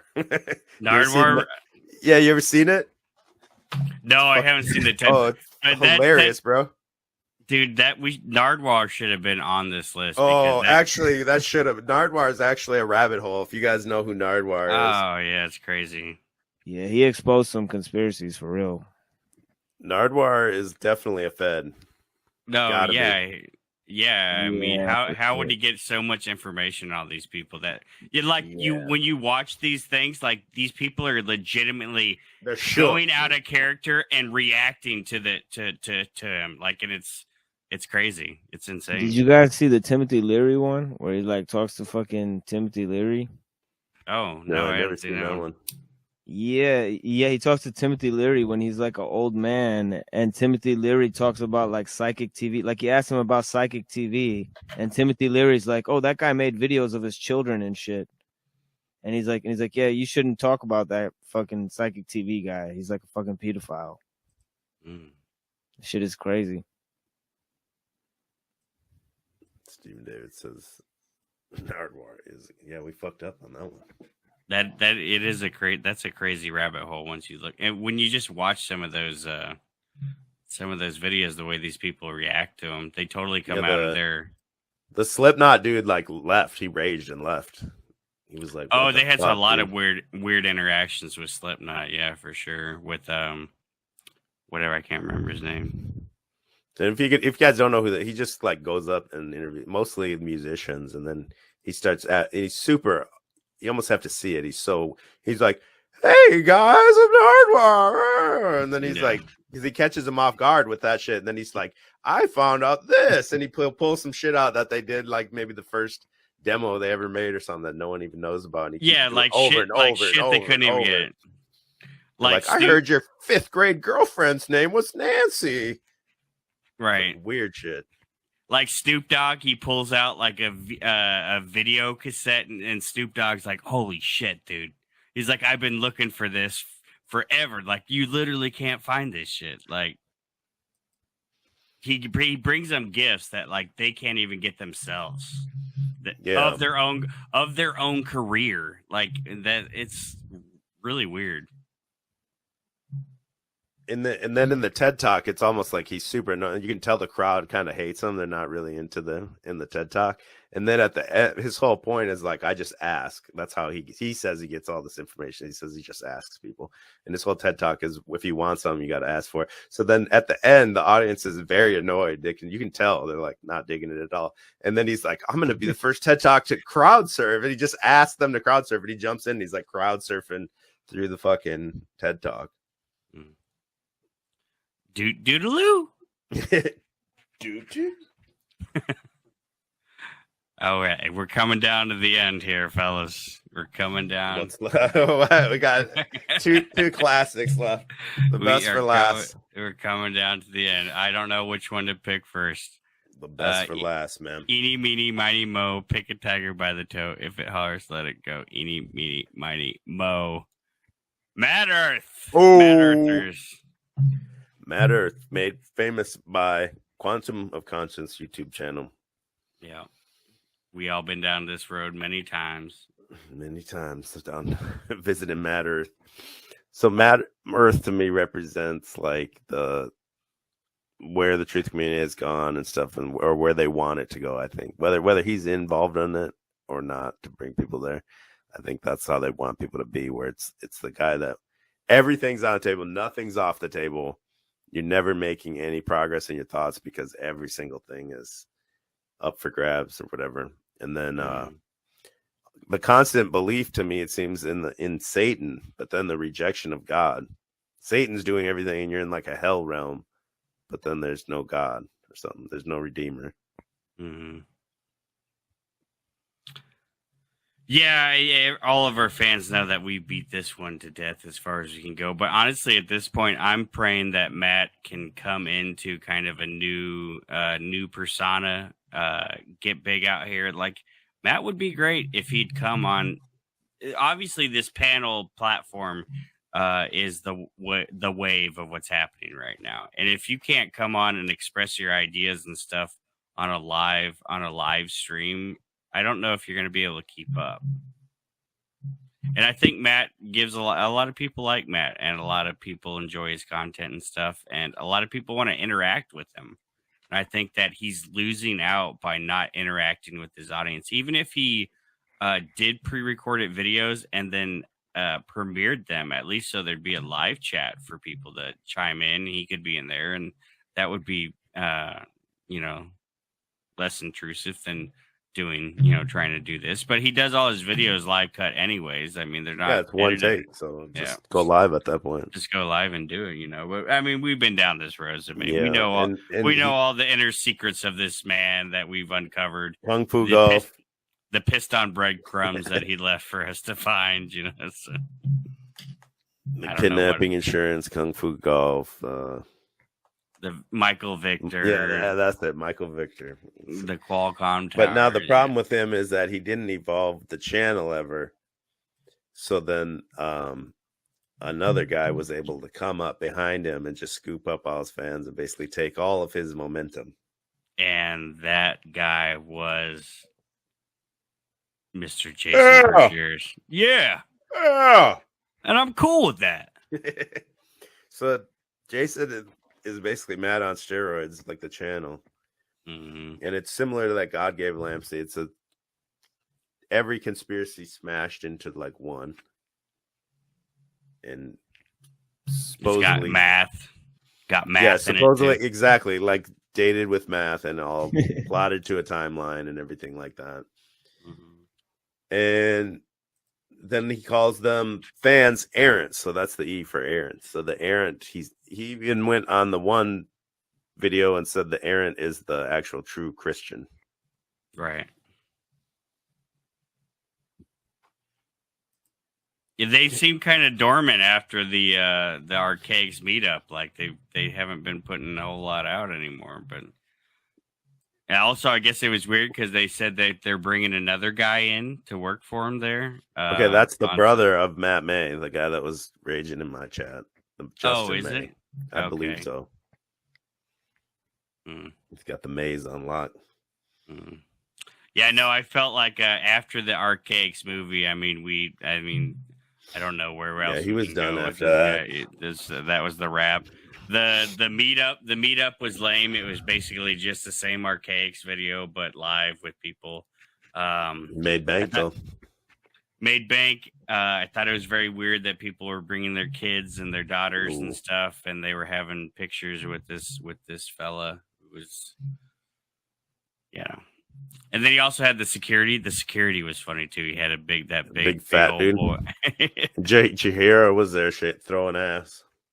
And they didn't even go the whole length of the advertised time too. They cut it short. I thought that was kind of, I don't know. We've talked about that guy so much. I don't know. Yeah, I agree. So what do you see? Let me put on the music here. Where's the music?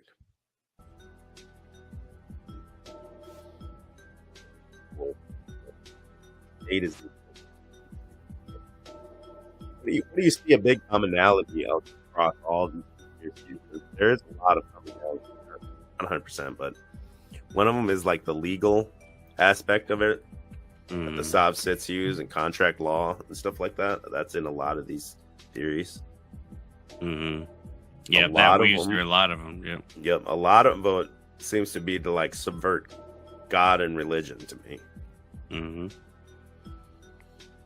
And so, excuse me, this goes with too. Well, there's the whole reason we started this podcast was 5 years ago, whatever it was, the anticipating that conspiracies would go mainstream and then analyze it from that perspective, so that it would be almost like the conspiracies now are produced by think tanks, for lack of a better term, or whatever AI, you could call it whatever you want. But and if you look at the threads that weave through them all, I think there is validity to that. Oh yeah, definitely. It all just seems like a big distraction, especially once you go A to Z, and then you see all the interweaving subjects, and there's really just a small pool of ideas they're grabbing from, and yeah, I think a lot of it is just a distraction from being figuring out who you are, why we're here, all that kind of same nonsense stuff. But at the same time, it promotes the pursuit of that. But I think it maybe perhaps deceptive or misguided, or not that I'm above any of this stuff per se, but I'm just it's interesting. It's very clear to see that there seems to be all these things are kind of promoting the same kind of agenda in general to some extent, or at least proxy to the same kind of thing. It just seems like how they say, like, you know, like organization is hell, where like, you know, like you could take a set of facts and you could reorganize them and they could work, just like when you go down like the fucking rabbit hole in Alice in Wonderland. Like, it's a world that's essentially like fucking, it makes sense, but it's not real. It can't be real, you know? So that's the thing about like Alice in Wonderland. It's like a world that's coherent with like no holes in it, where it paints a complete alternative reality. So you can't like escape from it, like how like Marxism or something like that. Like it gives you a total package of like shift of like history and reality, where like you can't really poke holes in any one part of it. So like that's an interesting part of like a lot of those like fucking total like package conspiracies where like they doubt God and like all that shit, where it's like it's a total hoax, total attempt a paradigm shift, you know. Absolutely. Yeah. And you see like you said, the God gave Lamsey, archaics, matter. That it's like so many things that you could even plot them to that. Originally, EBT was showing that the Q map with just every conspiracy on it, you know, and you can pick and choose. And that's what our boy Benton, shout out to Benton, likes to say. At this point, it's just choose your own conspiracy. You could pick and choose anything out of that Q map, and then you could weave a narrative through them all and somehow have it all create, whether it was through gematria or any kind of, you know, there's 100 different ways you could connect it all together and you could make a narrative. Yeah, I think those maps were definitely generated by some kind of AI. I mean, like, because the more that I would listen to the guy that made them, Dylan, like, is like, well, he obviously doesn't know. He's not. He didn't have that knowledge to have made these things in the first place. So that's definitely a weird part about that. He was also, we didn't cover. I think maybe we skipped it. Yeah, I changed to Pizzagate. Palladians. That was the other thing that was part of that QAnon with the Palladians and all that kind of shit too. But we can only do so much, right? Pretty says they put so much effort into research. That's what it seems like too. It's an interactive game.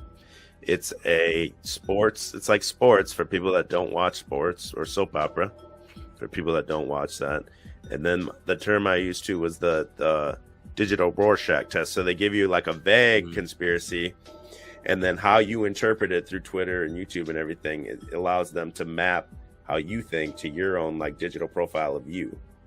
Because different people, like there's like 3 different ways to see each one of these like mainstream narratives that's coming out. Yeah, like it's like with social media, they blur like producer and consumer, but now it's like with the psyop thing, it's like it's hard, like what's blurred is like what's a useful idiot and like a real subverter, you know?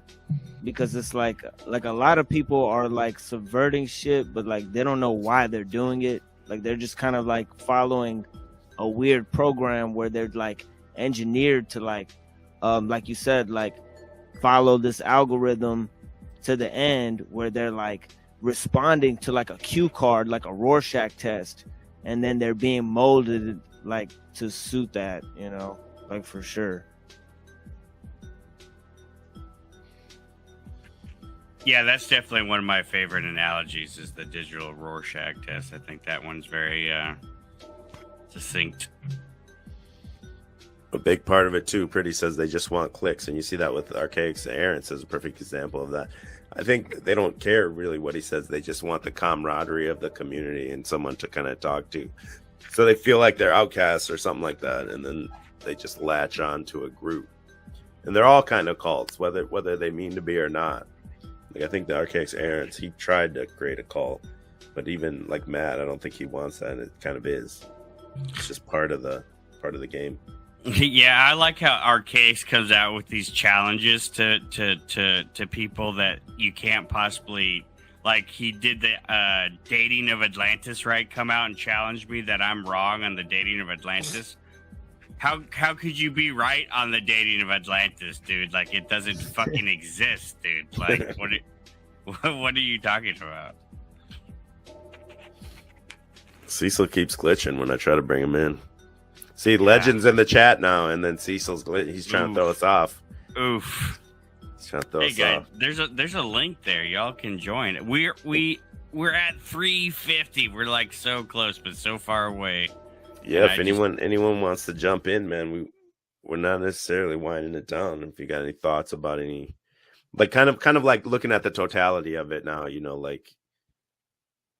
And we just did, you know, one for each letter. There's thousands of these different conspiracies, you know, and like when especially that Q map you brought up really shows the absurdity of it and how that map has the infographic has them all like plotted to each other and everything. It's insane.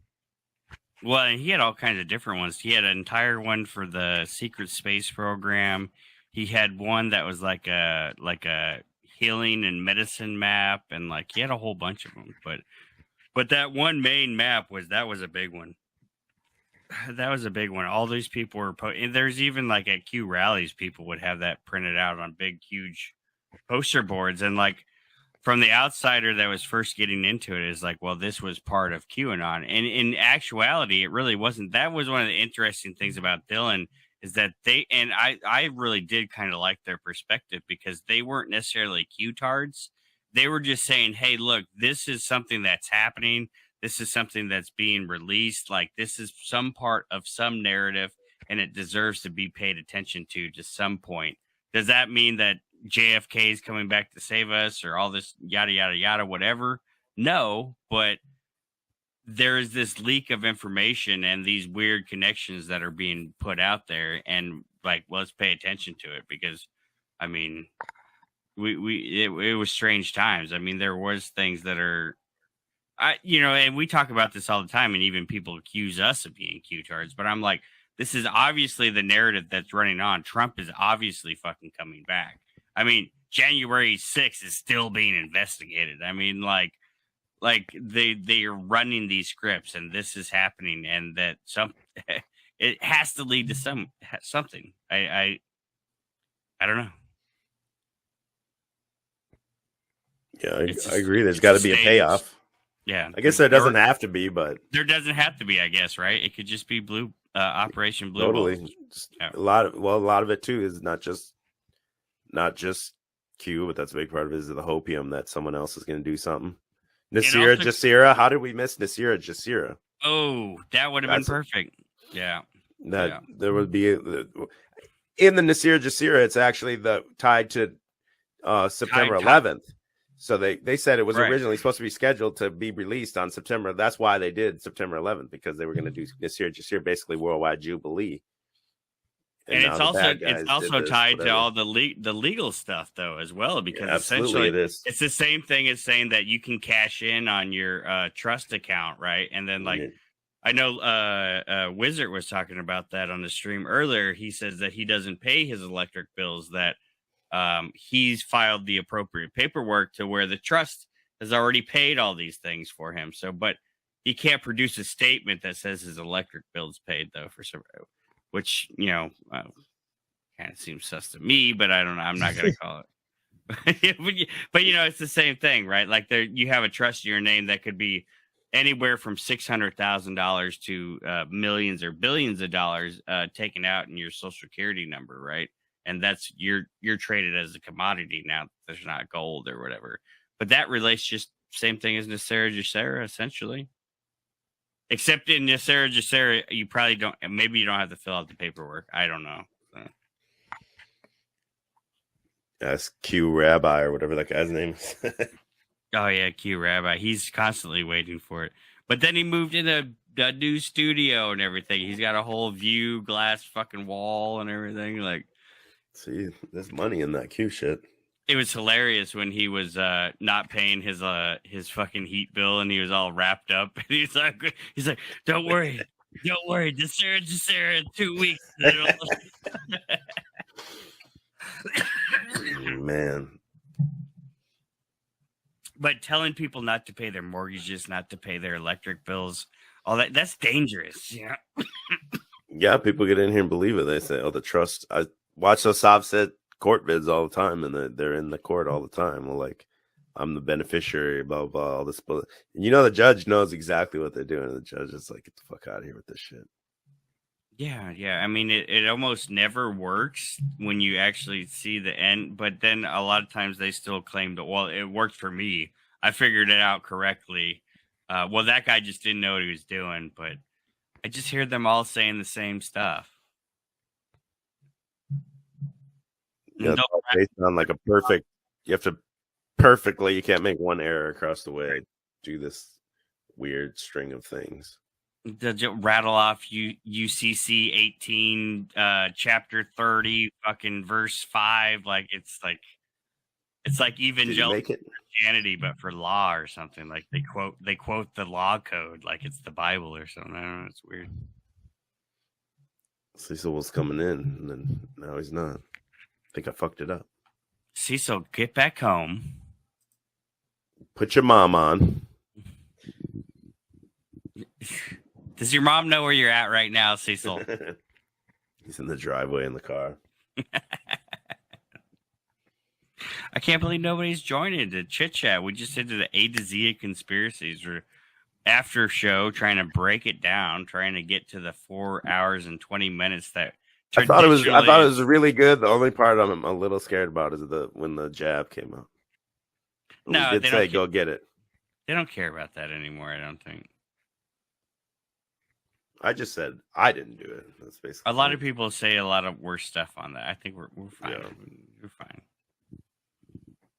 Throwing that link out there. We got 20 minutes, y'all. Someone come hold it down for us. We'll take some calls. I don't know what these streets. I don't have a lot to say at this. I'd be interested in hearing some more of that Nasim Haramein guy if we got to fill time.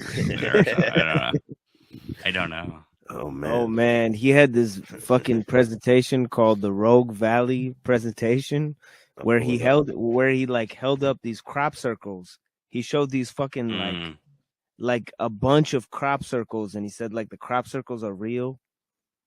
This shit was crazy. Yeah, that was one of those things where that's a good one too. Crop circles. The Rogue Valley Metaphysical Library. Where I watched this whole thing a couple times. So the theory is like he showed that 64 tetrahedral grid, the energy spinning in those patterns, and he's saying that's what's causing inside the crop circles. Yeah, that's what causes the crop circles is the 64 tetrahedron grid. Yeah, that was a wild one. Yeah, that was that's crazy. You got to hear him though. And back into the I saw the earth, and then I saw the bus, and I found the bus and flew back into my body, and I thought, and I flew into my hand in my mind's eye, and I saw it was made of rock, and those were called cells, and then I flew into one of the cells in my mind's eye. He saw the cells. That cell had to be made of thousands of little dots we call atoms, and I flew into actually billions of little dots we call atoms. And then I flew into one of those dots, and I saw that inside the atom there was a whole bunch of other dots in the middle, and so on. And I was super into this, dude. Believe it or not. I said the expensive part being that's a good title. Where's the crop circles? Yeah, one of the crop circles is extremely it's like a picture of a gray alien like holding a compact disc. Yeah, I remember that one. Yeah, that Okay, one this- was that one actually was made by a graphics card manufacturer, if I remember correctly. They ended up admitting that they did it. Okay, all this right here that he's talking about, these dodecahedrons and all this, It was this like is all Nvidia- Buckminster Fuller shit right here. Nvidia or AMD, somebody. It was a computer component manufacturer made that That's one. what they want you to think, dude. Oh yeah, I know exactly. Yeah. If you look carefully, that crop circle is a 2D representation of a 3D vector equilibrium. And in this crop circle, it gives you singularity in the middle, and it tells you that each tetrahedron generates the sphere, the radiative side of the equation. Yeah, that's another thing. They're And obsessed you know with what? You know what that singularity. looks like? That looks like the Egyptian thing from Saqqara, like the disc thing they claim is a precision machine or whatever. You know what I'm talking about? Or the Antikythera mechanism. No. There's like Not a that? black. There's like a black pottery thing, and it's shaped exactly like that from Egypt. But Oh, anyways, I know what you're talking about, and they Yeah. compare it to that Edward Leeds scale in the Coral Yes. Castle in Florida, Yes, the yeah. wheel he had. Yes, yeah. Mm-hmm. I yield. It's amazing. Okay. It occurred in the middle of a rainstorm. It rained all night. Cats and dogs. And in the morning, this crop circle was there in this field. The largest crop circle ever to occur. 409 circles. It's enormous. And basically, it told the world crop circles are not just hoax. There is crop circles that are not hoax. Well, the next crop circle after this one did not make the mainstream news around the world, most likely because it was too shocking. The next crop circle that occurred was a reply to this. In 1970, Okay, that's that Arecibo message or whatever that they sent into space. Yeah. Is that what it was called? Carl Sagan, Yeah, another Arecibo, physicist, yeah. astrophysicist, figured that we had just finished building the Arecibo radio telescope, the largest radio telescope on Earth, and we had the opportunity to send a very strong signal into the universe that could reach a faraway planet one day. And maybe they would decode Which the they signal and then send the signal back. they let it fall apart during the pandemic too. That was one of the things. They let that observatory destroy itself. Really? I never heard that one. Yeah, because it was actually in a Bond movie, right? Because they were going across like the array on top or whatever in one of the Bond movies. But like that whole structure fell down, and all the concrete inside the dome of it all is cracked and destroyed and stuff now. I bet Phil in the chat knows a little bit about that. But Speaking of Phil, we should have done Phil Schneider, Gray Alien. See, there's just so many. Now I'm thinking of them all. yeah, Phil in the chat runs the Vatican telescope. If you guys didn't know. Lucifer. Yeah. That there's living entities out there. But that would take a few thousand years. They still decided to send a signal to give a chance to our grandchildren to get, a chance to have a talk want to see with the alien out one. there. So they figured out a way to send a signal that would be the easiest for others to decode. They use a binary code of ones and zeros, just like a computer, and that can be transferred to a punch card, just like a computer. Nana. punch card. Okay? And what does it say? It Nana's says, up in we're here? made out of carbon. This is our spark of elements. Yeah, here we This go. is our DNA. We have a small head, big body. We got Nana up in here. Long time no see. What's up, Nana? No voice. I don't know if this. There we go. G'day, how you going? I can't hear you. Can I you don't hear know us why. now? How you going? T for Tartarian Wars. Tartarian Wars. That's geopolymer. Right there. Melted bricks. They poured it. There's no way we could reproduce that today. It's a big war. Impossible. Horse and buggy, right? Horse and buggy? Okay. I heard Nana did that all herself with one little wheel, a little stand in the wheel. Humongous. Yeah. So listening. I don't know why I can't hear you. Oh, man. It'd But, be cooler if you yeah. did, man. T for Tartarian. And for some nice, lovely 420s. Are you smoking, Nana? Or she can't hear us? I think she's smoking. Yeah. Is that the dugout? That's the boomer dugout. 420. Boomer's got a dugout. Is that what that is? What is that? I think it's a dugout. It's a dug. Whatever weird cloud that shit is. No, I'm pretty sure that's a Antiquitech meter is what she's using. Yeah, M should have been Meltology. That would have been a good one too. See you later. There's so many to choose from. It was hard to really make. I know, the that's list. the thing. Yeah, it's unlimited almost. But that's why we could definitely do this again and have a whole different list. Oh, we could do it next year and do the whole. Yeah. Have every. You know, well, I think next year, maybe, since we did card game, we did cards 2 years in a row. We did the Illuminati card game. That one was an epic stream. If you guys haven't seen that one, make sure you check that one out. And then I believe last year we did the Hexen Tarot 2.0, which I actually own now. He owns that now, which is awesome. Yeah. And we only covered basically the major arcana on that one. We could still do a whole nother stream just on the minor arcana on that. Yeah. It's a sick deck.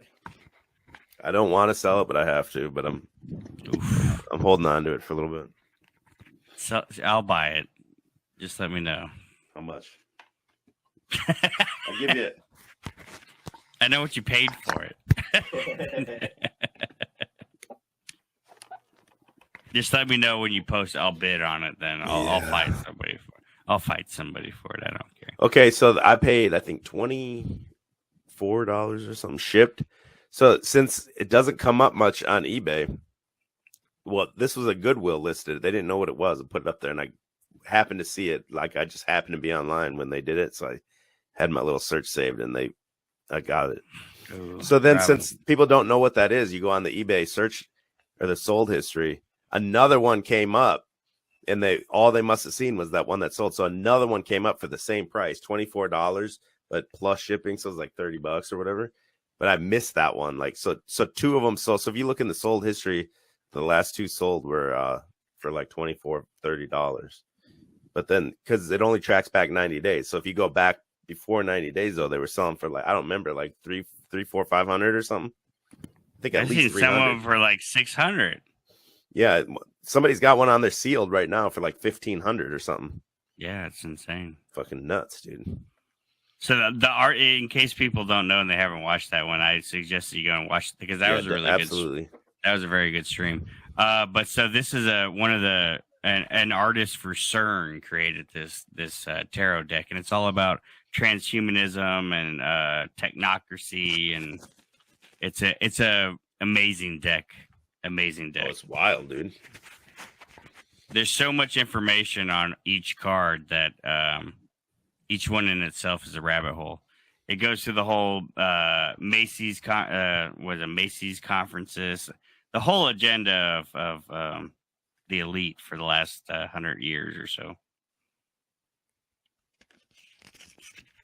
Show some of these regular ones. Communist utopia, capitalist utopia, ecological utopia, religious utopia, gender utopia, economic utopia, Arcadian utopia, and totalitarian utopia. Yeah, that's wild. Wild card. Yeah, we did over 4 hours and really just did the major arcana on that deck because there's so much stuff in each card. We picked a few out of the minor, but some of the better Lewis ones. Mumford, who's that? I don't even know who that is. Oh, that's a major thinker. Like, he came up with the concept that man is a symbol making animal, like as opposed to like tool making. You know, so like he wrote a work called Technics in Man. Yep. And I think a lot of the third position shit comes from his like, you know, way of thinking. Days of Noves covered him back in the day when he would do more detailed streams like that for sure. Yeah, he's an important thinker, like against technology too. Oh, he's against it. Yeah, they have, it's both sides of the because even Kaczynski has a card in this deck. Kaczynski is the hermit in this deck. Yeah, Kaczynski was against environmentalism because he said it would be it would be used against the anti-tech like kind of agenda. Like it would be like a way to funnel people into like a false issue, like a false narrative. Like in like population control and like thinking humans are the problems when technology is actually the problem. So he actually, so he opposed like the whole narrative of I guess environmentalism. I guess he believed in global warming to a certain extent, but he just thought that technology is what's causing it. Like it's more focused on technology and not humans. He thought that leftism promotes self-hatred. So they have this whole narrative that human beings are the problem. And one of the dudes who made the Club of Rome report actually says like humanity is like both the problem and the solution. It's like this weird like statement that he makes. In the Club of Rome document, this guy named Alexander King, he actually says like humanity is like both the source of its own problems and the solution of its problems. It's like this concept that like man is the measure of all things, you know? Yeah. Yeah. And it's like fucked up belief of humanism, how humanism itself is like a weird religion. All is atum, right? Yeah, the text wild. So what you should do is set a search for it on eBay. Set a search, and you can save your search. And then if someone else finds this deck and they don't know what it's worth, they're just going to look at the sold comps that are on there, and they're going to sell it for $30. So wasn't there a different variations of the deck? There is two variations. The one you see all the time is the red letter box. Yeah. From my research, I believe this is the first printing. I'm not 100% on that though. So I think this is the first printing is the white letters, and then the red letter is the reprint. Yeah, and she's heavily involved with the UN, CERN, all these organizations. She has a crazy book that's like the NATO classification of like everything in the world. Like there's a NATO fucking spec for every single thing you could imagine. And she compiled it all into one single book. Really? Yeah, that one's kind of crazy too. If you're into like that nomenclature kind of, it's interesting. She was awarded like CERN's top artist or something that one year.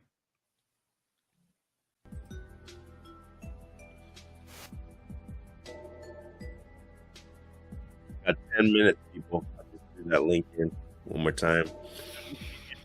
That PT version of GoldenEye, this would have been perfect for that.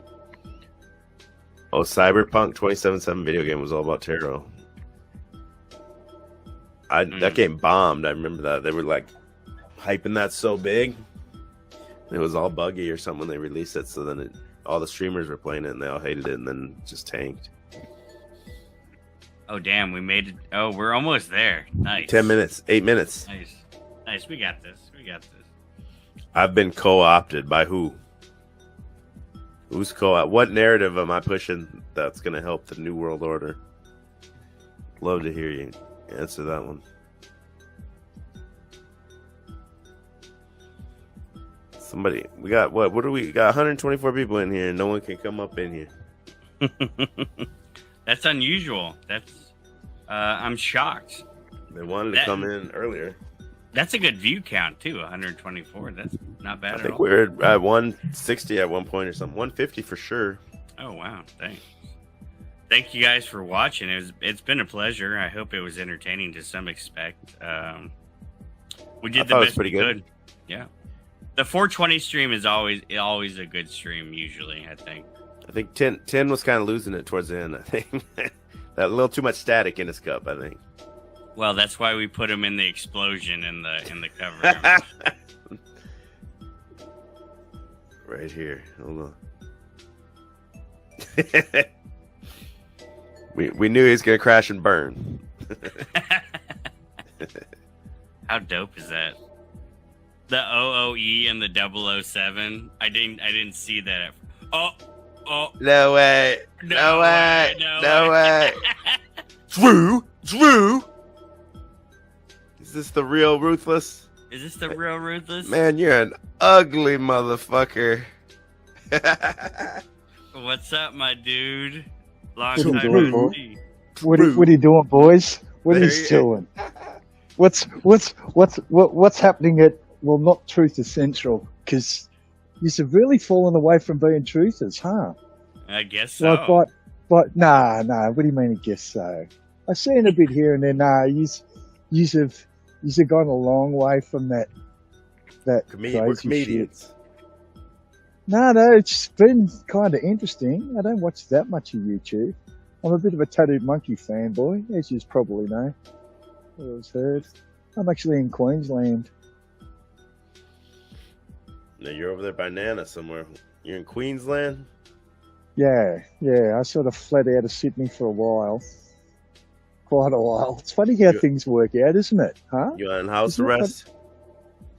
No. I'm not under house arrest. I'm not under house arrest. Hey, yeah, this is just a bit of the scenery. So you've been on 4 hours. So I was going to type in a message, but it's a subscriber mode. And I thought, well, you know what? You probably still blocked me. Probably. Well, I tell people that I'm part ass holding, and then you've worked that out at least. Come on. Yeah, I miss you. I miss you, Ruthless. I remember all the epic gift battles we used to have in the Discord. Hey, look, EBT. Those were fun times. Look, Those we were had good. some Those fun. were good times. Yeah. Look, it was. I mean, didn't Discord go crazy? And I don't mean just your particular Discords, but Discord in general, mate. Mm-hmm. It's the fucking hits now. It's pretty bad. It's worse than 4chan.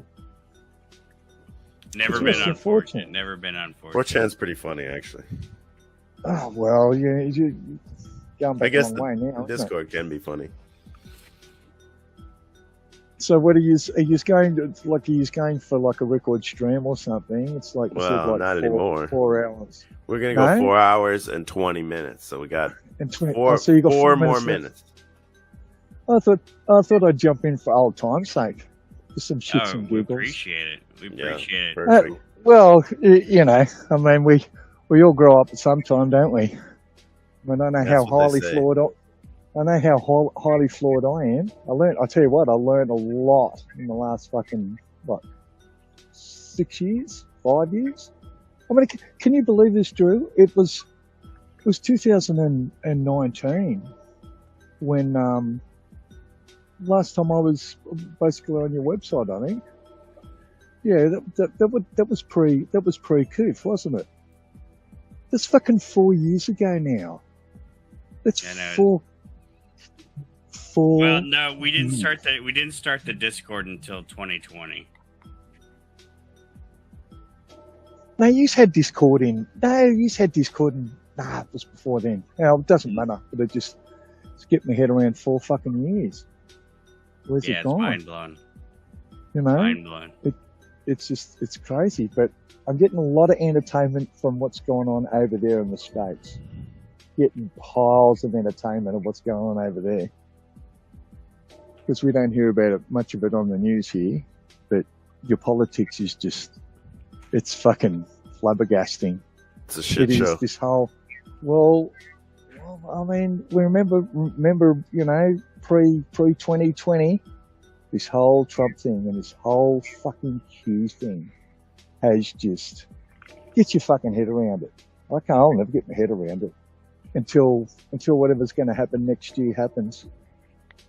Aye. and I don't mean any fucking election things.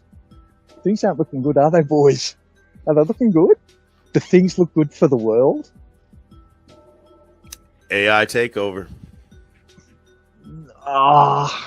Mate, look, I saw Westworld in 1973. Right? That was the movie. That's where, the series came from. So is it possible? But it's about probabilities, how quickly it'll get going. Why you think it's already up and running? Like you've got all these fucking real humanoids running around. No, I don't buy that. What I buy is... I think we're the humanoids because we're plugged into the metaverse. We're the synths. Well, we're already in augmented reality. It's already augmented. Yep. Just look at the boy v girl thing, the gender thing. That's this cyclic thing that we're going through. Look how bad Rome got. Really Graceful did a video recently about it too. Just look at it, this whole gender thing where boys can be girls, girls can be boys. They could be rocks, they could be starfish. Do they have that in Australia too? It's the same, Drew. I believe it. Just the shit in schools. There's this push. Starfish. There's this real. Well, there was a band called Chocolate Starfish, I think. Were they American? I can't remember. But What's this whole album. This whole fucking gender turnaround, and what's false becomes true, and what's true becomes false. It's very real. As Musk said, it looks so fake it's got to be real. But this is life, sir. This is life. I don't buy into this simulation theory or, mate, look, hey, spades are spades. Kudos on fucking the Brashears exposés. That guy's a piece of shit. Tartarian Truth. Look, everyone deserves a second chance, and look, there are just some things where there's just no coming back. There's just no coming back from. But even then, it's just but it's the algorithms. So see, going back to you said about this AI thing, we're already in the augmented reality. Algorithms have been running things for a long, long time. But they even it was 3 years ago they were talking about how policies are being affected by AI making decisions. But it's a wrap. Yeah. Well, you helped us tread water. We made it 4 hours. Oh, okay, no, cool. No, well, hey, I thought I'd pop in. I'd pop in and say good day. Good to see you. I hope you're all well. Hey. Yeah, good to see you, man. You got any last words, Ruthless? Hey, as my teacher would say, garbage in is always going to be garbage out. So it's about what you put in your head is what you entertain. Humans are so malleable, and look, that's how it's been since dirt. Forget the aliens coming to control, and you've got the Alush farm and just all that shit. Just quickly going back to Star Wars, the cave scene. Luke goes in to face his ultimate enemy, and who did it turn out to be? Within, it's always going to be meat suits against meat suits. Anyway, have a good time, fellas. You might see me around. I don't know. I'm a bit of a lurker. I always have been. But it was nice. Thanks for the hospitality. I appreciate it because I have been an arsehole. But hey, I'm Australian. It's all good. We're cool now. Appreciate you. Take care, guys. Keep it up. I catch some of your stuff when you do it. Yeah, it's watchable. Yeah. It's pretty good. Yeah. It's pretty good. Yeah. Good to hear from you. Crikey. I'm cool with that. Cecil Drake, any last words? Yeah. So I got disconnected for whatever reason, right as you guys were talking about Marfugal. Yeah. EBT, I think you were talking about Marfugal. Yeah. Mm-hmm. That dude's out of Seattle. I lived up there for a while. I've got some stories about that guy. Like I met him. Fuck the same bitches as him. I actually fucked his sister-in-law. See, I knew it. Is the shit whack? I mean, she was. But yeah, I mean, I don't want to like get in trouble and say too much and shit like that. I don't want to fucking. But yeah, we could talk about that another time. But yeah, I've got some stories so we can say some shit about that dude. We got to get Snafu in here if we're gonna have that conversation because he really does not like that guy. Fuck a hug buddy, fuck buddy. Marfugal cupcake, pogo. Yeah, I mean, it's not just him. It's like his like archetype of YouTuber. You know, there's a couple of people around who are like him, and these major channels, like in the prepping community, especially, they always end up with like. Anyway, yeah, that's for like another show or whatever. But yeah, I just wanted to put my 2 cents in on that. All right, man. Appreciate you. Have a good 420. Yep, you too. Happy Hitler's birthday. Machine Lies, you got any last word? Yeah, Drew, man, thanks for having me on, dude. I'm about to drop a fucking lecture tomorrow. Check me out on the fucking I'm on the Machine Lies. You know, we're gonna drop fucking episode 7. I'm gonna go through a plethora of works on I guess basically the theme is gonna be Western thinkers who are anti-tech, anti-liberalism, and looking at the dichotomy of West and East and Islam versus Christianity and all that type of stuff. So I'm gonna be looking at like fucking 12 different works, fucking Nietzsche, fucking Rousseau, all that shit. So I'm gonna be explaining a bunch of shit. So look out for that. Dope, bro. Yeah. I'd love to have you on the channel just by yourself sometime. Maybe even like pre-recorded. I was thinking maybe a good thing would be start reaching out to other creators and do pre-recorded interviews. And we could do like host the first part here, and then I'll cut like the second half or whatever, and you can host that on your channel, kind of bring more people over there or whatever. Hell yeah. If you're down with that, just reach out to me, bro. And my email is just it's chalkbodyoutline@gmail, so you can just email me. Okay. Yeah, we could do that anytime you want. Mainly I focus on like religious hoaxes, and then I focus on like technology. So like those like I was checking out your channel. It's pretty. I want to like have time to really go through it though, because it's not shit you can just kind of like blast through. You know. Thank you. You're saying a lot of deep stuff. Yeah, thank you. I appreciate your work too, man. All right, man. Well, yeah, hopefully we can get up soon. Yeah, for sure. All right, man. EBT. Another one. Another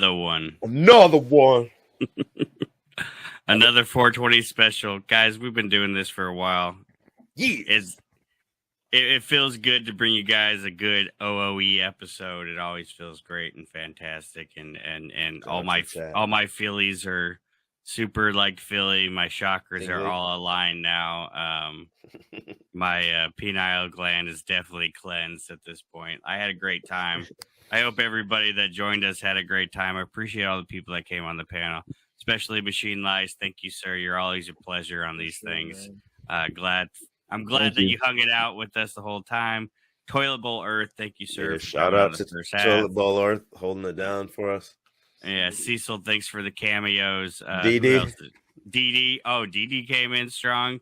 Shout out. We needed that Crater Earth bailout. That was a good one. Shout out, DD. Shout out to all our buddies in the chat. Thanks for listening, guys. Thanks for making another great 420 special. That's all I got to say. I got nothing. So peace out, y'all. I'll be live tomorrow night. Peace.